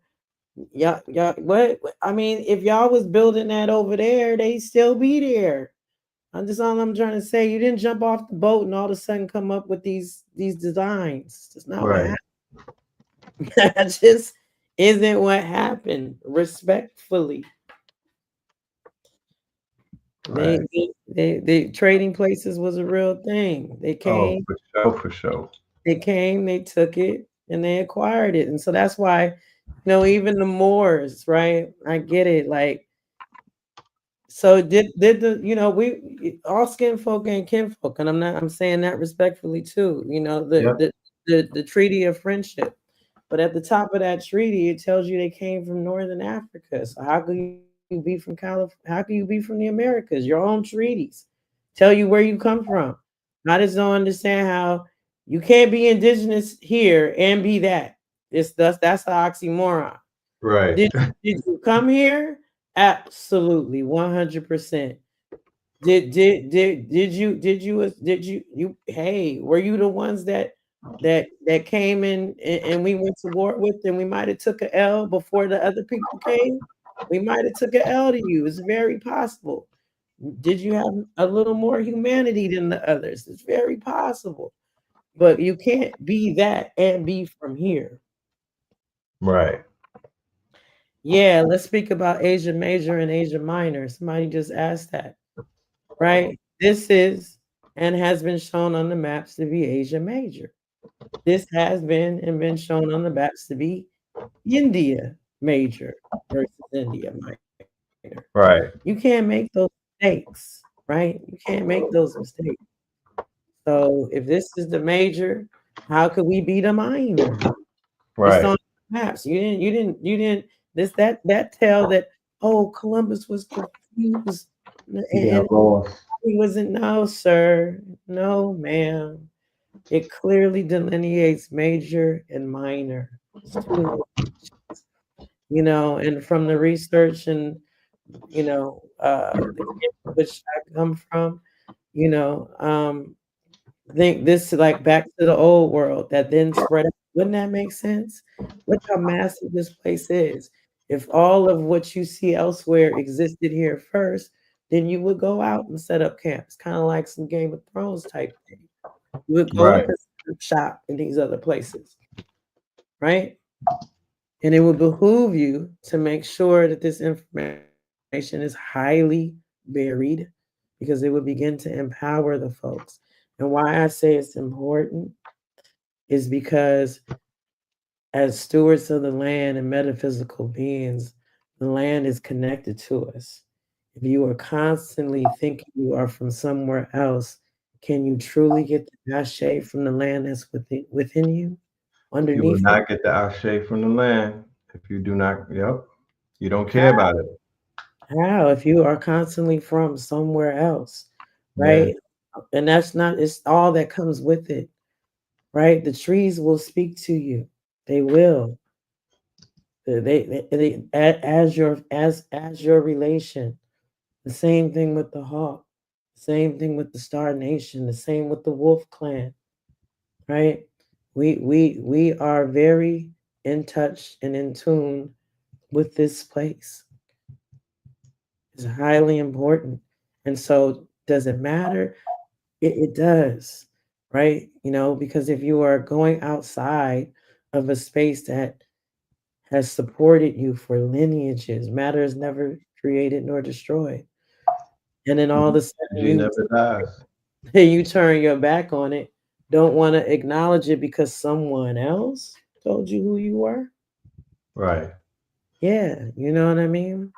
The Star Nation is us. When people ask me, like, oh no, I mean, yeah, if you want to ask me, I'm not from this planet. We are from the cosmos by way of the earth, cosmos to earth. That's my line.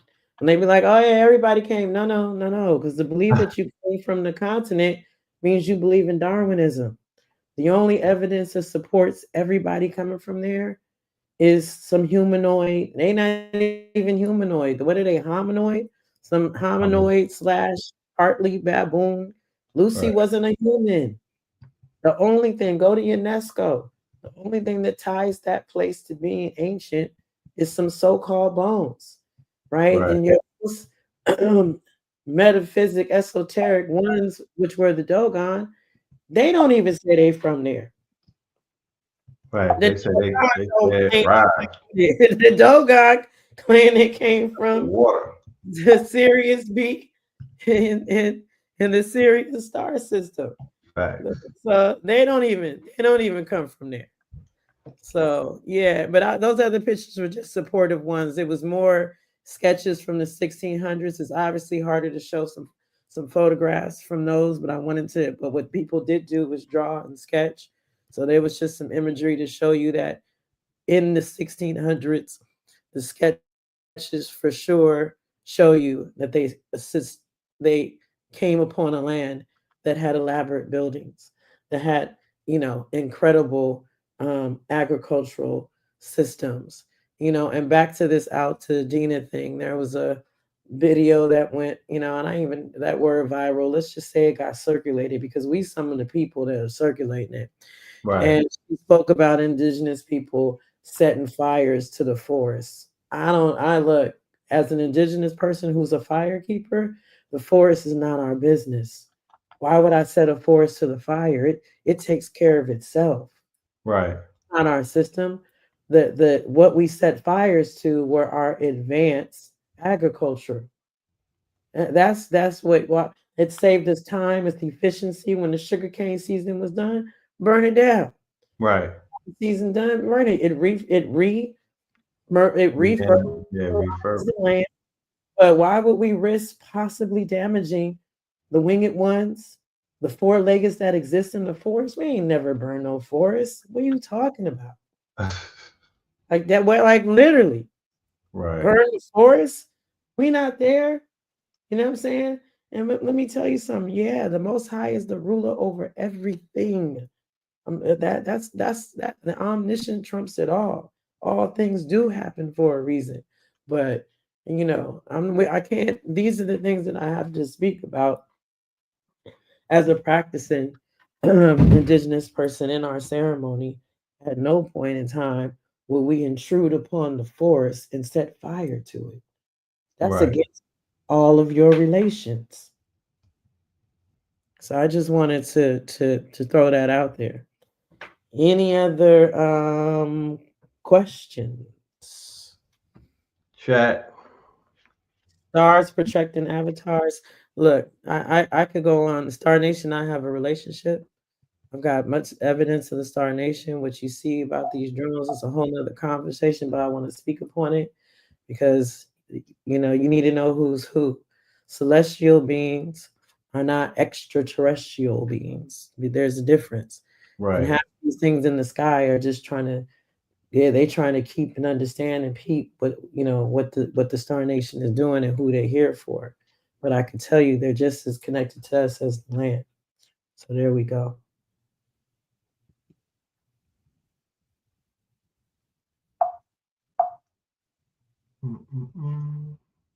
Any questions? I appreciate the platform. I appreciate the time.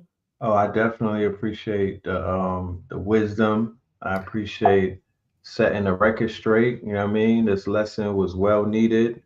I want to shout out to my chief. She transitioned. We had one of the only sweat lodges that were. I didn't mean to interrupt you because I would be in trouble to not mention her, and I should have mentioned her at the intro after the prayer. But Srinath Devi, she actually has been on KTL before. We did some prayers for Fukushima. I brought blue to the sweat lodge. Right. Remember? Yeah, one of the a black chief that chiefed a ceremony. She was told by the Shumash that are not as pure as the original Shumash that they needed to return the ceremony back to the original people.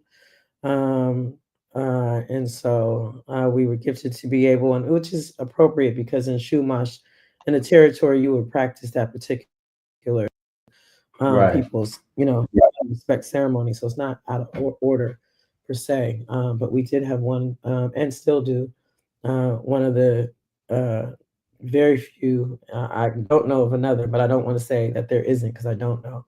Sweat lodges ran by a humilinated, indigenous woman of the Americas. I will say that our ceremony dances have been called for, and that's how I know it's original. We have taken the ceremony dances on multiple occasions to the Maasai. They've requested it. So these places have been in spiritual need. And just as we've gone everywhere, the Negro has saved many people. And I'm not saying like we were saviors, but they were in need and they called for our ceremony. This is in my lifetime. To Tanzania, to the Himalayas. She's chief dances in Tanzania, the Himalayas, Uluru Lock in Australia. These are people who have their own, current day native or indigenous people who requested, folks us from this land to come and assist them. Come through the, yeah, right. It happened. You know what I mean? When you think about how people have used us to seek freedom, that is our history, you know, and that is who we were. We were the land of the immortals. You know, when they needed to help get Nelson Mandela, who did they call? They called the Negro to come in and help out. Right. And this has been the case, you know, throughout history. Gandhi, when Gandhi was in peril in India, who did they call? He called the Negro. You know, so he reached out to King, and I want to remind everybody in King's last speech, he said, "We are strangers in exile in our own land." Right. It's very specific. He didn't say in somebody else's. He said, "We are strangers in our own land, exiled in our own land." Yeah. Real quick, I'm gonna have to restart my computer because I've been having super difficulties for the last 10 minutes after I went through the slides. If my camera goes off, I'll be right back. Okay. All right. Yeah. And in the meantime, between time, there's a question in the chat where they wanted you to speak on the Empress of the Wichita. The Empress of the Wichita or Choctaw? What might be the same? Well, I will say, are they speaking of the one who also who is no longer with us and yes, had the? What I know for sure is she was not a Moor. The Moors were assisting her to retrieve the land. Yes, I believe that's who they're speaking of. I mean, what about her that you want?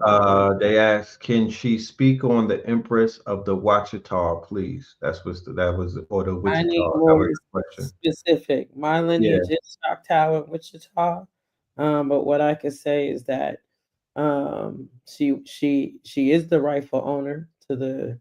I can't remember how many acres it is, but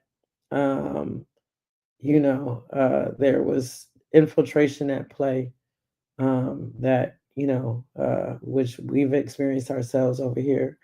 You know, when you do the works, and our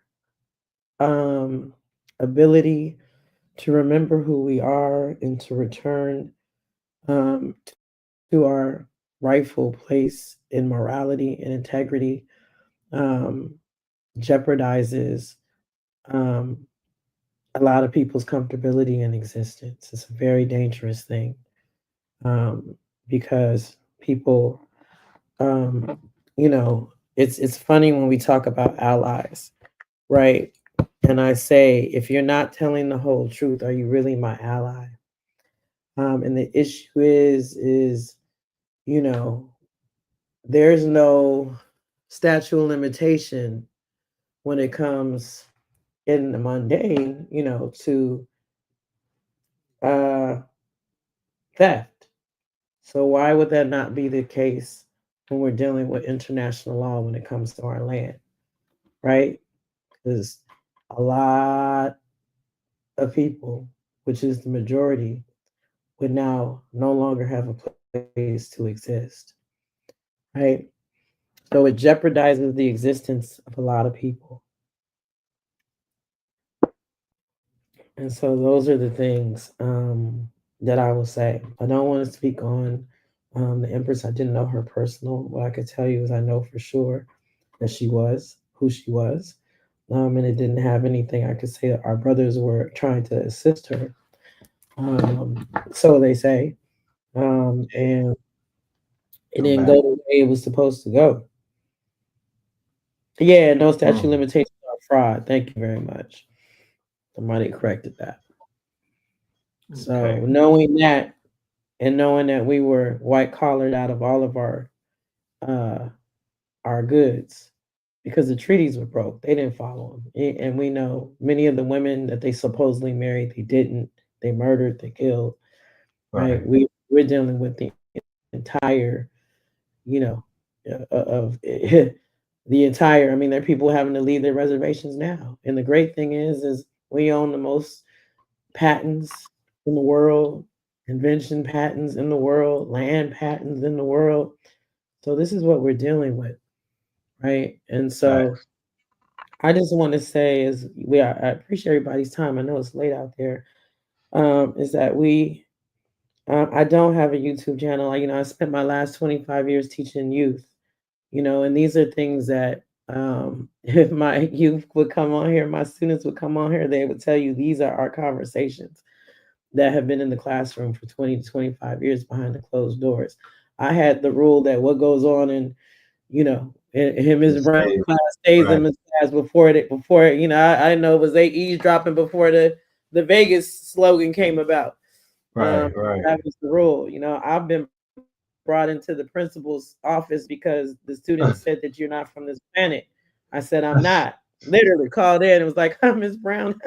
Kids came in today and they said that you told them you was the alien. I said I never said that. Absolutely not. Well, they said you're not from this planet. I said I'm not.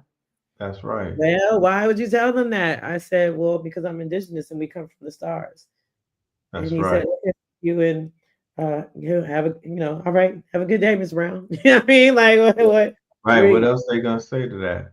Yeah, we are back from that. But what I want to say to us, that there's when I was in New York in the 90s, I had a really good foundation. My former husband, who was my dear friend, introduced me to everybody. Phil Valentine, Bobby Emmett, early in the 90s, and I didn't get to see Bobby live, but I've seen Phil and Dick Gregory, and Delbert Blair is probably the closest one that's in alignment to me. Delbert was always on it. But what I found is that I could not initiate, or it was hard to find the practice. It's very intellectual, thus the conscious community, and I don't mean any disrespect, but the practice of it, right? So I got it, you know what I mean? Like I'm a conceptual being, like boom, we're telepathic, let's practice it. Boom, let's telekinesis, let's practice it. I couldn't get none of my brothers and sisters on the East Coast and want to practice it. Like I was like, look, let's get journals. Don't nobody call each other for a week. When you think somebody, write it down. You know what I mean? But this is our ability. And, you could not get ones, to practice it. And Great Spirit brought me back. My former husband at the time, really, he was in entertainment, couldn't get work there. So we came back, started family and for him to work. But I knew it was actually to come back and be be initiated by my chief. And that was in 2000. I actually left. Literally, I left on 9/11, 1 year before 9/11. And I managed a store called Papyrus out there. And she had just opened up a store in the World Trade Center and asked me to manage it. And I'm like, girl, I got a master's degree in art. I'm not trying to be no damn stationary manager. But I did agree to set up the store. And it didn't feel right immediately. Like you had to go 5 flights down to 5 flights down to the storage room. I like New York in 99 was panicking me. I was on it, real talk. I was on the subways with my ceramic gas mask because I was like, yo, they could put something in the air. Like I wasn't feeling it. So it was definitely time for me to go, and thank God because I got to, be initiated into our true indigenous ways. My first sweat was in 2000, and it unlocked every bit of DNA in me. I couldn't get enough of our ceremonies. And I just say that to say that, we are experiencing what is equivalent to being prisoners of war. And we should move that way. Right? Like back in the day, you would only have eaten our people's food. We stopped in our cafes. We stopped, and our folks, there was families that cooked, the mama cooked, and in the back house, they had a spot for people to dine. So it's like, would you eat food from the enemy? This is how serious we're at. You know what I mean? Would you allow the enemy to feed you? But you eating these chips, you eating these, you Right. know, All these nuggets, fast food and fast food, right? And it's processed really this that and that. serious. Either 1 minute, you know, you either believe in the metaphysics and spiritual war, or you don't. Because if you believe in spiritual war, then we would be moving different. I still do programming with the youth, and I asked them this past last semester. I have an elder program. I bring the elders in. It's very important to link them to our elders. I asked them, if you knew that you were of a royal bloodline, and I'm still only coming in doing programming with the same demographic of youth. I said, if you knew you were of a royal bloodline, would you move the same way? How would you mean, Miss Brown? I said, would you move? Would you date the same guys, or go? I don't even know if they date. Whatever y'all would talk to, go out with the same guy. It's called You know hookup. what I'm saying? Would you act the same way? And this program they brought me into, they brought my program in to intervene on an intervention program, like you know what I mean? Right. And every one of the youth said no. And they first I had to define what royal was, what that meant to them. And I said, it means that you have, not only do you have abundance, but you come from a moral and integral line. And then so I had to break it down like, well, okay, royal means that, you know, all of this belongs to you. They're like, you mean like Beyonce money? I said, yeah, okay. Yeah, you know what I mean? And immediately, as soon as that link, Right. I wouldn't act this way. That's their Okay. point of reference. Yeah, okay, you wouldn't act this way. Right? So, I mean, and that's really what we're dealing with. You know, knowing that all of this, everywhere you walk, Right. it was ours to steward. I don't want to say ours because we are caretakers, right? And because we caretake, mother pours into us, really, no matter where we go. Would we move the same way? You know what I mean? The degradation of the matriarch is the agenda. It's the agenda, the degradation of us. Right? So I mean, so when you post what you post, when you wear what you wear, you know, when you talk the way you talk, that is their agenda to show that we were not the royal, noble, priestly people, right? That uphold us. Like that you have to be in agreement. And because we belong to this land, their foolery, effery has to be in agreement with us. Right. And that agreement is by your actions, not just by your words. So I want to say that, and I want to give thanks for this opportunity and for everybody who had the ability to be on this word sound. Do you have an email that you can leave us with? If you feel cool with sharing? There are people in the chat who are trying to connect. Yeah, you can reach me through my organization. It's Zenway Foundation. And I think it's info at zenwayfoundation.org. Info. Or my name, Rhonda at Zenway Foundation. Either one shows up. Or you can go to my art site, rhondabrown.art. There's emails on all of those. rhondabrown.net. RONDA, that might be the easiest one. rhondabrown.net. If you go there, you'll see my my emails that way. Okay. And no, you guys, I don't slang anything. You know, I'm a fine artist. If any, no, I mean, the thing is, I'm not. I don't want to be disrespectful, but I'm a Gemini, and I'm very. Oh, Gemini. And I'm very plain and clear, because everything is an opportunity to commoditize, right? Because we are metaphysical beings, the reciprocity will come, right? And so there isn't it is an opportunity.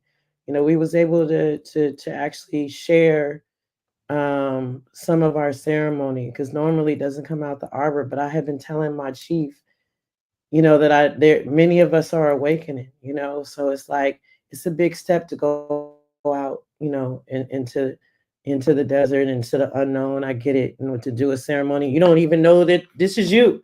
Right. You know what I mean? And you could hear a pin drop. You know, my chief drummer. Well, I didn't even think I know. I agreed to do Great Spirit because that's a song that could be done in public. You know what I mean? But I know that Spirit shows up and she shared. And you know, the elder who is a master African drummer, but she's indigenous to the Americas, she told me, Rhonda, I felt like I was in Star Wars. I can tell you guys. Right. That everything that has been experienced that you see in the fiction, I have experienced in our ceremonies in Star Wars. All that fiction that they are perpetrating and trying to tell you is fiction is Right. it's us, it's our abilities, it's our history that's been revamped and sold to you in a Marvel story. And so Dope. I encourage you, you know, to really experience it, and know that this is who we are. So good thanks. Wonderful, wonderful. I want to say thank you so much for this transmission. You know, we put in a lot of work tonight. You know, and I'm willing that somebody in the audience is going to walk away a changed person, and you know, just invigorated and inspired to do more research and do more digging and whatnot. Take this information and build upon it. You feel me? But Yep. just know that, you know, like Sister Rhonda came through and said, do not fall into the ingredients to what it is that you're being sold about what's going on in Khalifa, California. She's standing on that, and I'm standing on that too. You know, No, the more we, hmm? no, I'll say it's up for vibes here. Don't let them the doom and gloom. Yo, Yeah, we can't give them our energy. Like that's literally, they right. They all harvesting. I had to stop answering the phone, you know what I mean? And just hit people with a text like we good, we Gucci over Right, here. right, You know what I mean? Because your thoughts of worry is just like when someone transitions. You know what I mean? The only thing right, they do is drop their ship. right, That's the only thing. Would you take off on a plane with one wing? You wouldn't, right. right? So it's like, but your sadness, your sorrow, you know what I mean, your worry It's heavy. allows it's heavy on the journey, on the next journey. That's a Right. And fact. in this what we got going on, we need ones on the other side who are not bogged down by these things that are subjected to the mundane, you know, to breaking wings, to losing landing gear. You know what Right, I mean? So it's like, yeah, you know, what we speak, what we think, you know what I mean, is real. It's extremely important. And not in the sense of self, there's a scripture, they will become lover of ourselves, right? And the thing is that we are a communal people, a collective, right? It's like, would you really want to be on this thing for solo dolo, right? mm, We're right, communal folks. So it's like there's nothing wrong with being of service. It's like y'all are willing to I hear you say the universe, the omniverse, y'all are willing to allow it to serve you.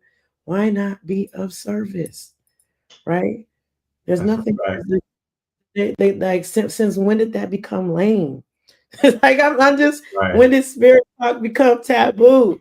You know what I right, mean? When I say that this was the land of the immortals, the priestly folks, you had to get invited to come over to our spot. And somehow, yeah, I don't have the answers. I could tell you we're welcoming folks. I saw it as a teacher. You know, we got the highest population of foster kids over here at Crenshaw. Actually, it was the highest population of foster kids in all of LAUSD. And every now and then, a white kid would get put in there. Like, right? right, Say, but a day or two. I right. see black kids be jacked up to one another. Ask somebody for an eraser. Nah, they get your own eraser. A white kid come in. Do you have paper? You need some markers. Right. You're giving them You got everything. lunch. It's like, what? Right. Y'all look, and I stopped the class right on the spot. I don't care about that. You know what I mean? Like, we all gonna learn from this. Facts. That dude just asked you for a pencil yesterday. You over here handing over your whole damn wallet and pocket to this bro. right? We got to really think about how we teach each other and this and what's innate in us, and don't let their ways infiltrate us, right? And the ebb and the flow is going to come, you know what I'm saying? And I give thanks because I'm not teaching. I haven't been in the classroom. I'm now in a, like I said, an academic classroom, but I haven't been with the youth. I do come in for program, but I'm not with them in long term. So I appreciate this opportunity because my voice is raspy. I almost lost it, but the Most High is like, I need you to represent. You know, my peers are Ross Ben. My peers are Von Benjamin from Midnight. You know what I mean? So it's like, yeah, the there's a lot of rhetoric out there. Any words of advice for the homeschoolers? I lean on take. There's no better thing than experience, and I feel like homeschoolers got that going good. Take your students to your youth, your children. If it's a group collective, take them to these locations. You know what I mean? Take them to your national forests. Take them to, if you have mountains, look to see, do you have these things? Take them to the museums, and like I say, pay more attention to what they're seeing. My students are trained. You know, we got kicked out of the Getty because we were they had a Central American exhibition, right? And they tried to be real decisive. It was either Mayan or the Aztecs. And they just show you the stones because they're neutral. They don't have the pigment in the faces. So you looking you're looking at the jade, and then outside of the room, you walk out the gallery, and they had no cameras allowed. It's very specific. Outside of the room, they had these Ecuadorians in these noble gears, dark as dark as your shirt. And so my students is like, Miss Brown, so we out there and we videoing because it's a bunch of Black noble men from this Mayan, and they came and was like, it's no cameras, y'all gonna have to leave. I said, whoa, I'm here on education. Is there a reason why you put these images outside the exhibition? And they were just like, trying to just rough us up on the no cameras. I'm like, yeah, no, this is decisive because these people in this noble gear are the same people who created these jade masks, are the same people who created these elaborate stone sculptures. So it's like, I beg you to give them reason. Take them to these museums, spend the day in there, just really putting the links together, pulling up these, go as hard in the paint before they erase it. We were a huge participant in this AI erasure. You know what I mean? And I know and look, we technical beings, I get it, but as we put our faces into these things and give AI these like, fantastic, it's only being used because it's going to erase. How many of y'all images are all digital? Have you triple backed it up? They send a gamma ray out here and wipe out your shit. Your whole history is gone. Gone. Gone. You know what I'm saying? Where's the hard copy? Take your time and print your photos. Deal in the tangible still, so you have the lineage to share with your youth. While your elders are here, grab the photo books. Don't let them shits go. You be able to preserve the same way they look at how they preserve. They about preservation of our shit. We need to be able to preserve the same way, for real. For sure. In real talk. For sure. So I say, like, the proof is in the experience. Like your brother said, the doing. The doing is to have the youth be a part of service so they can expand their humanity. And this is a really special group of children coming in, so it's not going to be hard at all. It is. It ain't. They're ready. They're loving. They need just a few tweaks, and they got it. They're loving beings. So allow them, to be that and be of service. You know what I mean? And there's nothing wrong. We're universal teachings. I'm adept in whether it be Buddhism, Eastern teachings, the road, and I would say that fostered from here. We have Swami Vivekananda's, which is the oldest institution of yoga, come to our center. And they had a message from spirit to say that they needed to bring the teachings of yoga back to the original people of the Americas. Well, it's the Black Center. Right. You know what I mean? And one of the first things they teach you is to wear white cotton loose clothing. They burn fire upon all this tight, metal spandex wear. Yeah, you can't even begin to practice. Along with the yoga certificate, it is equal amount of practice is equal amount of seva, karma yoga. You cannot get the certificate. 80 hours of yoga is 80 hours of karma yoga. That's service. Right. That's pain. That's that's that struggle. That's that stress. That's that that karma yoga. This book right here taught me a lot about the Falun Gong, and it taught me a lot about the misperceptions that I had about struggle and strife, and just just being very much more acceptive of just the weight of everything, you know what I mean, and being able to smile in the face of adversity, and just understanding that that is part of the journey. It's the ebb and the flow. The interesting thing about the ceremonies is there's no plant medicine involved, right? Plant medicine, in my understanding, is self-exploration. And I'm not knocking it. There's a time and place, but that's a self-exploration. Right. We do ceremony.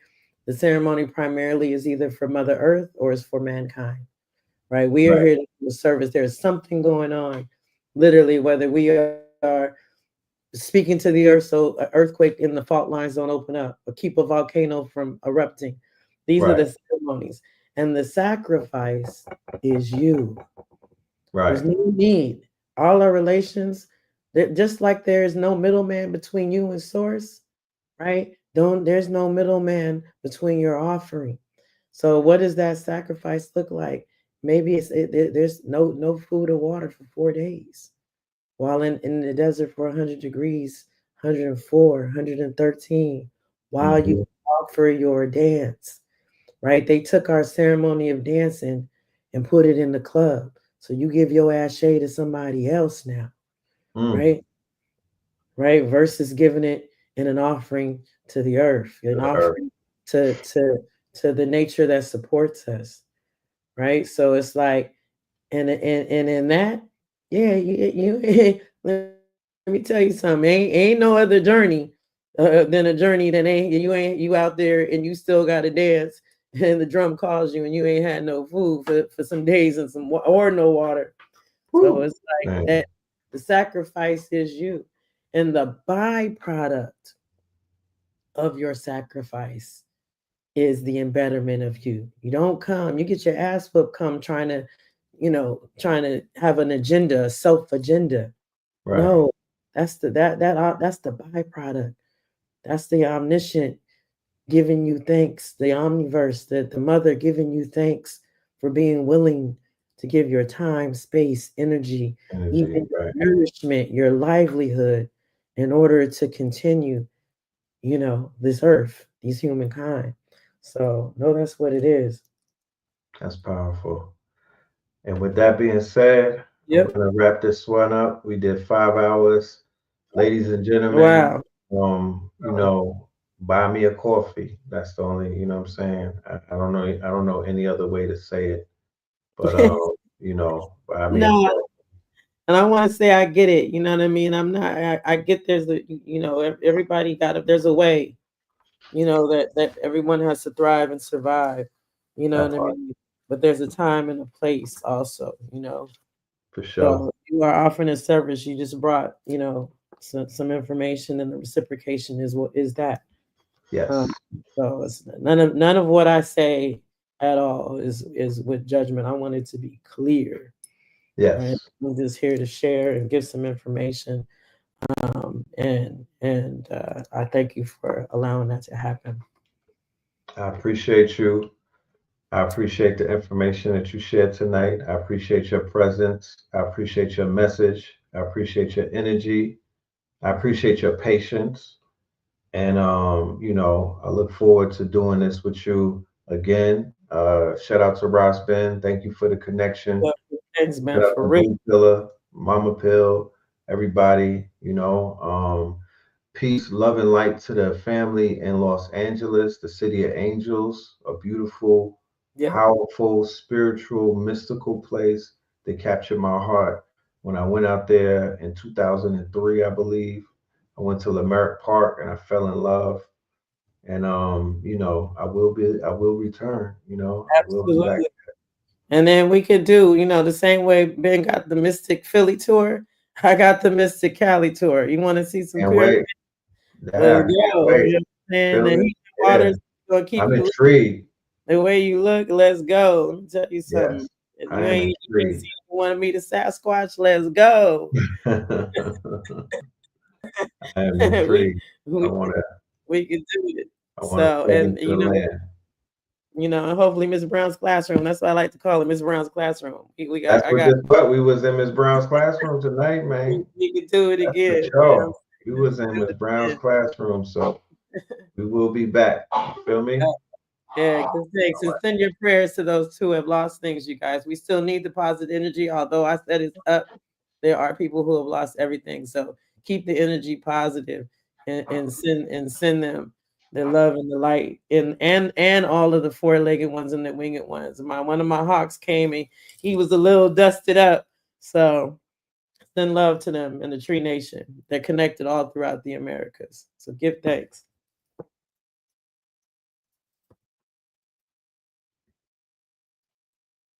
All right. Peace, love, and light, y'all. Light.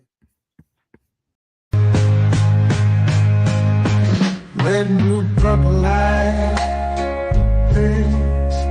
Red, blue, purple light. Friends. Facts. Red, blue, purple light. Friends. Red and blue, purple light. Friends. Facts. You can get to know the ledger, sacrilegious, Sunday to melanin Monday. You can get to know the ledger, my love. Just open your third eye on Thursday. Lord, the food, the art, the clothes, the Vatican's getting exposed fast.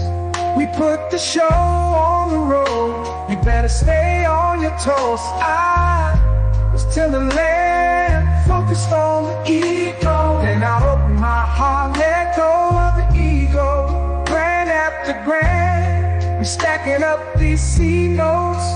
Facts, facts, yeah. We gon' put this shit on our backs. Facts, facts. We in your city, pull up where we at. Facts, facts. Peace, love and light. Peace, love to the family. Peace, love and light to the family. Peace, love and light to the family. These days and time, black man, is going to be the time that you have been waiting for. You came here for a reason. Whatever pressure, whatever adversity, whatever the fuck you feel, I don't know what you feel, but whatever you may be feeling is going to push you and it's going to provoke you and it's either going to make you or break you, similar to how pressure busts pipes or the shit makes diamonds.